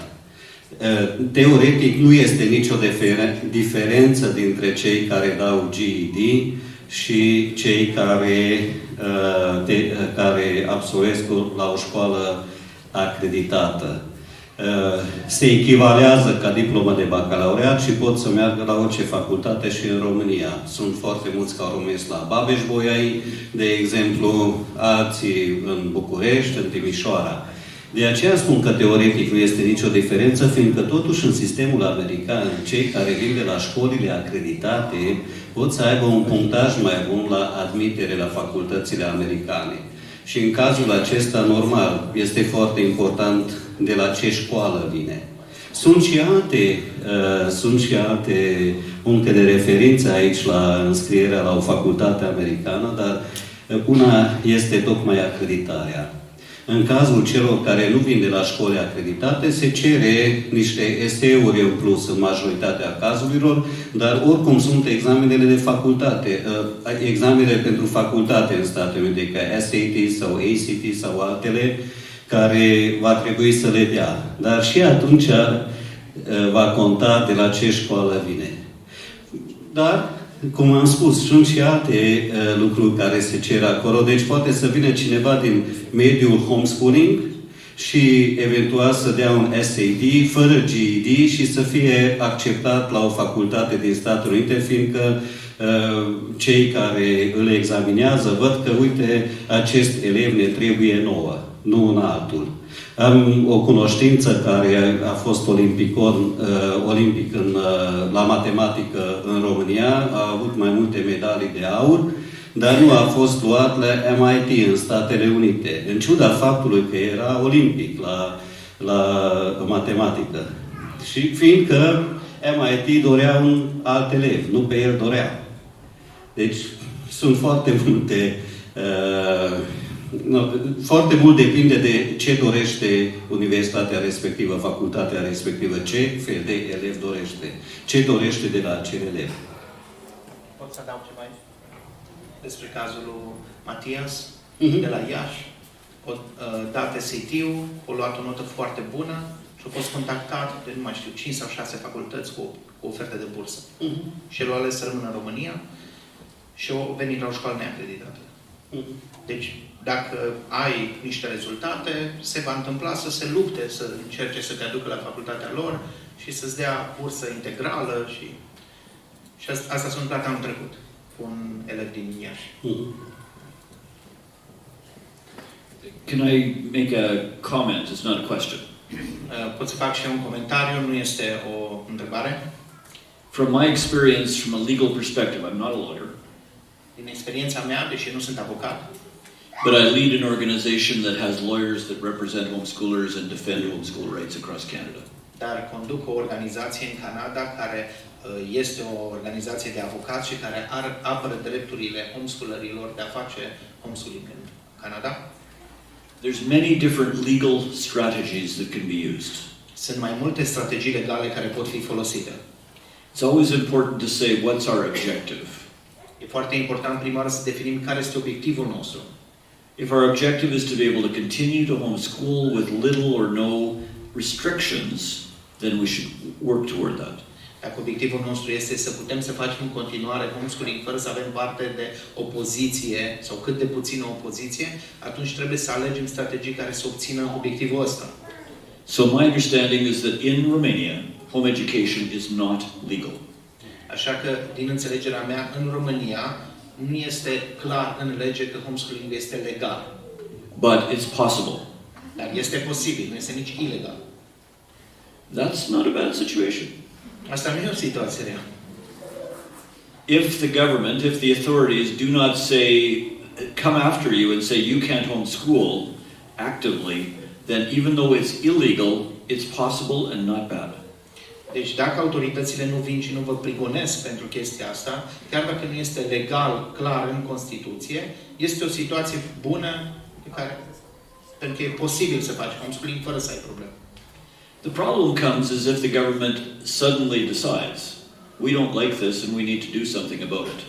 Problema intervine atunci când guvernul se hotărăște că nouă nu ne place chestia asta și vrem să facem ceva ca să vă oprim să faceți homeschooling. So there's two options. Așa că avem două opțiuni. You can just continue along as you are. Puteți continua așa cum ați făcut până acum și să faceți în continuare. And look for opportunities. Și să așteptați, să căutați oportunități. To me, there's two opportunities. One is if you see that there's a time when you can change the law very favorably, then you can move on that. De exemplu, un tip de oportunitate este când apare o întâmplare care să vă dea ocazia să schimbați legea într-un mod care e foarte favorabil pentru voi. But you need to be careful what you ask for because you might just get it. Dar trebuie să aveți mare grijă la ce cereți, că s-ar putea să o primiți. So if you say, we want to change the law. Așa că dacă ziceți, noi vrem să schimbăm legea, and the government says, sure, let's change the law. Și guvernul zice, cum să nu? Hai să schimbăm legea. But then they open up and make it even more difficult. Și după aia încep să facă mai dificil să se facă homeschooling în România. So a good lawyer never asks a question unless they know what the answer is going to be. Așa că un avocat bun nu pune o întrebare decât dacă știe foarte clar care va fi răspunsul pe care îl primești. Right, George? De acord, da? The other option is to find a case that will challenge the law. A doua opțiune este să găsești un caz care să provoace cumva, să pună în dificultate legea pe tema asta educației. But finding the right case is a real fine art. Dar să găsești cazul potrivit e o chestie de precizie și de ca o chestie artistică, să găsești pe cine e potrivit pentru asta. And it takes determination and it takes money. Și e nevoie de determinare și e nevoie și de bani pentru astfel de bătălie legală. So I would urge you to be strategic in all that you do and get lots of advice. Și de aia sfatul meu este să fiți strategici și să primiți mult sfat, mult consiliere pe tema asta înainte să acționați. There are countries and people all over the world that are facing similar challenges to what you have.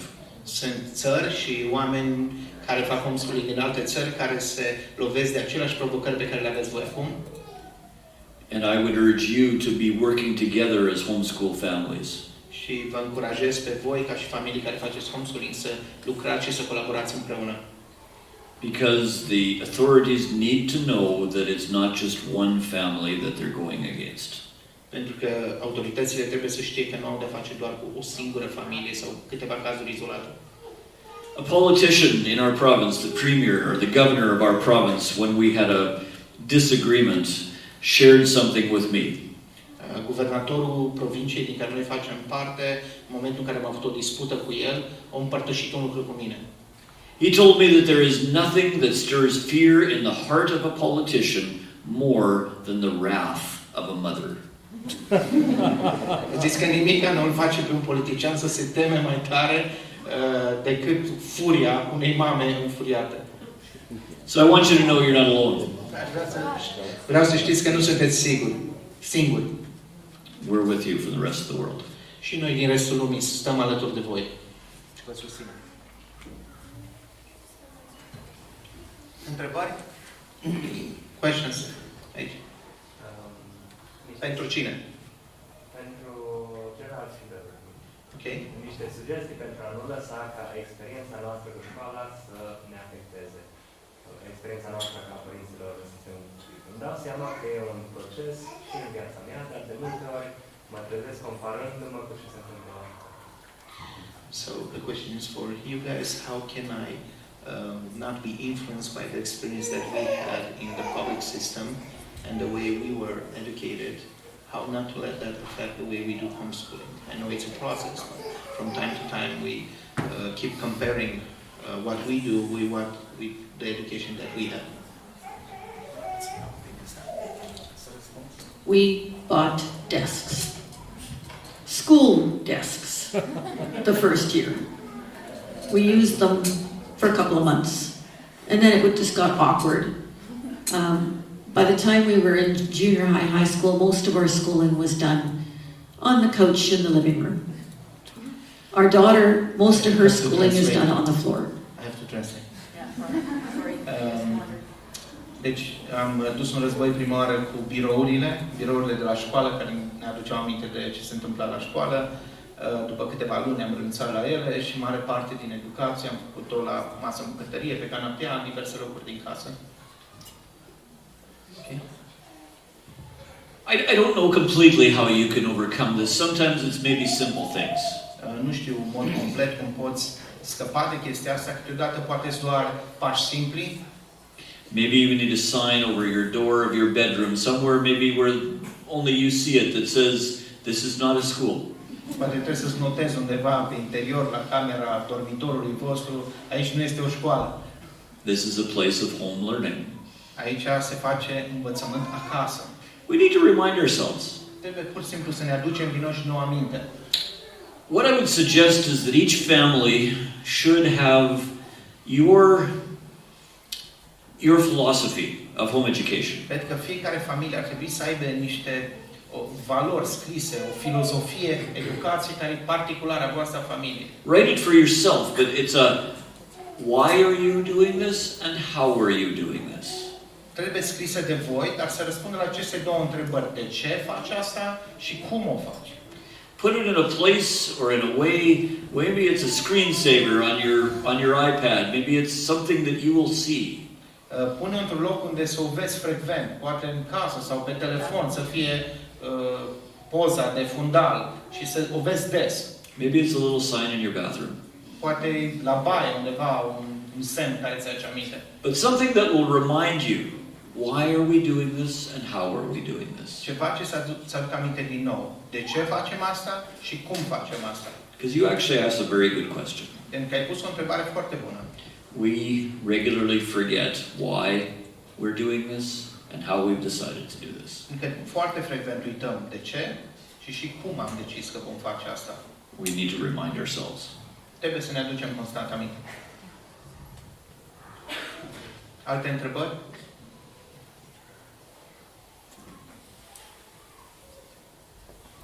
Can I ask a question?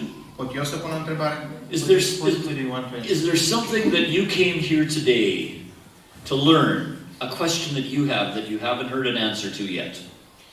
Este ceva ce ai venit să afli un răspuns la conferința astăzi și încă nu s-a adresat? E vreo întrebare pe care ai avut-o în minte, dar și ai sperat că la conferință vei găsi răspunsul și nu s-a discutat despre asta? Da? Eu vreau să se facă medic și nu știu dacă va putea să meargă la facultatea de medicină din Mureș. Și cum pot să aflu dacă școala unde l-am înscris este acreditată sau ce fel de examen va trebui să dea ca să poată să intre la facultatea de medicină? Deci, cum puteți afla dacă este acreditată sau nu? Cum am spus, dacă are acreditare Cognia, dacă la acreditare scrie că este Cognia sau Advanced, atunci are acea acreditare care se echivalează și la noi, acea școală privată. Deci, asta înseamnă că școala propriu-zisă trebuie, nu numai curicula să fie acreditată, că în anumite cazuri sunt agenții de acreditare care acreditează curicule, dar trebuie școala propriu-zisă să fie și astfel poate fi acreditată ca pe high school diploma pe care va primi să fie acolo scris Advanced sau Cognia la acreditare. Da, da, Home Life Academy nu are acreditare și de aceea actele de la ei nu se echivalează la noi. În cazul acesta, ori poate să treacă în ultimii ani la o școală acreditată, de exemplu în ultimul an, și să aibă high school diploma de la ei, o să dea testul GED. Dar dacă acceptă sau nu Institutul de Medicină din Mureș această diplomă, puteți să întrebați la rectorat. Deci, în fiecare caz în parte, trebuie întrebat la rectorat. Cei de acolo pot să răspundă dacă acceptă o anumită diplomă și cu ce condiții acceptă. Și la Babeș-Bolyai, așa au putut să afle părinții care au înscris acolo copiii că da, acceptă GED-ul.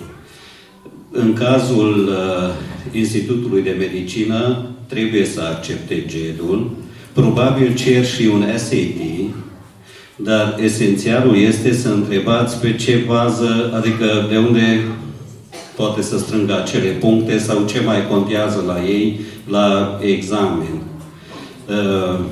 De exemplu, în cazul Institutului de Medicină din Budapesta, acolo pe site-ul lor scrie că elevul trebuie să aibă anumite note și atunci poate să aibă un punctaj mai bun.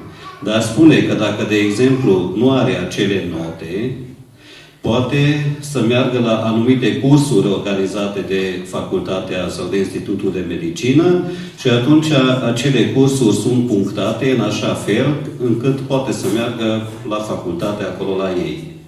Există și în România astfel de posibilități, trebuie întrebat la rectorat. Ei vă pot răspunde sigur la această întrebare. Ce vârstă are băiatul? 13. You have an opportunity to make a unit study to his delight.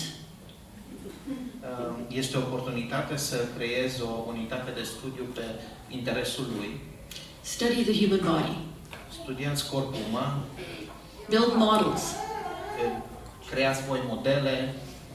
Take advantage of that dead bird at the side of the road and dissect it. Dacă găsești vreo pasăre moartă sau vreo vulpe la marginea drumului, disecați-o. If you know any farmers offer to eviscerate a chicken.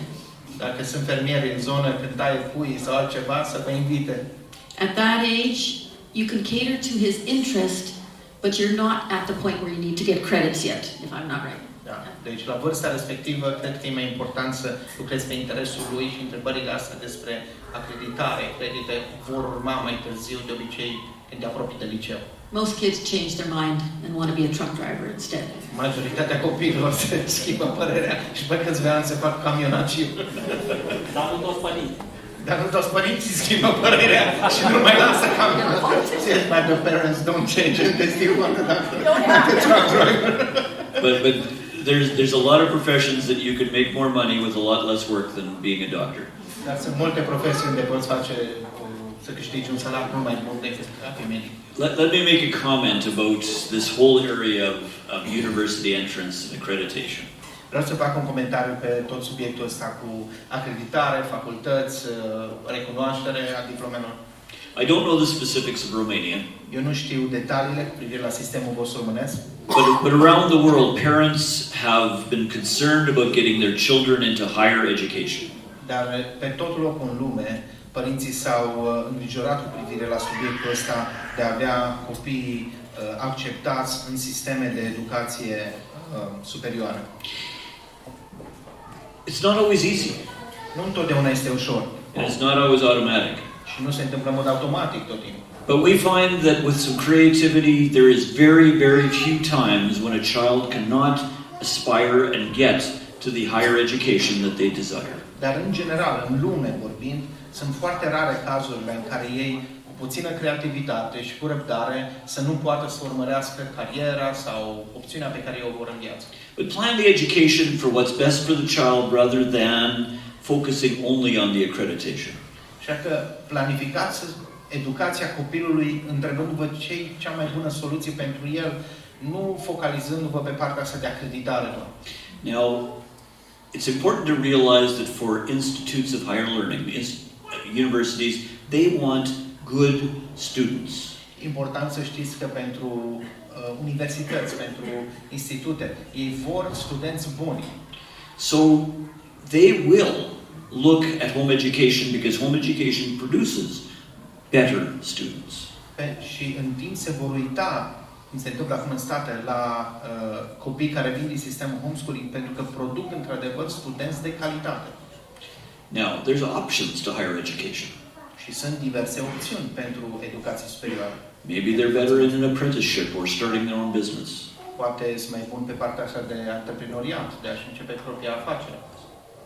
Being a doctor or being these things is all good, but it's not the only thing to do. Să fii medic sau avocat sau alte lucruri bune, dar nu sunt astea singurele cariere, singurele opțiuni pe care trebuie să rămânem focalizați. We actually find that after many years of working with universities in Canada, the universities pursue homeschool students because they want them, because they're good. Acum, după mulți ani de colaborat cu diverse universități din Canada, descoperim că ei caută și chiar urmăresc studenți care vin din homeschooling pentru că au rezultate bune și le e ușor să lucreze cu ei și la universitate. It wasn't always that way. Nu întotdeauna a fost așa. They used to say no. Obișnuiau să zică nu vă primim. But with discussion, communication, work, it has developed to where they will be accepted. Dar prin comunicare, prin dezvoltarea unei relații cu răbdare, acum sunt primiți elevii care vin din homeschooling. With no accreditation. Fără, chiar dacă nu au acreditare școlile de unde vor absolvi. Our daughter decided to go to Christian college about 2 weeks before college started. Fiica noastră s-a decis să meargă la un colegiu creștin cu 2 săptămâni înainte să înceapă cursurile. So she applied. Așa că a depus o cerere, a aplicat pentru colegiu. And the only question they had was, will that be paid by check or by credit card? Și singura întrebare pe care i-au pus-o, metoda de plată, cu cash sau card. They said all students come in on probation. Deci toți studenții care vin în perioada de probă la început. The first year is to weed out those that aren't supposed to be there. În primul an renunță toți cei care n-ar trebui să fie la universitate. And she, from that Christian college, she transferred into the university in our province. Și după aceea, din acel colegiu, s-a transferat la universitatea din regiunea noastră. This is a kind of project for you to develop as a Romanian homeschool community. Și ăsta este un proiect comun pe care voi, ca și comunitate românească de homeschooler, să-l puteți dezvolta împreună. And it takes discussion, but it can be done in working it out with the universities.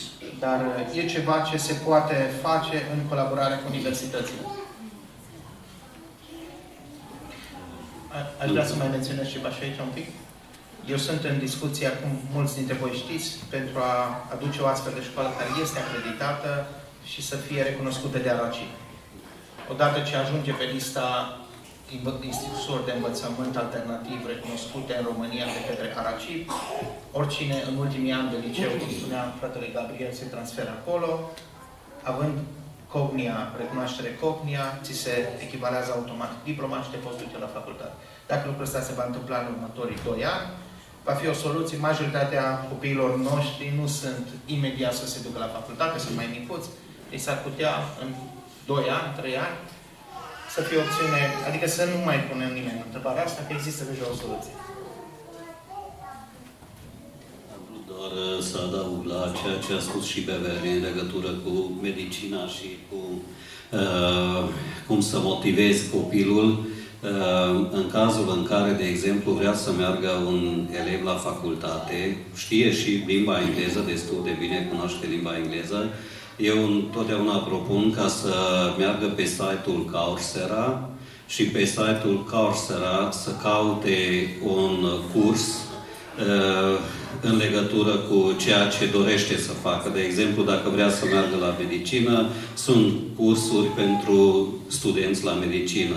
Pe site-ul Coursera sunt cursuri de la universități, de la diferite universități, inclusiv Yale sau Harvardul sau Stanfordul, și sunt cursuri foarte bune și atunci pot să vadă când se orientează către o facultate anume, către studii universitare, când se orientează dacă merită sau nu, dacă dorește să învețe acel lucru sau dorește să învețe altceva. Inclusiv sunt cursuri, istorie, științe naturale, toate domeniile. Și pe Khan. Și pe Khan Academy. Și pe Khan Academy. Mai sunt întrebări? Da? Este legal ca autoritățile să vină să evalueze nivelul copilului școlar? Pentru cine este întrebarea?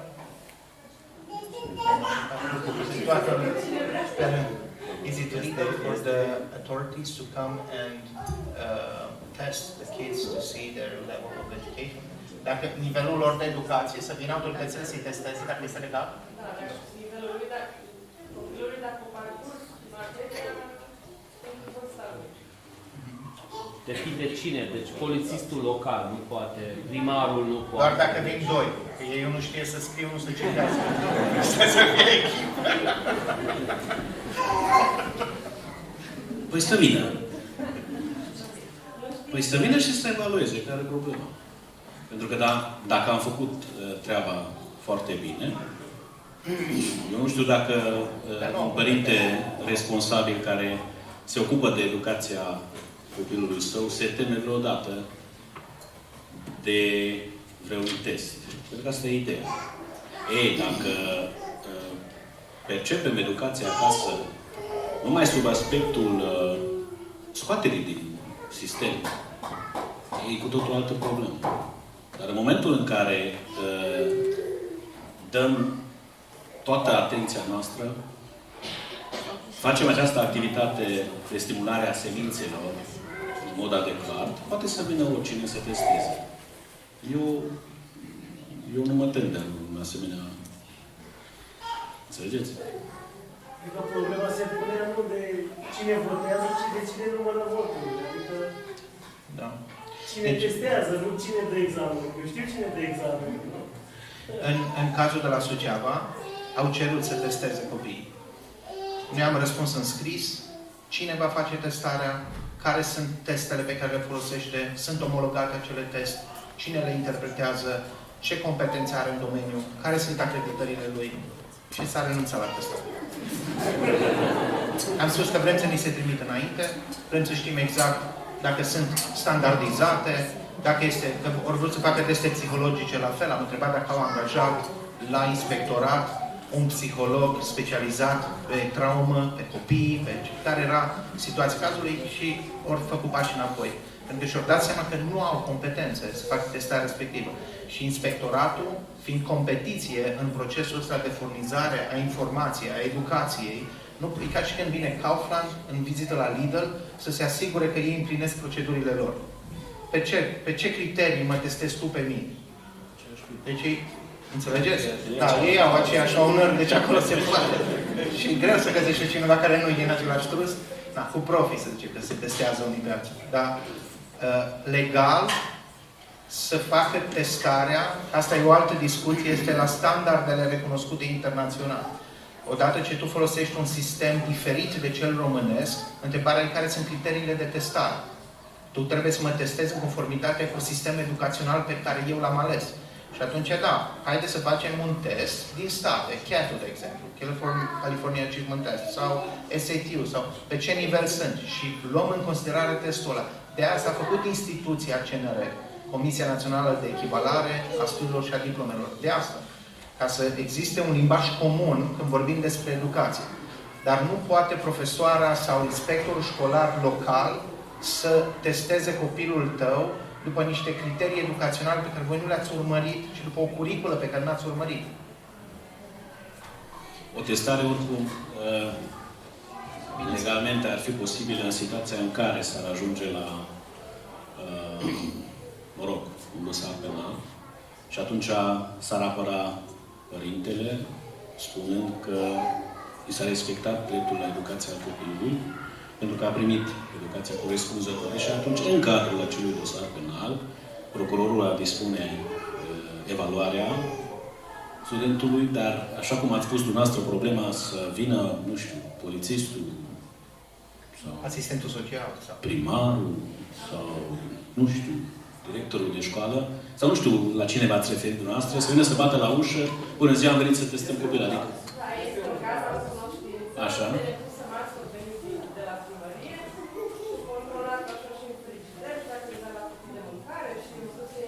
De la autoritatea tutelară? Protecția copilului. De la protecția copilului? Deci ai o poveste diferită, deci el a făcut o anchetă socială. Ai altceva. Ancheta socială are tot sunt asistent social, am făcut 10 de anchete de genul ăsta, 100, nu 10, și aia faci. Te asiguri că are acces la curent, la apă, la igienă, câte televizoare are. Sunt niște anchete sociale publicate pe site-ul guvernului pe care tu trebuie să le urmărești. Este un document, formular tipizat și niște întrebări pe care tu trebuie să le pui ca asistent social. Dacă el testează copilul, aia n-apare în formular. Exact. Aia e o altă el își depășește atribuțiile ca asistent social când îi zice cât face 2 plus 2. Aia nu e din formular. E o întrebare adăugată. Eu am spus că nu neapărat le putem permite să intre așa pe nepusă masă, adică... Păi n-au drept. Aia trebuie planificat și trebuie să existe o bază pentru care o plângere. Deci depinde foarte mult de postura care o iei tu în fața autorităților. Asta contează foarte mult. Când ei sună și zic, uite, vă invităm la, sau vrem să venim în vizită. Acolo cred că se dă marea bătălie. Cum te raportezi la ei? Ca și când e ceva greșit, ce faci, că când ești vinovat sau... Dar nu era obligată, dacă n-avea o ordonanță sau ceva, mână n-avea, nu era mandat, ceva, nu trebuia să lasă.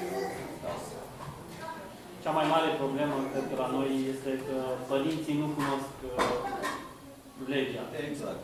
Și nu știu cum să reacționeze la asta. Bine ați venit în club.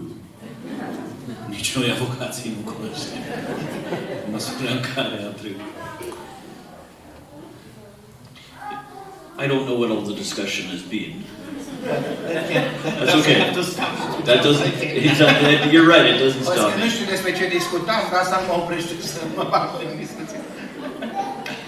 There's a lot of international law. I don't know about Romanian law, but international law. Există multă legislație internațională. Nu pot să zic specific care este legea țării voastre, dar vorbim despre legea internațională. That actually speaks to things like, can governments force their way into a home and require testing? Care răspund la întrebarea asta. Are dreptul guvernul să intre cu forța într-o casă și să facă testarea copiilor? That would be very questionable on international law. Asta este o practică foarte îndoielnică dacă iei în vedere tratatele internaționale. Because there's a number of international treaties that would say that it's not just parents choosing education, but directing even to the ways that evaluation is done. Pentru că tratatele astea spun că părinții au prioritate și dreptul nu doar de a alege modul în care se face educația, ci și modul și metodele prin care se face evaluarea. So I'll read you one little section. Vă citesc o secțiune scurtă. And this says that states are to respect that the focus of basic education must therefore be on actual learning and acquisition and outcome rather than exclusively on enrollment. Cer traducere liberă, da? Din lege. Atenția sau focusul ar trebui să fie pe educația de bază și de aceea pe achiziția efectivă de învățământ și rezultate, nu exclusiv pe partea de este înregistrat, înscris copilul la o anumită școală. And not on the completion of certification requirements. Și nu pe a împlini sau a completa niște programe sau certificări care sunt cerute de către stat. Și dacă chiar a învățat, actual learning. So they're actually very supportive of parents. Deci, vedem în tratatele astea internaționale că sunt foarte în favoare sau susțin părinții. So we have produced two documents so far that summarize international law about home education. Deci am produs două documente care sumarizează cumva principiile care stau la baza legală a educației acasă. I would encourage you as parents to read these. V-aș încuraja ca părinți să le citiți. Because they are your basis for knowing what your rights are. Sunt o parte de bază legală să vă cunoașteți drepturile pe care le aveți ca să faceți acest tip de educație. If you go to our website, ghex.world,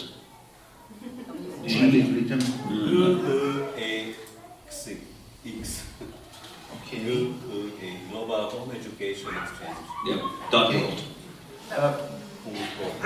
Ok, cum a zis fratele Gabriel, dacă intrați pe site-ul ăsta, You can ask Gabriel, and I'll leave. These are the real principles. You can take George. And then there's another one called the Berlin Declaration. Astea sunt numite principiile de la Rio și alta se numesc Declarația de la Berlin.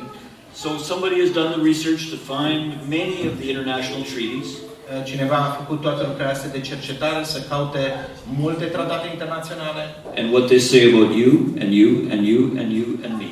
Și cum se referă ele la situația ta, a ta și a mea.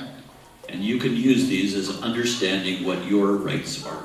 Și poți să folosești asta ca o rezumare a drepturilor pe care tu le ai. Including, can they come to my house? Și acolo este răspuns și la întrebarea asta. Pot ei să vină în casa mea? Au dreptul ăsta? But in order to help interpret these, we need good lawyers like George. Și în măsură, ca să putem înțelege aceste principii, avem nevoie de avocați buni, ca fratele nostru, ca domnul avocat să ne explice cum se interpretează aceste legi. And I know that he's going to say, well, it depends. Dar știu că el, ca un avocat bun, o să zică, depinde. But when we work together, we can accomplish a lot of things. Dar atunci când colaborăm și lucrăm împreună, putem realiza lucruri mari. Ok, mulțumim. Dorim să mulțumim în numele tuturor prezenți, celor care au vorbit, au venit și au împărtășit experiența lor.